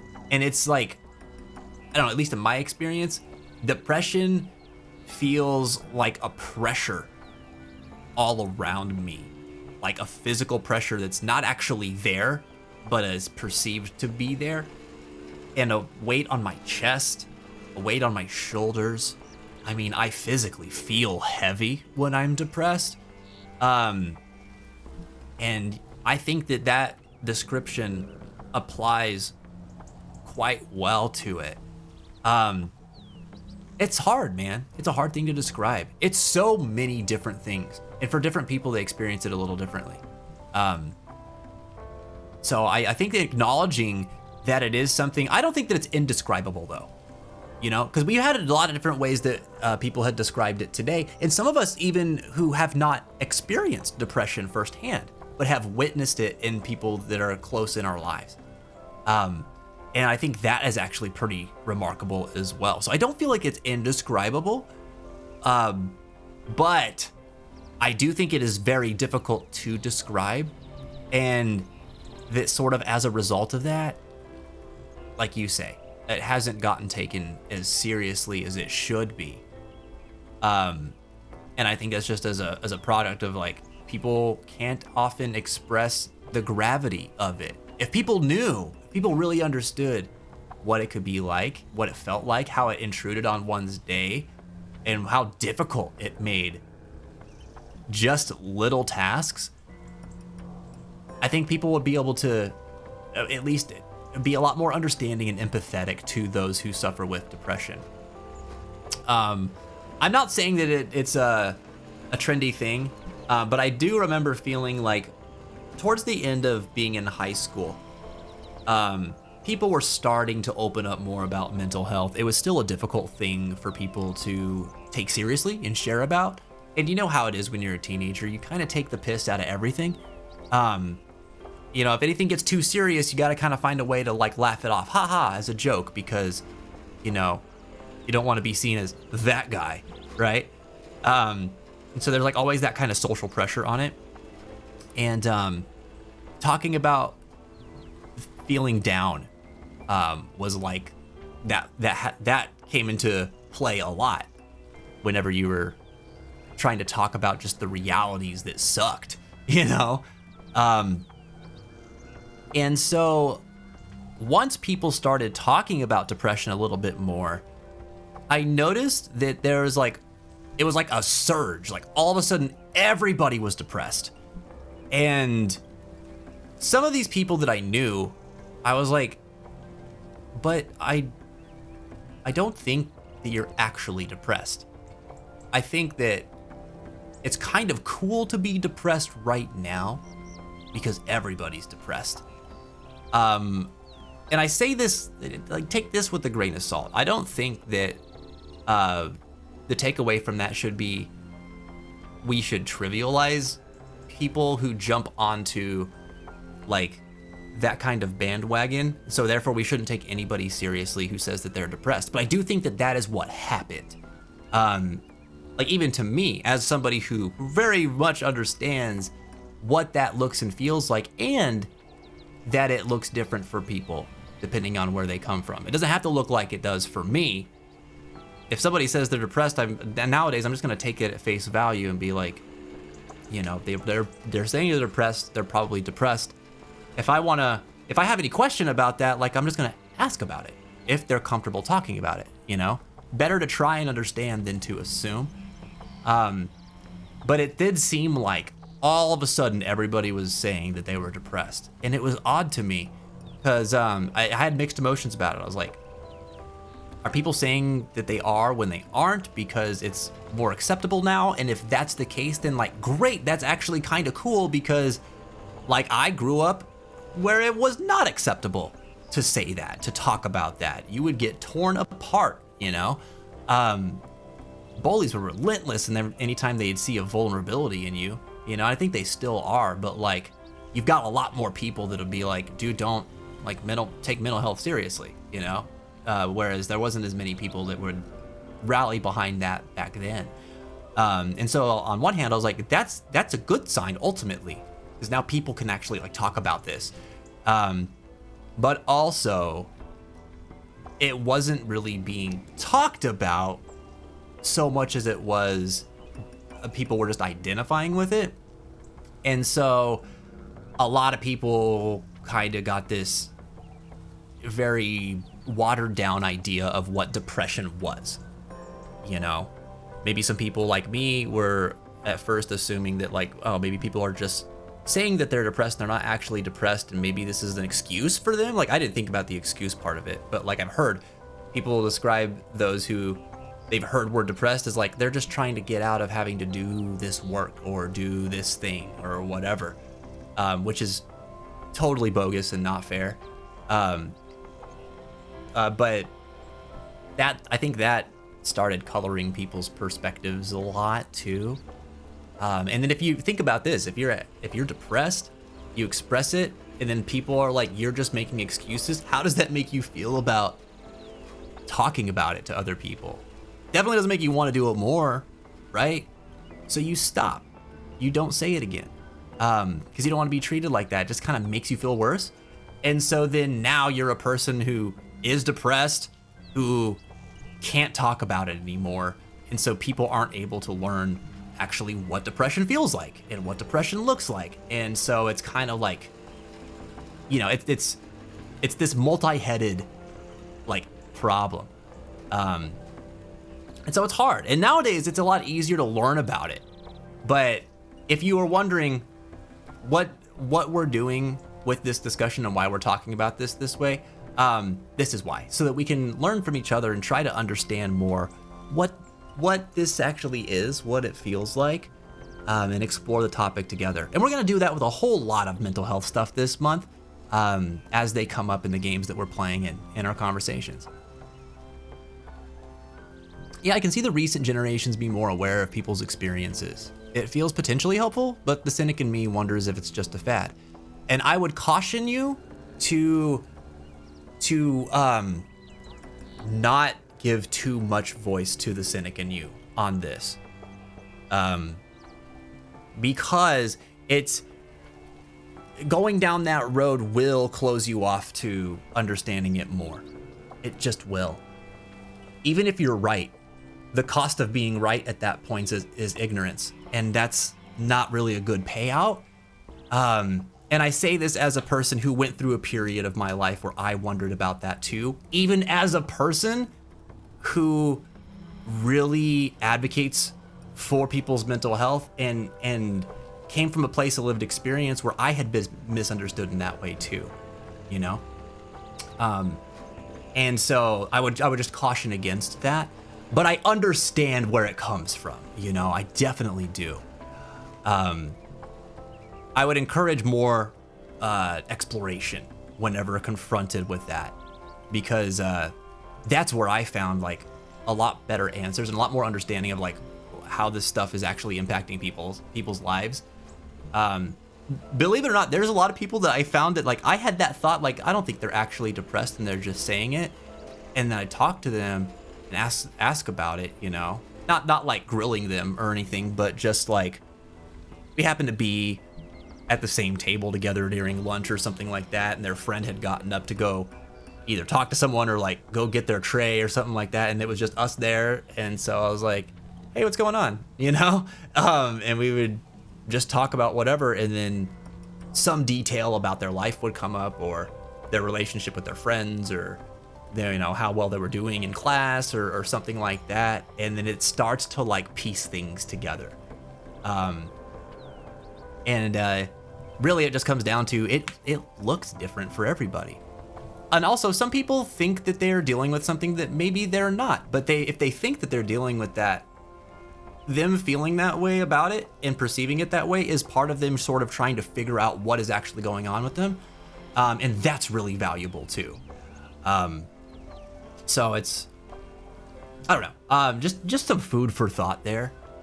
But I understand why, you know, there might be some skepticism around this stuff sometimes, depending on like how people are expressing it and things like that.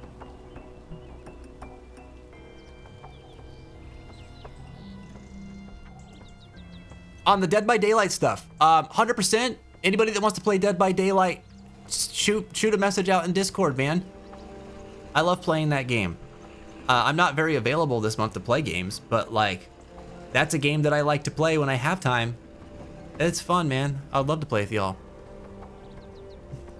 Hero, what's up, dude? Welcome back, man. Same with any kind of mental health issue, said Lucid. I often talk about my anxiety openly, which is nice. It helps, and if it can help someone to talk about it, then great. Yeah.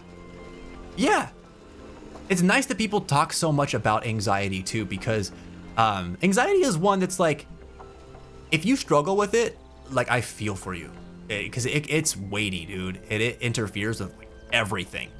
Like it makes things so unnecessarily complicated, and people who don't experience anxiety might look at someone with anxiety and just be like, why are you making this so hard for yourself?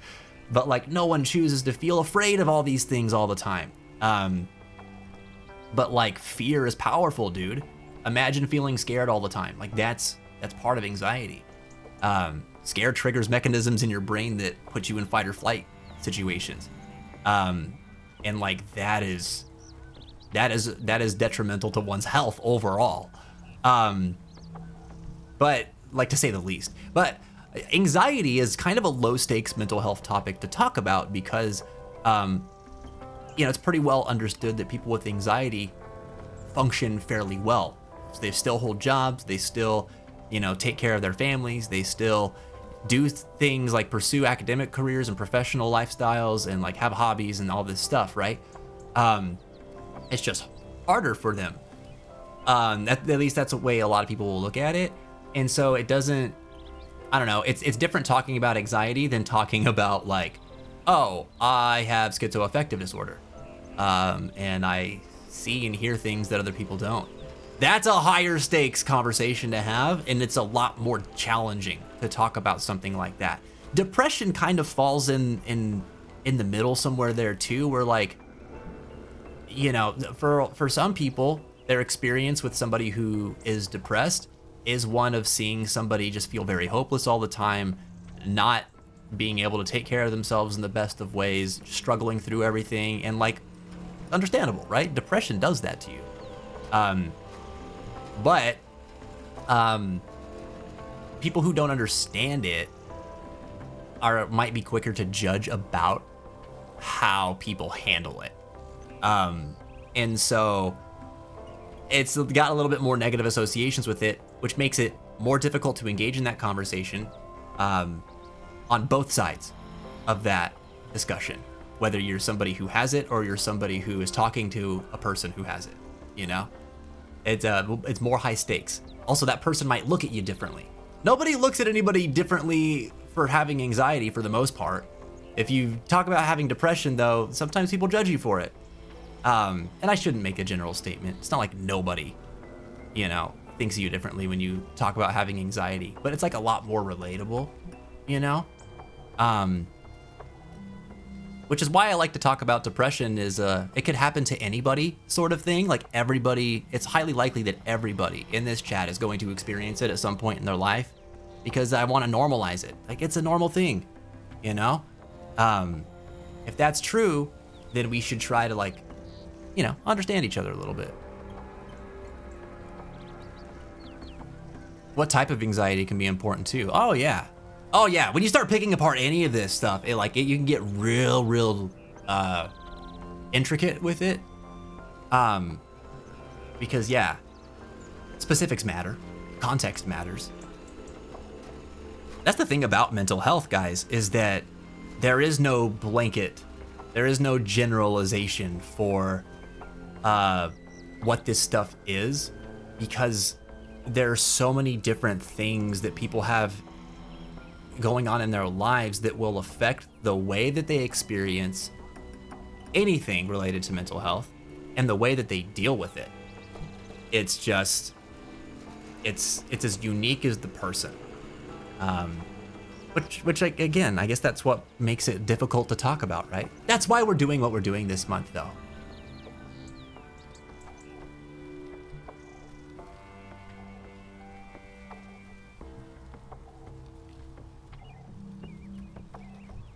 The thought, okay, we're coming back to the game here. Thank you both, well, Huey, you answered the different questions, so sorry about the mix up there. But thank you, Lucid, for sharing your insight and your experience with how you might describe depression, man. It led to this conversation. I think that's really cool, man.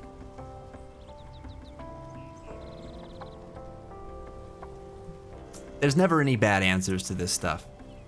I always love it when you guys are jumping on to share your thoughts on these questions. Lucid, I'm sorry I used to struggle with anxiety a lot, man. Oops. It's tough. Does that mean that you don't struggle with it as much now? I'm kind of the opposite, where like I didn't used to struggle with anxiety and now I have like lots more of it. It feels weird to think about. The thought this place is falling apart. Oh, look at that. The mill is like a big skeleton. Oh, that's cool. I like the way that May's mind works, like descriptively.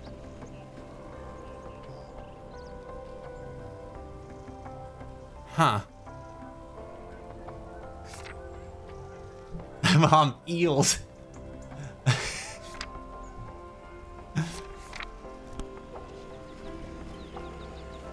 All right. Whether you have anxiety or depression, you get very specific reactions when you talk about it, which is people will start to tiptoe around you. Yeah, the walking on eggshells thing feels bad, dude. Feels bad. Like nobody wants to be treated differently because of what they deal with. Sometimes it's done out of love and other times it can feel patronizing. Like I had a friend basically use my anxiety as a means of defining my whole personality. And that sucks. That sucks. Anybody ever felt like, and because everybody's mental health journey is different, but has anybody ever felt like you don't want to identify with whatever you struggle with in your mental health. Like, okay, for example, I have bipolar disorder, right? I don't like being called bipolar. I don't like calling myself bipolar, you know? I'm not bipolar. I'm Vince. I struggle with bipolar, you know? It's one aspect of my life. And for me, it's important that I recognize that it's one aspect of my life, because when I believed that that's all I was, like, I felt very stuck and doomed. And I hated that, man. And I also hated that being like the thing that people thought of when they thought of me. Like, that's not how I want to be recognized. You know what I mean? But I do want people to acknowledge it as part of my experience. And so for me, the wording, the phrasing was always very important. That I'm not a bipolar person. I'm a person who has bipolar disorder. But I've met people who, you know, them coming to grips with their mental illness was very empowering for them. And so for them, saying I have bipolar disorder is almost like denying who they were, denying that they had this thing that they struggled with that affected their life so profoundly. And so for those people that I talked to, saying I'm bipolar was deeply empowering for them, because there's an explanation for why they struggle with what they do and why they have as difficult of time dealing with it. Of course, because I'm dealing with this thing that it's beyond my control. It's happening. There's a chemical imbalance happening in my brain. And I used to think this was just me being a horrible person. But actually, it's identifiable, it's treatable, and there's some hope that I can get better and not have to let it run my life. Acknowledging that they were bipolar gave them a path forward, because that meant that there's a way to get help for it. So it really depends on your experience.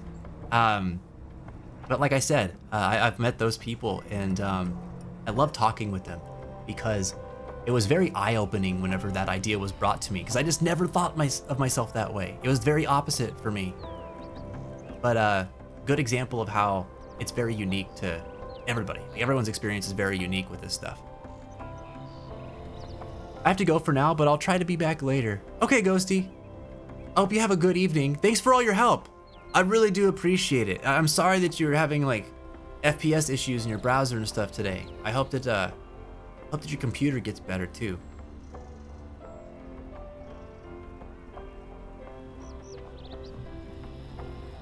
It's almost 5, quitting time. Kick back and watch some brews and watch the smelters. Kick back some brews and watch the smelters. Yeah. The smelters must be the sports team here. It's Miller's Bar. Snack Falcon. Mom was talking about this. Swoop in for a bite. It really does. It's very corporate, isn't it? Big difference from the rest of the businesses in town.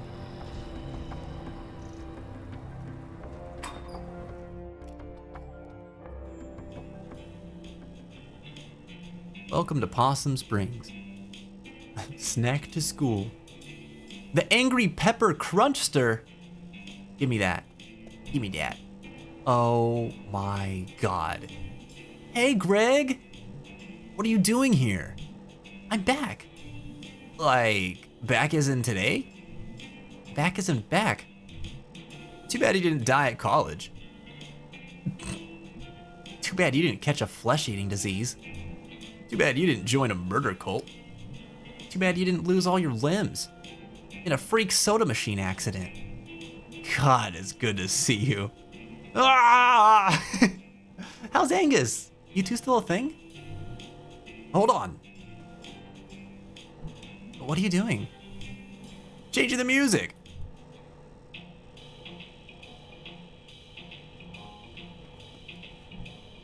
What?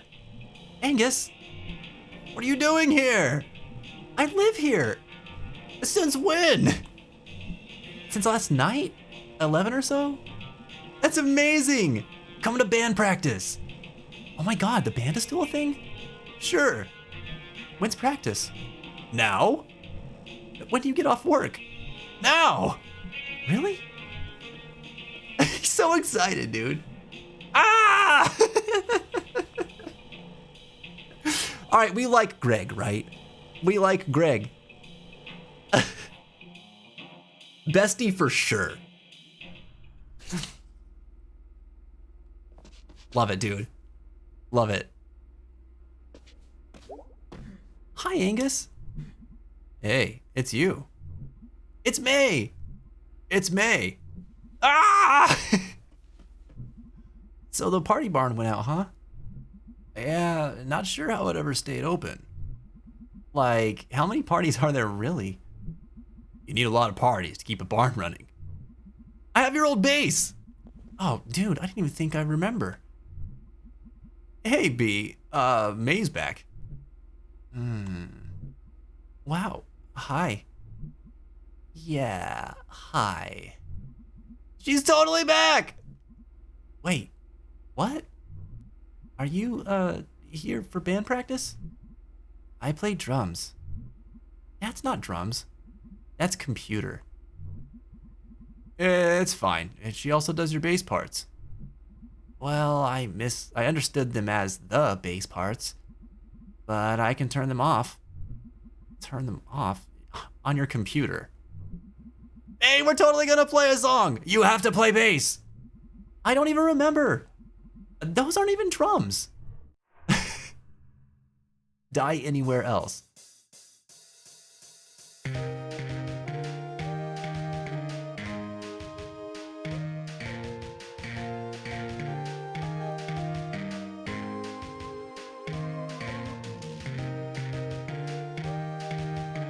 I want to read the lyrics, but I can't. I have to play Bass Hero.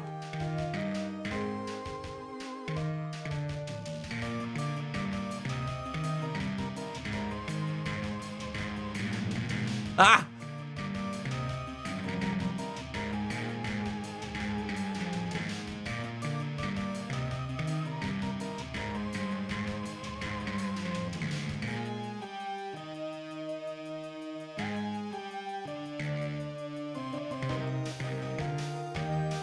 Oh, this is a good song. I want there to be a vocal so bad.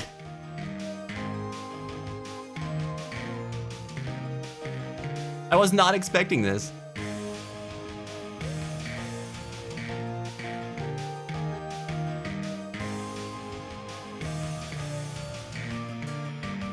So I've got audio delay, which I didn't realize until just now. This is reminding me of like when I was in high school, we had a Guitar Hero competition, and one of like I was in an orchestra, and one of the days we were having like a pizza party, and we were celebrating, I think, success in. Hold on.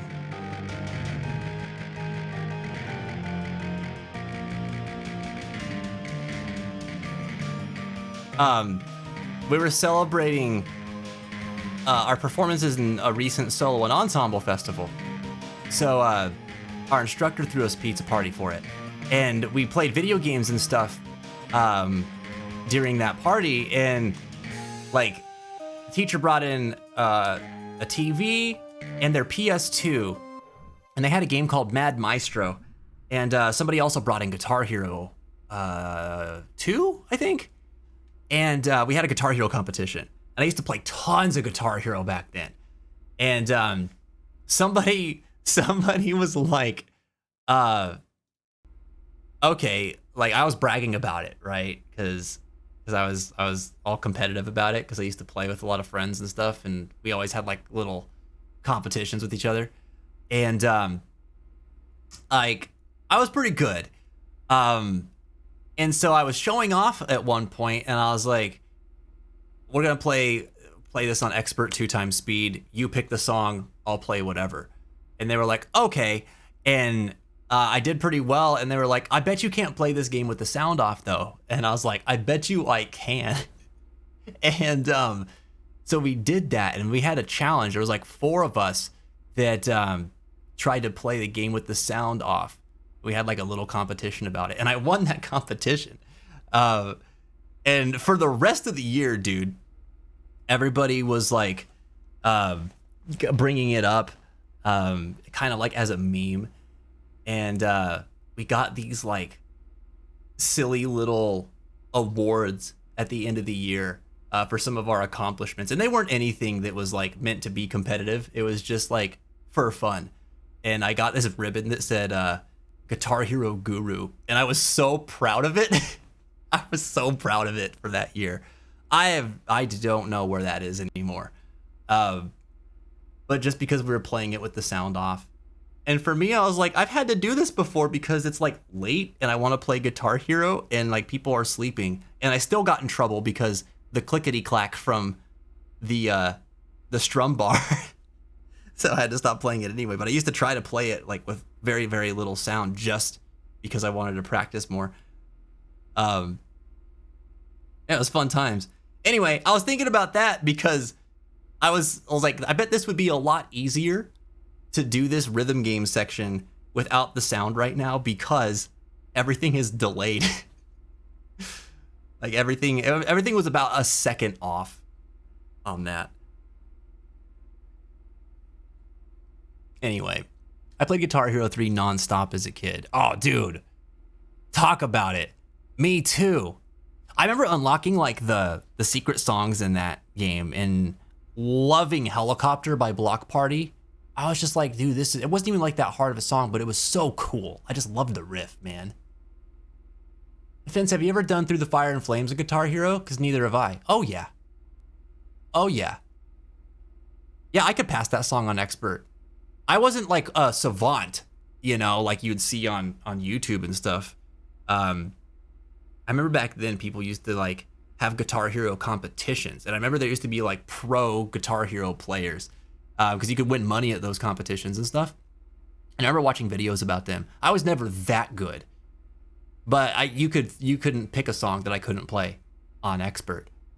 I just played all the time. That's all it was, really. Bear makes me think shoegaze, electronic indie rock. Yeah. You pretty much nailed it. What sound is this band gonna have? Oh man, I wish I would have saw that sooner. There was a message I missed earlier that I wanted to see. I'd have a conversation in voice chat about depression in more detail. I have more things I have to say and personal experiences I can share. Also, I struggle, but I know how to cope and manage a little better. Depends on the situation. Ask me in voice chat and I'll give you a plethora of examples. Yeah, we should definitely talk about it sometimes, Lucid. I think that anybody in this community, by the way, if you ever want to talk about these things, and I understand why you'd be nervous about it, but like, look at the people in the chat right now. If you ever see them on Discord and you just want to talk about these things, you're not going to find a better group of people to talk about this stuff with. Like nobody's going to judge you for any of it here. So if you ever want to talk about that stuff, the voice channels are there for y'all. Feel free to jump in, or you know, if you want to do it more privately, that's cool too.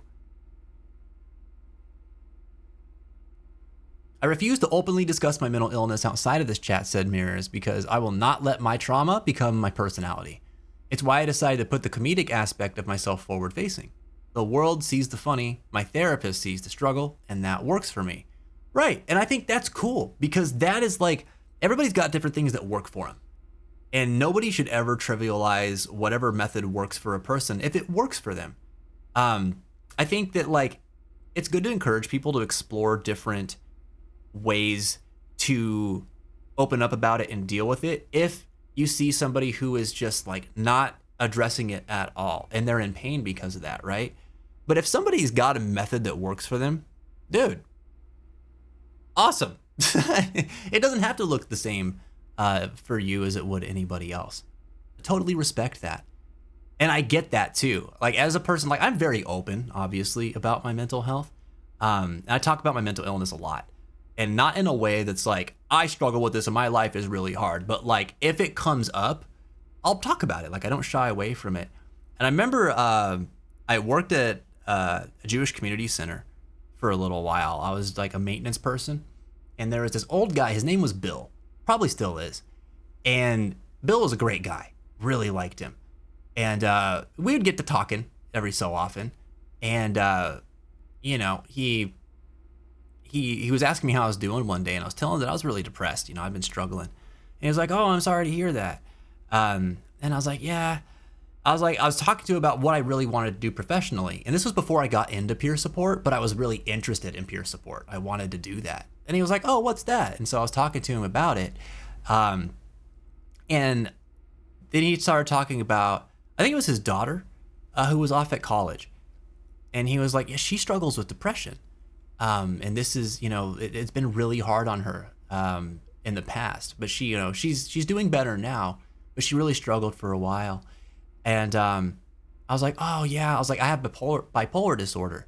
And he was like, "Oh," and I was like, "Yeah," I was like, it means that like depression is something I deal with pretty regularly, and I've got like, I don't have like these manic episodes where I'll go into like these grand delusions, because I have bipolar type 2. I get what's called hypomania though, where like I just get, it'll feel like I'm very elated, like on the cusp of something that might be delusional, but like I do feel almost invincible and like super inspired, super energetic. I don't need much sleep, like, but I'm also really agitated. It's weird. And you know, I was kind of talking about that with him, and then he was like, "Oh, that's really interesting." He's like, "I would never know if you hadn't told me." And I was like, "Yeah, most people don't, you know," and I'm fine with that. But for me, part of my personal mission is I want people to understand what a person with bipolar actually looks like. And I'm just one person. There are people who do fit the stereotype, I guess. But there's so many people that don't. And I want people to have an example of like I wanted Bill to be able to have a conversation with somebody else someday, have that subject maybe come up, and then be able to talk about like, "Oh, you know, I knew this guy that I worked with who had bipolar disorder," and then be able to share about that, you know? Because I feel like my experience is not necessarily the one that you hear about when bipolar comes up.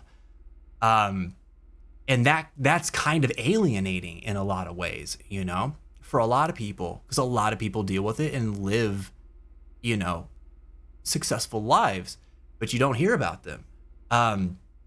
So my point is that like there's a very like deep-seated reason why I am so open about it, and I would not expect everybody to be that way. And the reason I brought up Bill was because Bill came to me one day when I was painting a room, and he was like, "So I've been thinking about this, and I want to ask you something." He's like, "What's up?" Oh, I was like, "What's up?" And he said, "You know, you talk about mental health stuff a lot." And I was like, "Well, I mean, I care about it. I advocate for it, you know. I think everybody deals with it." He's like, "Yeah, but like, don't you ever worry? Like, do you think that's a good idea?" And I was like, "What do you mean?" And he's like, "Well, yeah, don't you ever worry that like people will look at you differently?" And I'm like, "Well, sure, but I don't care about the people who are going to look at me differently. Like, it's not like I don't care about them as like, oh, I wish they didn't exist or something like that. But like, those people are not going to stop me from experiencing what I experience. Them judging me is not going to change what I deal with. You know what I mean? And it's also not going to change how successful I am despite that. So they can have their opinions of me. I don't really care." And I told him that, and I was like, you know, it's a valid concern. I used to worry about that a lot, actually, but no, I don't really care. If people treat me differently, am I going to feel like it's unfair? Yeah, for sure. Is it going to bother me? Sure. It sucks. But I think that the value of like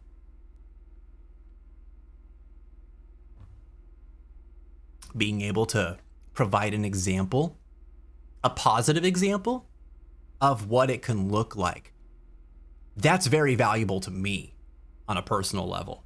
And to not provide that because I don't want to feel a little judged is not worth it for me. and I say this because I'm trying to not express this in a way that like anybody who doesn't do this is wrong or should feel bad. You should not feel bad. All right. I'm comfortable with it. Not everybody's as comfortable with, or as safe to be able to talk about it so openly. I'll say that too. Not everybody is so safe to talk about it. There's a lot of like prejudice out there and a lot of hateful people, and you might not be in an environment where like you're able to like lead a good life if people knew this stuff about you, right? If people found out about this, you could lose your job. Like, no, that would be tough, And I've been in that position before. I've lost a job because I had bipolar disorder before. So I know what that feels like too. So I get it, Like I said, it's not the same for everybody, but that's why I talk about it so openly in the way that I do.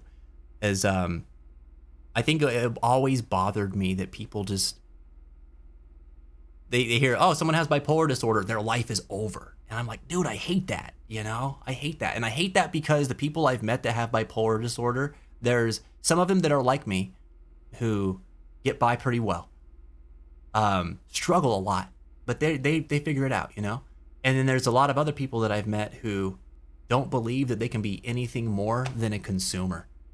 And it breaks my heart, man, because they didn't foster that belief on their own. That came from other people, and I haven't met a person yet that has not applied to who struggles with bipolar disorder that feels doomed. And it should not be that way, dude. It should not be that way. People can get better. People can be who they want to be. But if nobody believes in them, how are they supposed to believe in themselves? And how are people supposed to believe in people who struggle with stuff like that if they don't know that it exists? If they don't know that like people can live successfully and have this very debilitating at times illness, right? You don't know what you don't know. So anyway, I'm a little on my soapbox with that one, but I hope what I'm saying makes a little sense.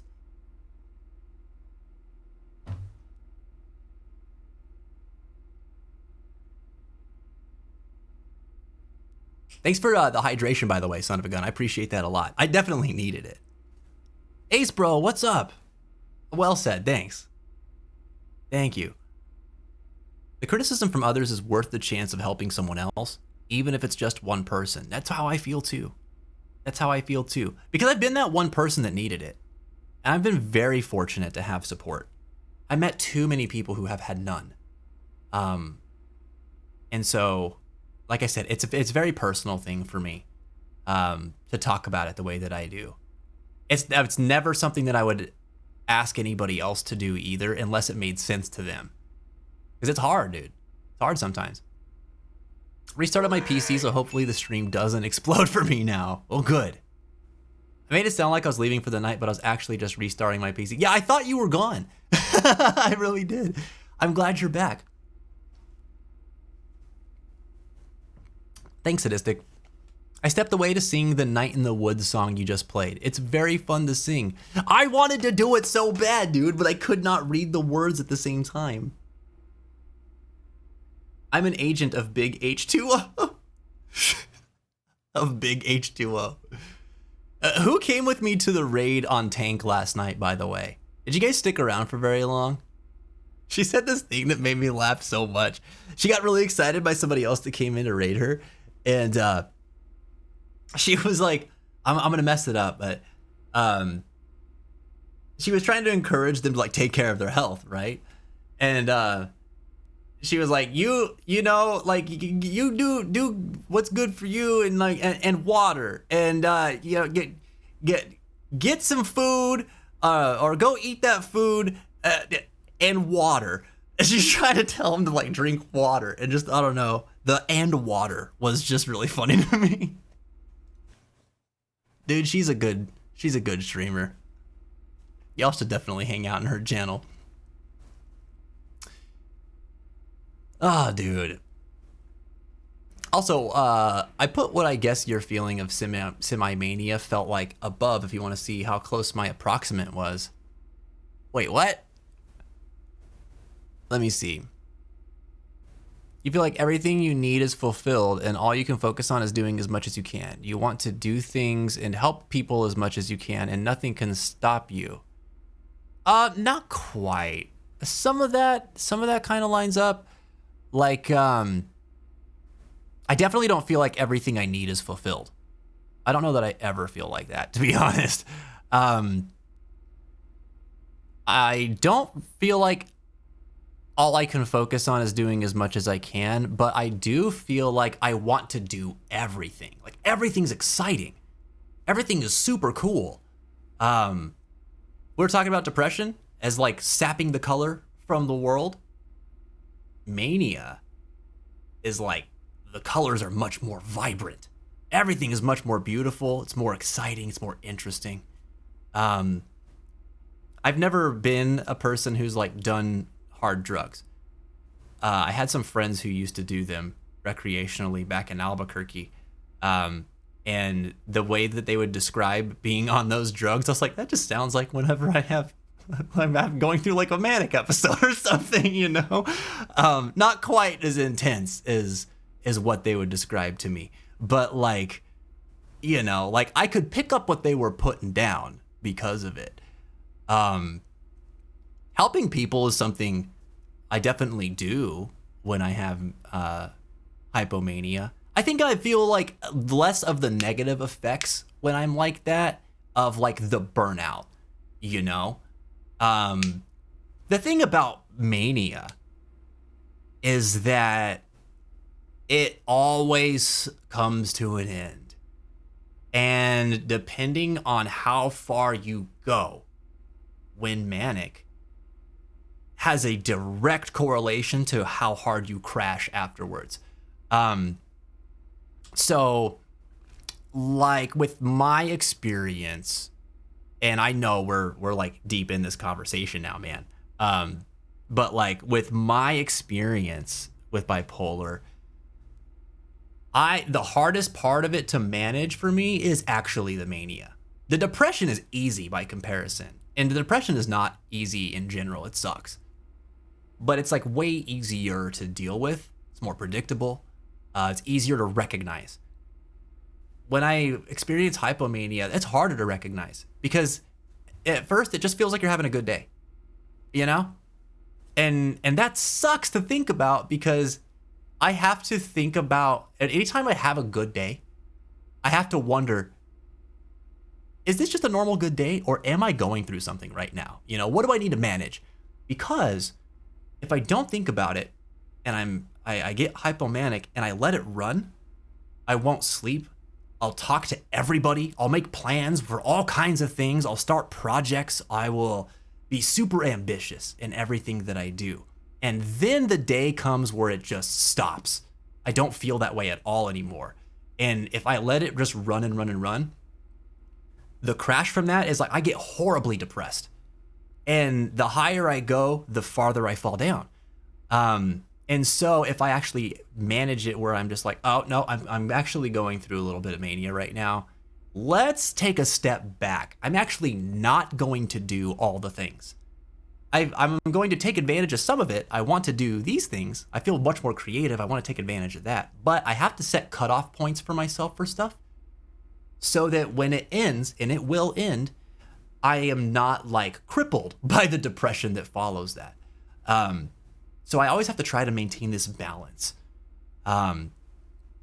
which is like part of where like the bipolar part comes in as a name. It's like you have these extreme polar opposites of emotional experiences. Bipolar is characterized specifically by shifts between mania and depression.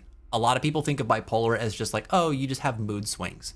You know, sometimes you're mad, sometimes you're happy, sometimes you're sad, sometimes... No, it has nothing to do with any of that. It specifically has to do with swings between mania and depression. If somebody's just having mood swings in general, it's unlikely that is due to bipolar. But if they have, I mean, it could be, that could be part of the experience. But like That's not what defines it. It is specifically between the extreme highs and the extreme lows. And in conjunction with experiencing either one of those for prolonged periods of time. So multiple days, weeks, or even months before, like in between fluctuations. Some people cycle faster than others. But like, that's generally how it's characterized. But yeah, it's interesting stuff. Interesting stuff.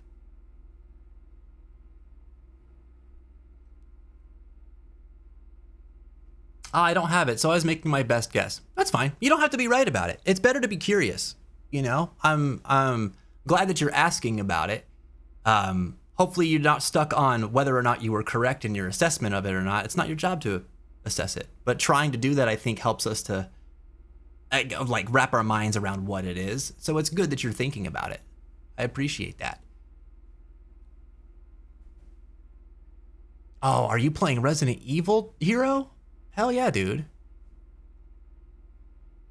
That's awesome. Oh, you were being dramatic, Ghosty. Dude, I just take what you guys say at face value.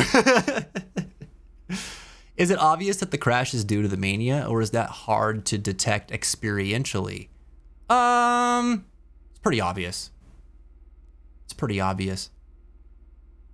The only thing that makes it not obvious is if I don't realize that I'm manic, right? So like if and for that, at this point in my life, with what I know of myself, for me to not realize that I'm manic before the crash means that I'm not paying any attention to myself. And that typically doesn't happen these days. But if like, okay, so I mentioned that like part of what bipolar, damn it, part of what bipolar is characterized by being that like the shifts in the mood will be prolonged. So sometimes I'm not manic for a long period of time. I'm usually depressed for very long stints. But the mania will usually only last a handful of days, right? The shortest it's ever lasted is 2 days for me. The longest it's ever lasted is maybe 5 or 6 days. But the shortest my depression's ever lasted is like a week and a half, maybe 2 weeks is the shortest I think I've ever experienced depression. And the longest I've ever experienced depression for is like several months. Like 4 or 5 months. And so if I have mania, for example, for 2 days, right? It's on the shorter end of that spectrum. If I have 2 days of mania and I'm like really busy those days, right? Say I'm working a lot or there's a lot of new things going on in my life and I just haven't had the chance to check in with myself in a couple of days and it happens to fall within those 2 days that I'm manic, I might not notice that until I crash. And then I'm like, why the hell am I so down right now? And then I have to think about it and be like, oh, because I had actually been ramping up for the past couple of days and I didn't catch it. But usually, you know, if it's like, I'll go through it for like 3 or 4 days. And in those periods, it's really easy for me to be like, after day 2, you know, on an average kind of like my average kind of day or week, I guess, it's pretty easy to catch it in a couple of days for me. Where I'm like, huh, I am like all of a sudden really interested in things. Or I'm talking really fast. Or I'm not sleeping very much. Or I just had like 3 song ideas in the span of like 6 hours. And they're all very different songs. I'll be like, that's weird. You know, because that doesn't normally happen to me. So yeah, it's not that hard to notice the crash most of the time. It's usually pretty obvious, but there are specific circumstances where I miss it. You know, it does happen.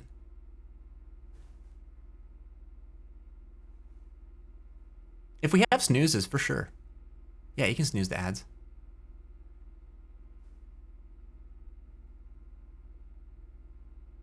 Is your first time playing RE1?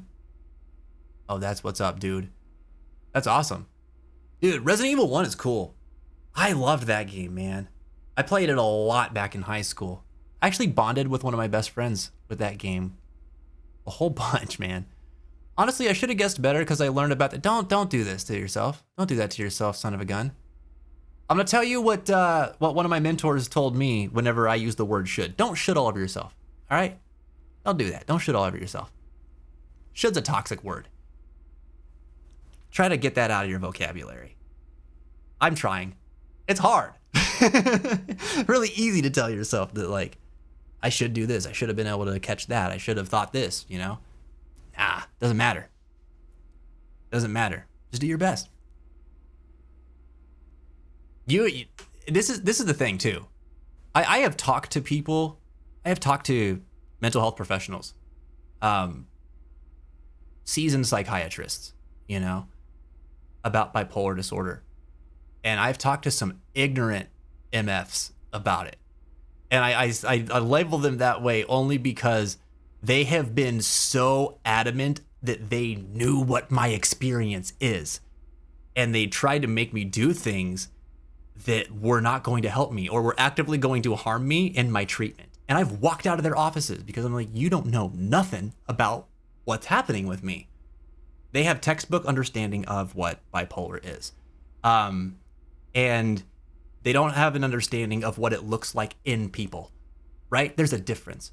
So the reason I bring that up is not to put you in the same category as them, but to say that even people who have master's degrees and have, like, this is their profession, they don't always know what it looks like. And it's not until you talk about it, right? It's not until you ask the questions that you start to understand that. So, like, you know, you only know what you know. Don't beat yourself up for not knowing what you don't know. Now you know more, right? You've learned a little bit, and it's a good thing. Your manic is pretty easy to spot. It's the mixed I can't pinpoint. The mixed is hard. The mixed is difficult. We could get real deep with that. I'm not going to actually talk about the mixed episodes right now. We'll talk about that on another day when we explore bipolar disorder a little bit more this month. Because I do have a lot to talk about with that. For a basic concept of what this is, though, chat. It's exactly what it sounds like. A mixed episode is when a person is experiencing symptoms of both mania and depression simultaneously, which is like, think about that. Think about what I just talked about with what the manic experience is like. Imagine having that go on at the same time that you're depressed. Dude, it's wild. It is wild. And that is something worth having a very focused conversation about. And we will, just not tonight. RE1 is awesome so far. If you want to laugh, there's a message from me somewhere in chat telling you my experience so far. You have to repost it if you want me to see it. It's probably pretty far up now. I'm loving that you're playing it though, man. That game is so good. It holds up really well too. I'm so glad they remade it. Are you playing the original, like, PS1 version, or are you playing the GameCube remake? Because that was the best.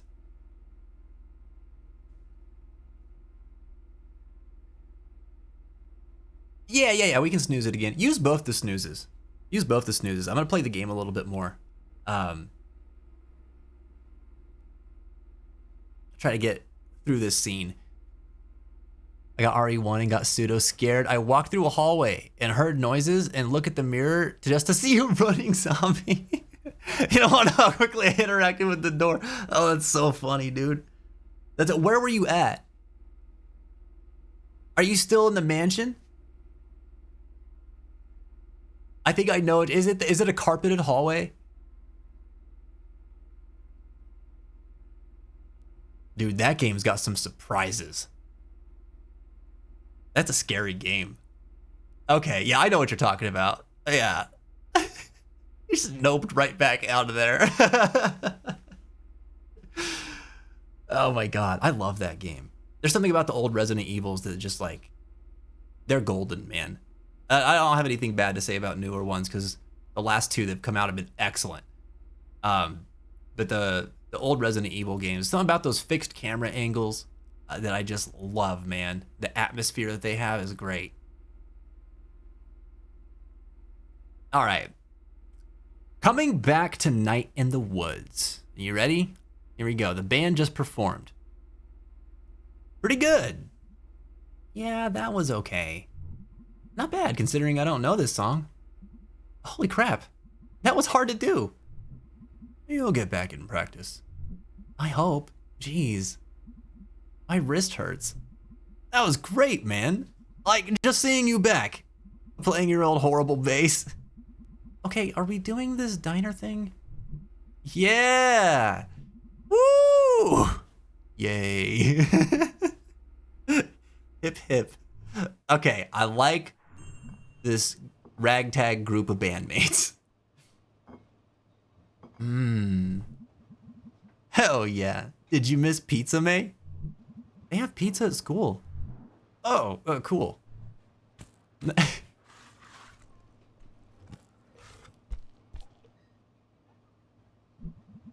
The singer put back the crust.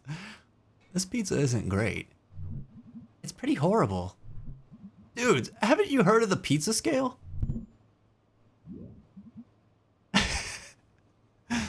The what? There's a scale of pizza. On one end, there's the worst pizza, but like everything right above that is still really good. What's at the other end of the scale? It's pizza all the way up. Pizza good.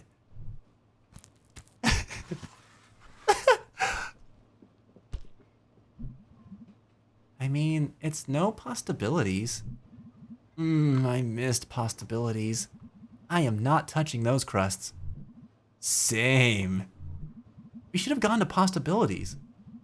The diner has ambience. The seats are comfy.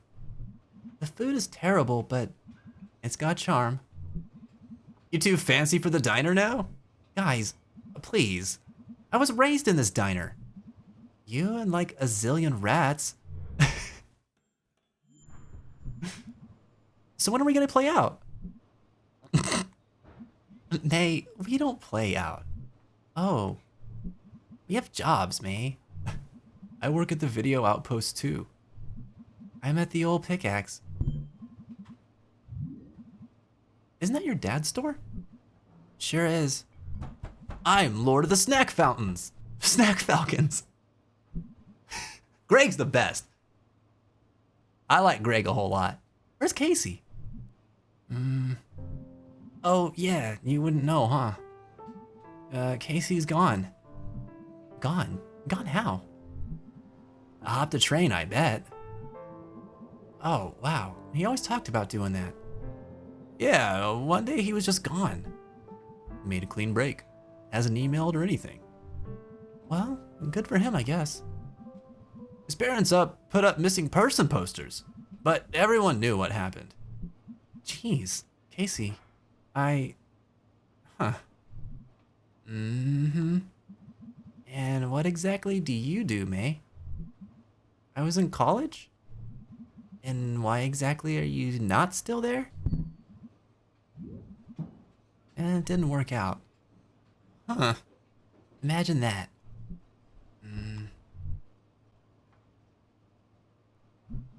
Well, we better get home, dude. Oh yeah, Angus got a date with sword people online. Aw, lucky. It's really great to be back. Dude, we can hang out every day. Oh my god. Holy crap. What? Is that an arm? Oh my god, what? That's an arm. Nobody move. Let's poke it with a stick. I call first. Dude, what? Mate, this is like tampering with evidence. Ugh, am I gonna have to start worrying about getting dismembered on my way home? Shh, I wanna watch this. You don't need your ears to watch. Shh. I don't wanna poke the The dismembered arm with the stick! I should... There we go, we straightened it back out. No, I'm done. I'm done, dude. I don't want to do this anymore.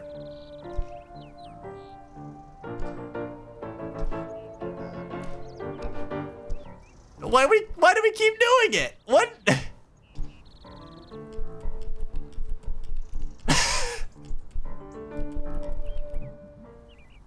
Oh, what's going on here? Uh-oh. Hey, Aunt Molly, we found an arm. Oh. The cop was, it was the lady cop. All right, May, put the stick down and step away from the arm. All right, don't taser me or anything. No promises. Oh, well, I think it's time for Angus and I to get home. See you tomorrow, May. All right, I don't want any of you walking home alone tonight. Buddy system, something bad's going on. I can drive May home, officer. Thank you, B. Yeah, thanks, B. Let's roll. Dude, what's going on? So, working at the old pickaxe. Yep.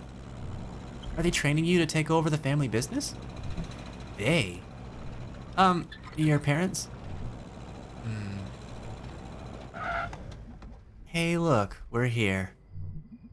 Oh, my house actually isn't for a few blocks. Get out.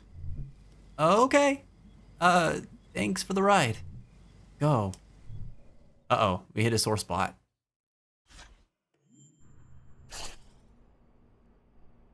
I wonder what happened with her parents. Gregory's pizza scale. Too fancy, good as hell, and then avoid. For normal, delivery, frozen, and cheap. Dude, that is, okay, the pizza scale though, how many people agree? I'm with that, dude. I'm with that. It's really hard to have bad pizza. You know? Arm, observations, severed. Army jacket on the sidewalk. Army jacket. Die anywhere else. Oh, for the song. Greg rules, okay? Hell yeah. Hell yeah. Big ups for Greg, man.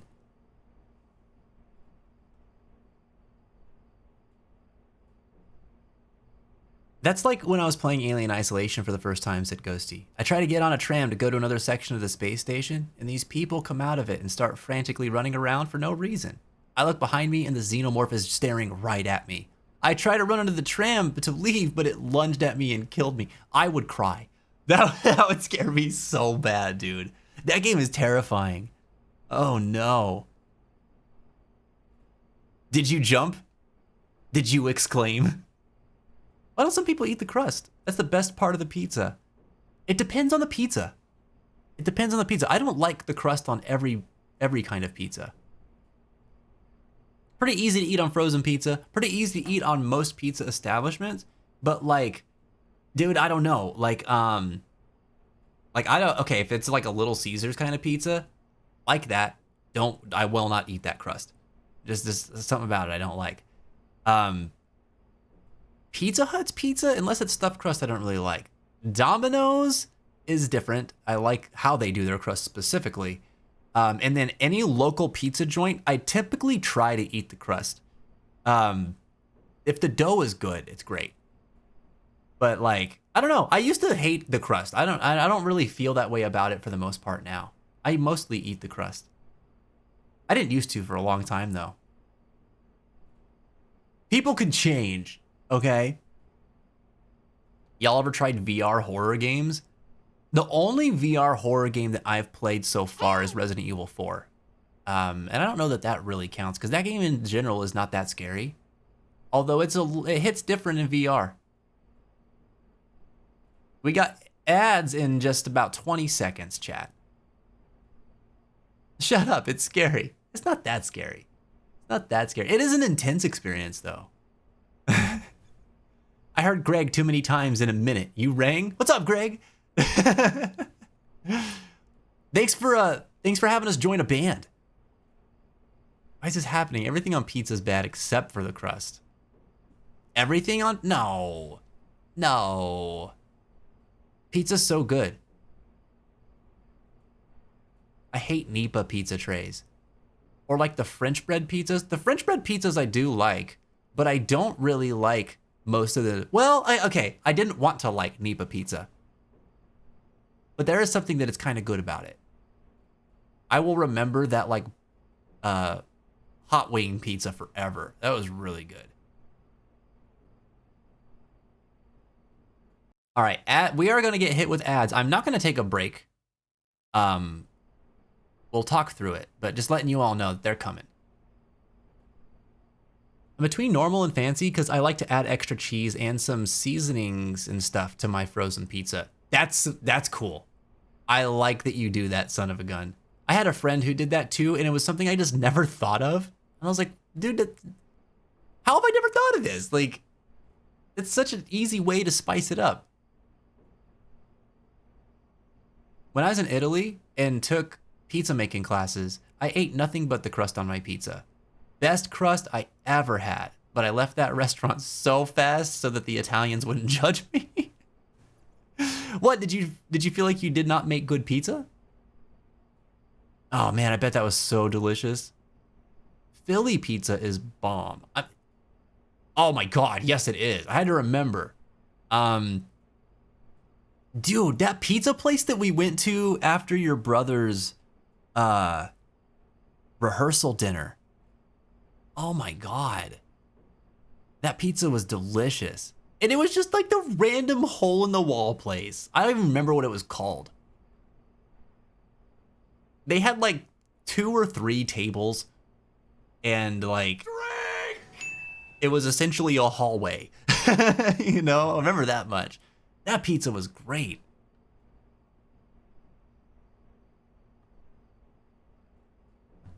Oh man. Thanks, son of a gun. Beepity beep. Oh no. I just didn't want the Italians judging me for eating nothing but the crust. Oh, I didn't catch that. So that's all you ate. What? Ghosty, what's your beef with pizza? Is it there's not enough beef on it? That would be heinous if you said yes. Anybody like hamburger on their pizza? I don't get that. I'm not about that. That's like villain behavior to me. You know? Am I just your hydration manager now? Well, Mashi's not here, so somebody's got to be. You've picked up the mantle well. I'll say that. I like blade and sorcery mostly. Sword fighting is quite fun, and I might actually get a duel with somebody tomorrow with wood swords. That's awesome. I only played a little bit of blade and sorcery. I don't have it. But my father-in-law had it because he was like really into VR stuff for a little bit. And I played it when I was at his house. And that was fun, man. That's cool you're going to do it with wood swords and it's like a buddy of yours or something? In Italy, they like putting 50 pounds of cheese on their pizzas. Oh. There is such a thing as too much cheese on pizza. Although, 4 cheese pizza is really good. And I'm not a fan of cheese pizza. There needs to be toppings on it. For me. I don't understand it. I don't understand. And like out here, people love plain pizza. People love just cheese on bread. I don't get that, dude. That's not a pizza to me. That's not pizza to me, man. But I know that I'm probably in the minority here.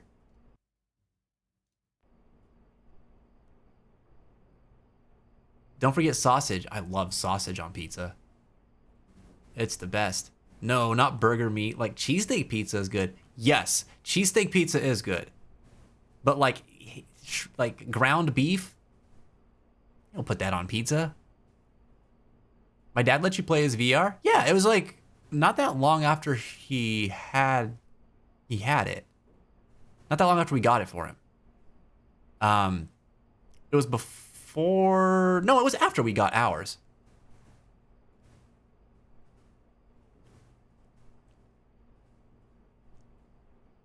Because I remember thinking it was cool because we could talk about VR apps for a little while. Kind of like the way that we always talk about like TV shows and stuff. And he said he had that, and I was like, oh, that's cool. I asked him if I could try it, and he was like, yeah. It was back at the old house. The teacher in my school who runs the D&D club. Oh, dude, your teacher's goated. Now give me 20 pounds of cheese. I love cheese. Man, I can't. 4 cheese pizza sounds like a recipe for disaster for anybody who is lactose intolerant. I mean, yeah, for sure. For sure, dude.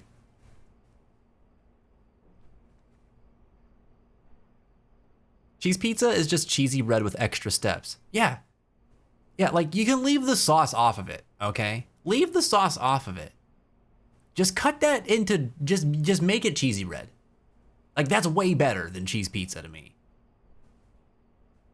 Oh yeah, okay, Sadie doesn't play as much anymore. I know, me too. What's going on with this arm? I don't know, man. I don't know. We should definitely tell our dad about it. Damn, I want to play D&D with y'all. That'd be really fun, Lucid. I bet, dude, you'd do the character voices, wouldn't you? He'd totally do the character voices. If y'all don't know, Lucid just graduated with a degree in the performing arts in theater. And he's an aspiring voice actor. And he is excellent at character voices, dude. Like the best I've ever heard. It's amazing. That would be a fun session. Hey, Dad. Hey, kitten. Listen, mate, sorry about last night. I really thought you were coming home tonight. It's okay, I guess. You know me, bad with the memory. Yeah, I remember. I mean, you do pretty well. Yeah, I remember to eat and breathe. You're really good at, like, remembering how to walk. I'm a champ. Tell you what, how about we pretend I did come home tonight? And we just got back from the bus station. Start over? Yeah. Okay. Hey, Dad. Hey, May. Thanks for picking me up. Welcome home, May. I'm going to go sleep, I think. Well, you've had a big day. Good night, kitten. Oh, there's something else going on here. I know they're joking about his memory, but like, does he have like a chronic condition or something like that? I am suddenly reassessing my feelings towards May's dad.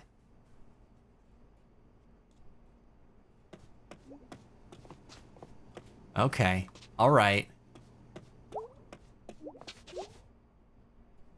How much garlic do y'all put on your pizzas? Oh, dude. Not enough. Not enough. I love garlic. Cheese, pepperoni, and sausage. You can have the cheese. I will also take the pepperoni and sausage, though.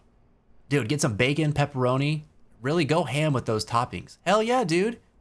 Hell yeah. I'm also like a big fan of like the banana peppers, jalapenos. Peppers in general are actually pretty good on pizza. Keep the onions away from me. I don't want onions on nothing. But yeah, pepperoni, sausage, ham. I'm also a pineapple lover. I like the Hawaiian pizza, dude. Good stuff. Chicken on pizza is pretty good. I like white pizzas as well. I didn't really start eating those until, I don't know, 5 or 6 years ago though. And I was like, wow, I should have been trying these like way earlier because they're really tasty. Ask your cat, Dad, if he can let you play his VR. Hey, Dad, can I play your quest? Oh, wait, I forgot to tell you. What? We found an arm on the ground today. Are we still pretending it's yesterday? No, we came out of the click clack and there was an arm. Just like an arm? What? Aunt Mall Cop came in everything. Oh my god, that's really weird. I poked it with a stick. Okay, really, mate. Don't poke dead body parts with sticks. Too late. Wow. I'll have to email Molly. All right, and good night for real now. This game's characters are amazing, dude. What the heck? This is so fun. I love all the dialogue. This thing goes off randomly every month or so. Little wooden duck pops out, makes the weirdest sound. Scares Dad half to death every time. Used to joke it was Granddad getting even with him from beyond the grave.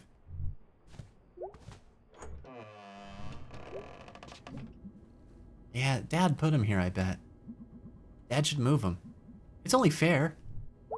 Okay, alright. May, we could just move them.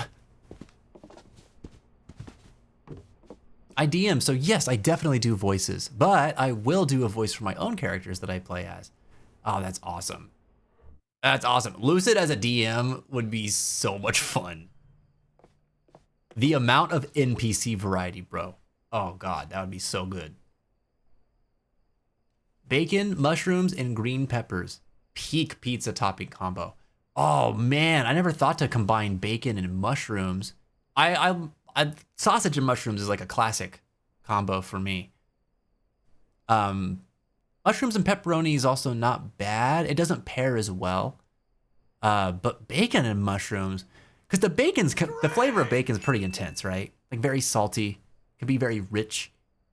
And then the earthiness of the mushrooms would probably like balance it out real nice. I have to try that.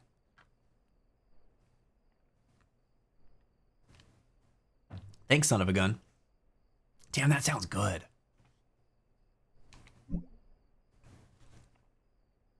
Y'all are keeping me honest and watered. I appreciate it.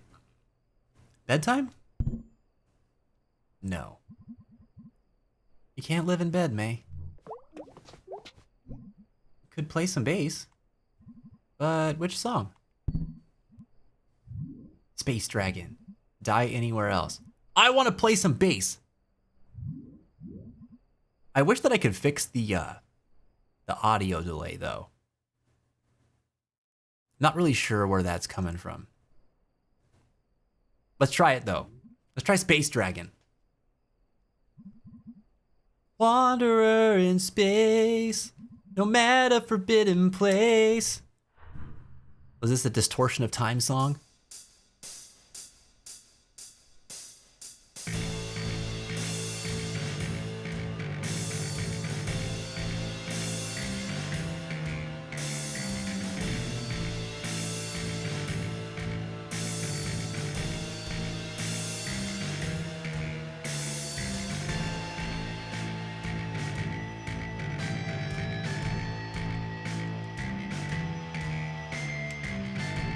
Oh, dude, this is great.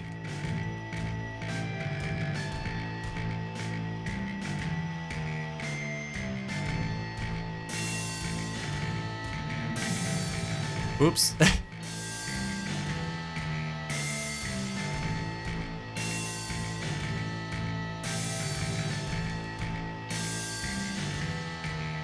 Wait, what was up with that constellation?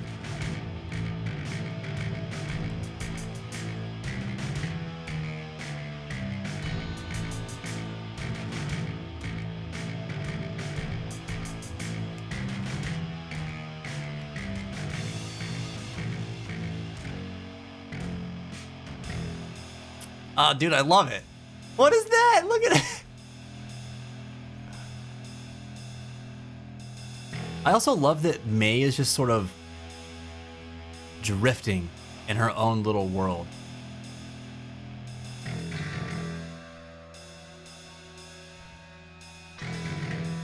Oops.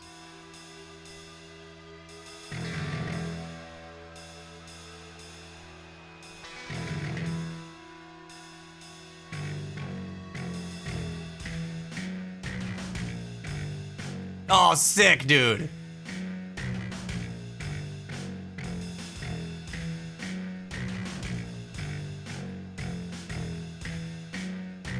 This is great.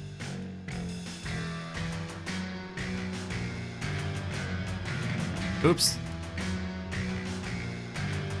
I wasn't expecting the breakdown.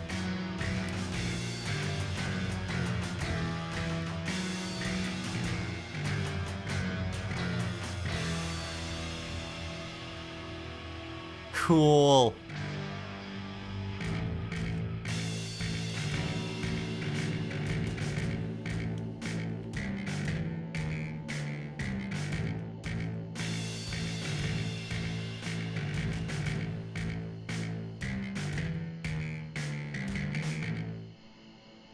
All right, this is a great game. This is such a creative game.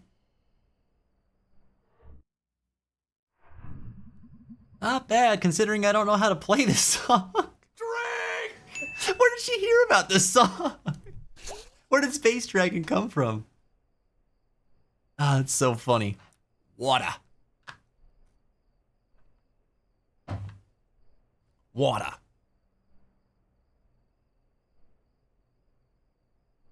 Oh, man. All right. Love this game. What else can we do before bed? Is that it? Bedtime? Yes. I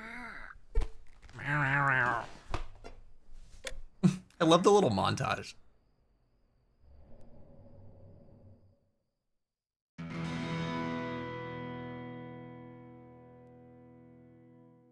Did she dream of Space Dragon?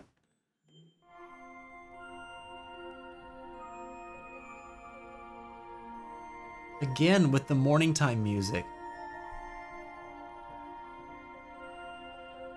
All right, guys, this game is really cool. Man, it's so cool. I can't wait to play it some more. This is where we're gonna have to leave it though. So, hold Y to save and quit. Oh, perfect. Beautiful. Oh, beautiful. It's like they knew that that's where we would want to stop. Oh my God, the Space Dragon sound. That's the song in the title screen. I just realized that. What? Crazy. Good game. Good stuff, man. What do y'all think so far? How are you enjoying Night in the Woods? I like adventure games, but I'll have mixed relationships with adventure games. I'm really enjoying this so far. This is one of the better ones I've played already. Gotta head off for the night. Thanks for the great conversation, y'all. Take care of yourselves. Dude, thank you too, man. I really appreciate you sharing your insight with us and for spending some time with us in general tonight. I hope that the conversation was as fruitful for you as it was for me. Appreciate you, dude. Have a great night, man. Keep your head up and your heart strong. You got water? I got knockoff Fruit Loops. You know what they say? You got the water? Now I got the knockoff Fruit Loops. What say you we put them together and get this party started? I was mainly playing For Honor and focusing on the conversation. Oh, that's fair. That's fair. Sorry for not answering the question of the day, but I kind of did it yesterday. No worries. You got nothing to apologize for, dude. I tell people all the time in here, it's like, this place is like you don't have to use it the same way every day. Some days you're going to want to just hang out. Some days you're going to really want to like converse a lot, have a lot to say about the question of the day. Some days you don't want nothing to do with it. You know, either way, I think that there's different value that you can get out of just being in the conversation or just listening to the conversation. We talk about some interesting stuff here in relation to like real world things. And I'm not talking like how you would think whenever people say that, or it's like we get political and stuff. But I think to the human experience, that's always my favorite thing about this place because I don't get to have these kinds of conversations everywhere in my life. So that's part of what I look forward to being here, though. There are times where sometimes I'm like, I wish I could just listen, to what other people would have to say. It's hard to find other content where I get to do that. I think the only one I've really found so far that I enjoy has been, you guys ever heard of Healthy Gamer GG? It's Dr. K on YouTube. That dude's great to listen to. He's really interesting to listen to. I have to be in the mood for him, but whenever I feel like just listening to these kinds of conversations, I'll go watch his videos.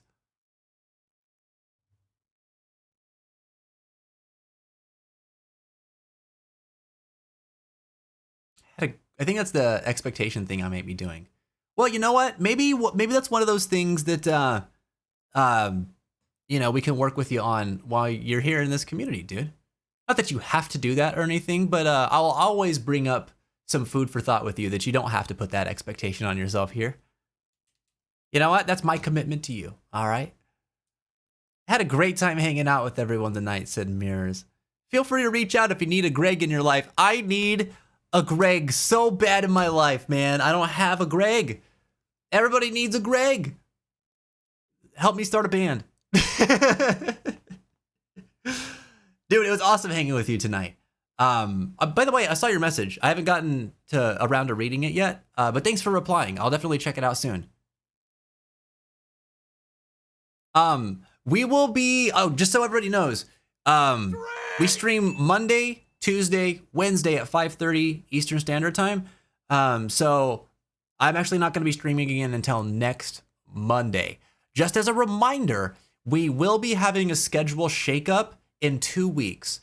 So I'm starting a new job, and I have orientation on the week of the 18th. So that's 2 weeks from now. We're going to have, I'm going to be in Philadelphia that whole week for orientation. That will affect our stream schedule. I'll post about it in Discord with some more details, but we're going to be starting later. And then my work schedule after that will be different, but I'm not sure exactly where it's going to settle yet. But just be aware that in 2 weeks, we're going to have a schedule change. It's going to be different entirely. It's not going to be necessarily Monday, Tuesday, Wednesday at 5:30 anymore. It might still be Monday, Tuesday. Wednesday's going to shake around a little bit, and it will most likely be around 7:30 p.m., so a couple hours later. But like I said, I'll give you guys more details once we get a little bit closer and I find out more what my day-to-day schedule is going to look like for work. Okay. But yeah. Dang, dude. All right. This game got me thinking. Man. There's a moment that I want to highlight that just happened, man. I don't know if any of y'all were like me with the dad, where I was pissed off at him that he didn't remember to pick up May, and you spend a lot of time with May's inner dialogue about how their parents might not care about them, right? And then you get home and the dad's like, I thought you were coming tomorrow. It just seems like he's negligent. And I remember I carried that with me the whole time. We had a whole conversation about what our relationship might, a poor relationship with our parents might be during the stream because of it too. And then we saw clearly that May's mom has a lot of love for May. They have a strong relationship, and that, okay, it gives you a little bit of insight that maybe May was dramatizing things a little bit, at least when it came to her mom. But you still didn't have any new interaction with her dad, so I didn't actually change the way that I was feeling about her dad after talking with her mom. I walked into that conversation with her dad at the end, still aggravated with him. So much so that when they started talking about his memory, I was really caught off guard.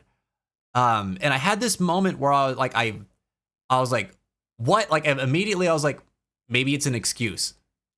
And then as May was showing some like empathy and understanding to his situation, I was like, oh no, I actually feel bad now. Like I feel guilty for having these frustrated feelings and assumptions of him because he seems to deal with something where this is like May understands that this is a normal part of his what his experience is.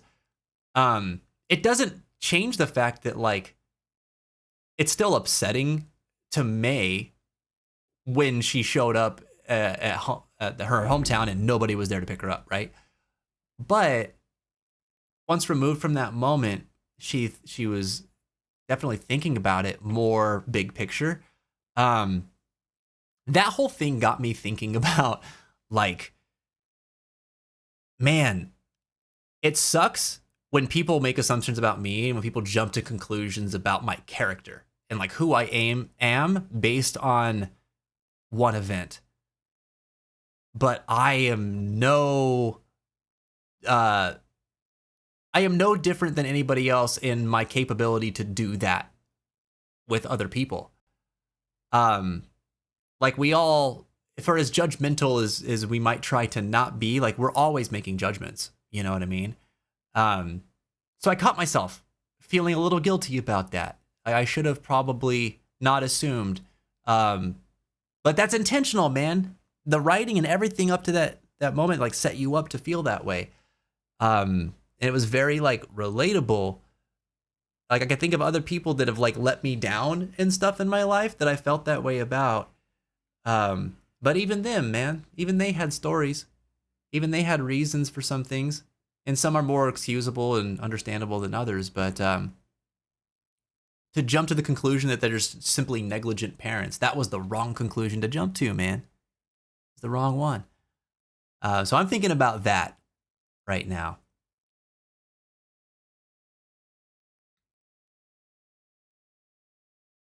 I got you, big dog. Hell yeah. Hell yeah. Thanks for understanding, dude.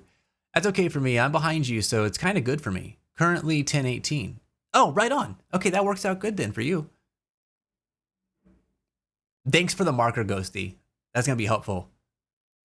The markers set like little markers on my VOD so that when I'm reviewing the footage later, it's easy for me to jump back to like key moments in the stream.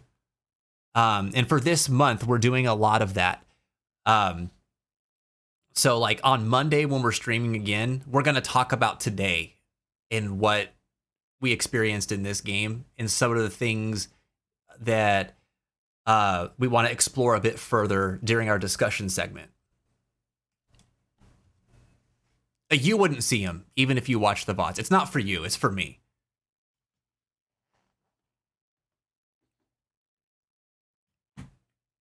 It's just for editing purposes normally, or for quick points of reference whenever you're going back to review footage.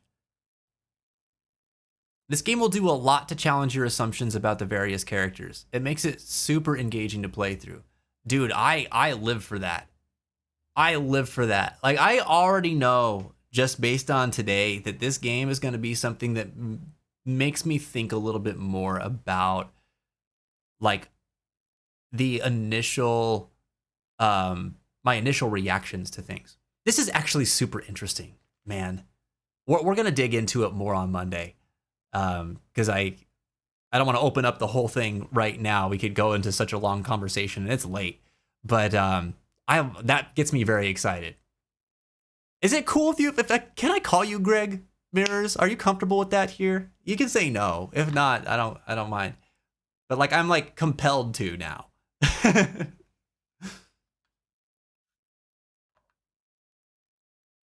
Oh, okay. I've never done that, so I'm a bit clueless. Oh, it's all good, dude. No worries.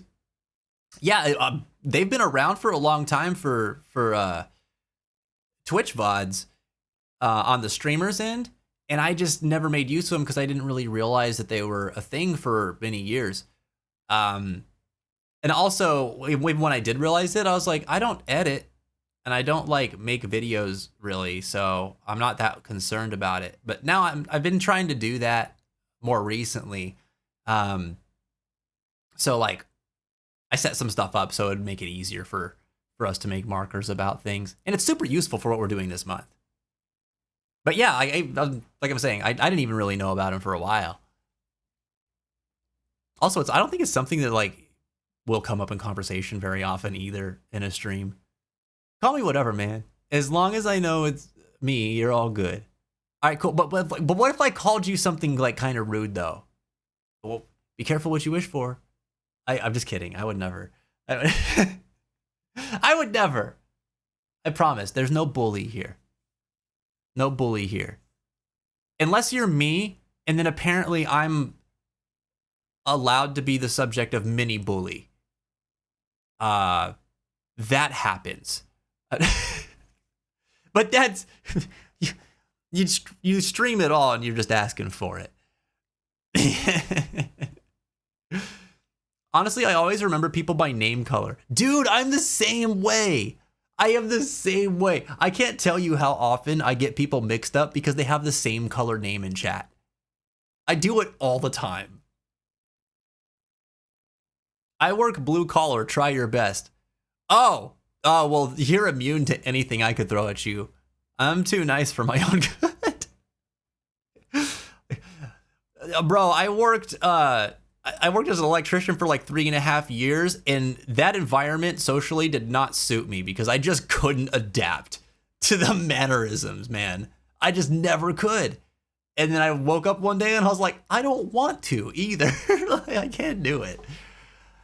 I am just too, well, they would call me the P word, but like, I'm not that, well, I don't have the word for it. I'm too soft for it, man. I could try and come up with something. Don't. Don't. We're not trying to be mean to people here. Damn it. Why is that quote so memorable? Been welding since 2018. I'm fueled by caffeine, nicotine, and spite. Oh my God. Oh my God. Okay, well, Greg, you should definitely join one of our VCs sometime in Discord. They are far more spicy than we get on the channel. We still hold up a lot of the same rules, but like we don't have like the censorship for swearing and stuff like that. But like, so it gets a little bit spicier, but we definitely get a little bit more real with each other in those calls. Oh, I bet you've got some stories, dude. Only being mean to the streamer is allowed. That's not nice, Ghosty. Don't be mean to me. Ghosty's always mean to me. Until she's not. And then she's like really nice to me. And I don't know what to believe anymore. I think she's just trying to discredit me. She's like, this guy says that I'm mean, but look how not mean I am. She's gaslighting me.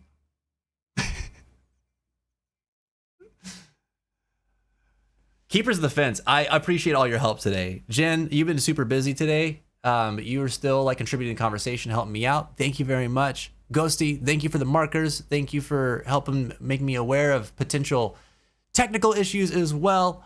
I appreciate it. And for greeting new people is always good. Folks who aren't here, Jenny, Mashi, thank you guys for all your help too. Always adding some levity to the chat. I appreciate it. And some interesting observations that I wouldn't otherwise get without y'all. Reaps, thanks for this game recommendation, dude. You do more than that, but I appreciate that you brought this game to my attention. He's not here right now. I'm just talking to the void. But I want them to feel, maybe they'll feel it in their hearts that I'm talking about them. You know? I'll write on that. Ghosty is a Sour Patch Kid. Dude, 100%. 100%. Didn't know what that would be, but funny number. The 69? Where's my dad? I was trying to say, where's my dad? And that's how it came out.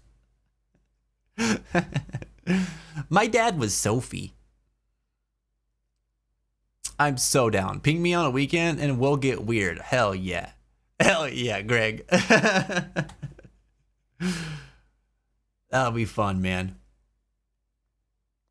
Still considered my chest of the mundane insult one of the better ones. I've never heard it before. It got so many points for originality. Oh, I tuned in at the end. Arcturus, what's up, buddy? Yeah, you did. We're starting to wrap up right now. Let's start a ritual of communication. I have been meaning to set up some game nights for the community. Here's the thing. Y'all gotta know I'm a very busy guy. And I say that because sometimes I feel like people feel like I don't like them because I turn down plans, or because I like don't engage a lot in like gaming sessions all the time when I'm invited to them. And it's just, I just have so much going on, dude. And I feel the time pressure big time. But I like the idea of having regular gaming sessions where, you know, you guys could all come together and do some stuff together, or chat, or whatever, you know, whatever the moment calls for. I've been trying to do this thing where I understand it's like, it's a little nerve-wracking to talk with new people. And so I like to be there for our group calls and stuff like that. But I love seeing other people talk to each other in the community when I have nothing to do with it. I think it's so cool because I know the effort that it takes. And it's spooky, dude. It's spooky. But I would like to set up, my point is, I would like to set up some gaming sessions that will kind of come with the caveat that, like, there will be a point where I'm not like going to be a big part of them all the time, just because I do too much. But I would like to join them and do stuff with you guys, because I really like playing games with y'all. We had a lot of fun playing Monster Hunter the month that it came out, and those are going to be in my list of favorite memories for the year. That was a great time. And we still have the Minecraft server too. I'll probably get that back up and running here pretty soon. I've been wanting to play something chill for a while. It's about time. Kree is lurking while playing Marvel Rivals. I guess that's why he's losing so much. he's just starting the match and he's just watching the stream. There's no way. There's no. That'd be the funniest thing to me, though. I love him. He's a real one for freaking lurking, man. Especially while streaming. What the heck? We rated him this week, right? Hold on. Let me see if anybody else in the Sanctuary Squad streaming right now.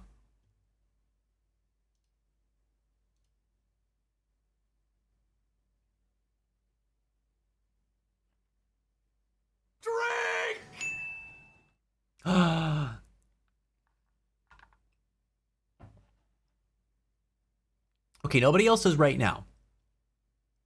But Frogfee is live right now, playing Poppy Playtime. Oh, we gotta raid Frogfee, dude. This is our moment. This is our moment to finally get to see what they do in person.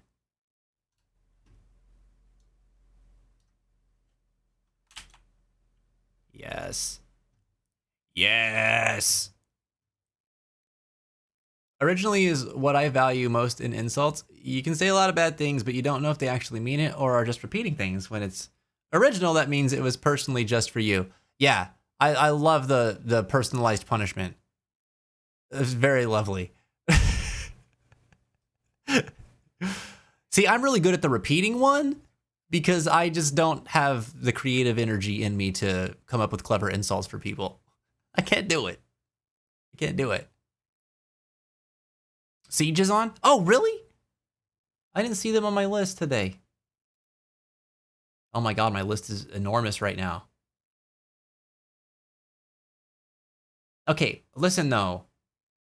Listen though. I was visiting Siege earlier to this week. I don't think I rated him, but or did we? I don't remember, guys. My memory's horrible. Am I May's dad? Jesus. I want to show up for Frogfee though. I've been meaning to for a while, so we're gonna raid Frogfee.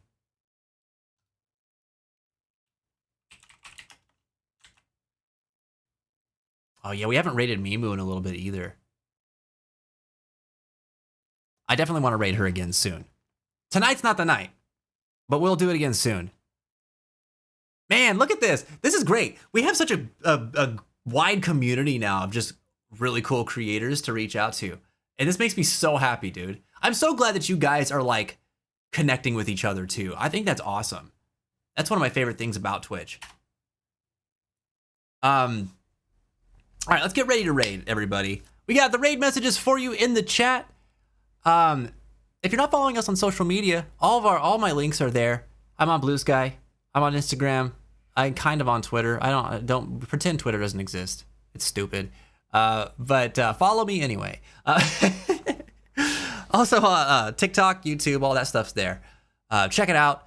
I'll be uploading this VOD to our VODs channel after this stream.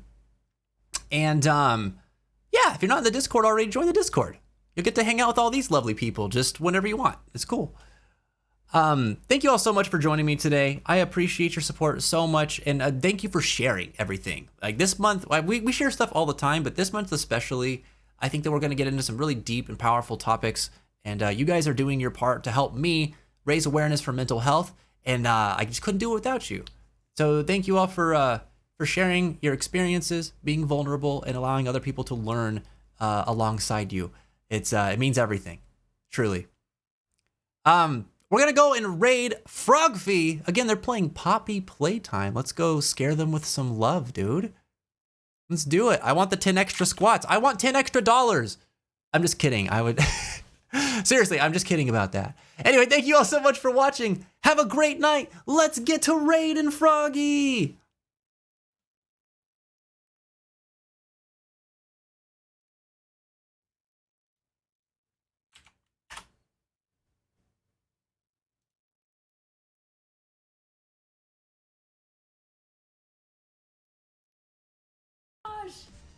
Oh my gosh, thank you. Welcome in, Fence Child, with the raid.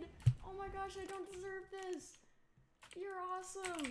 I'm fangirling right now. You're like one of my new favorite streamers. Yo, Fence Child, welcome in, guys. We are doing Suggested Wednesday, and we are playing Poppy Playtime Chapter 4, suggested by Icky, guys. It is stressful. I am dying so much, but we got this. How was your stream, Fence Child? Guys, please follow Fence Child. He is awesome. He plays games, but he also talks a lot about mental health, and it's just a really fun time. Oh my gosh, you guys are my second raid in like 10 minutes. I am so sorry all the chat messages that got lost. I can't believe Yo!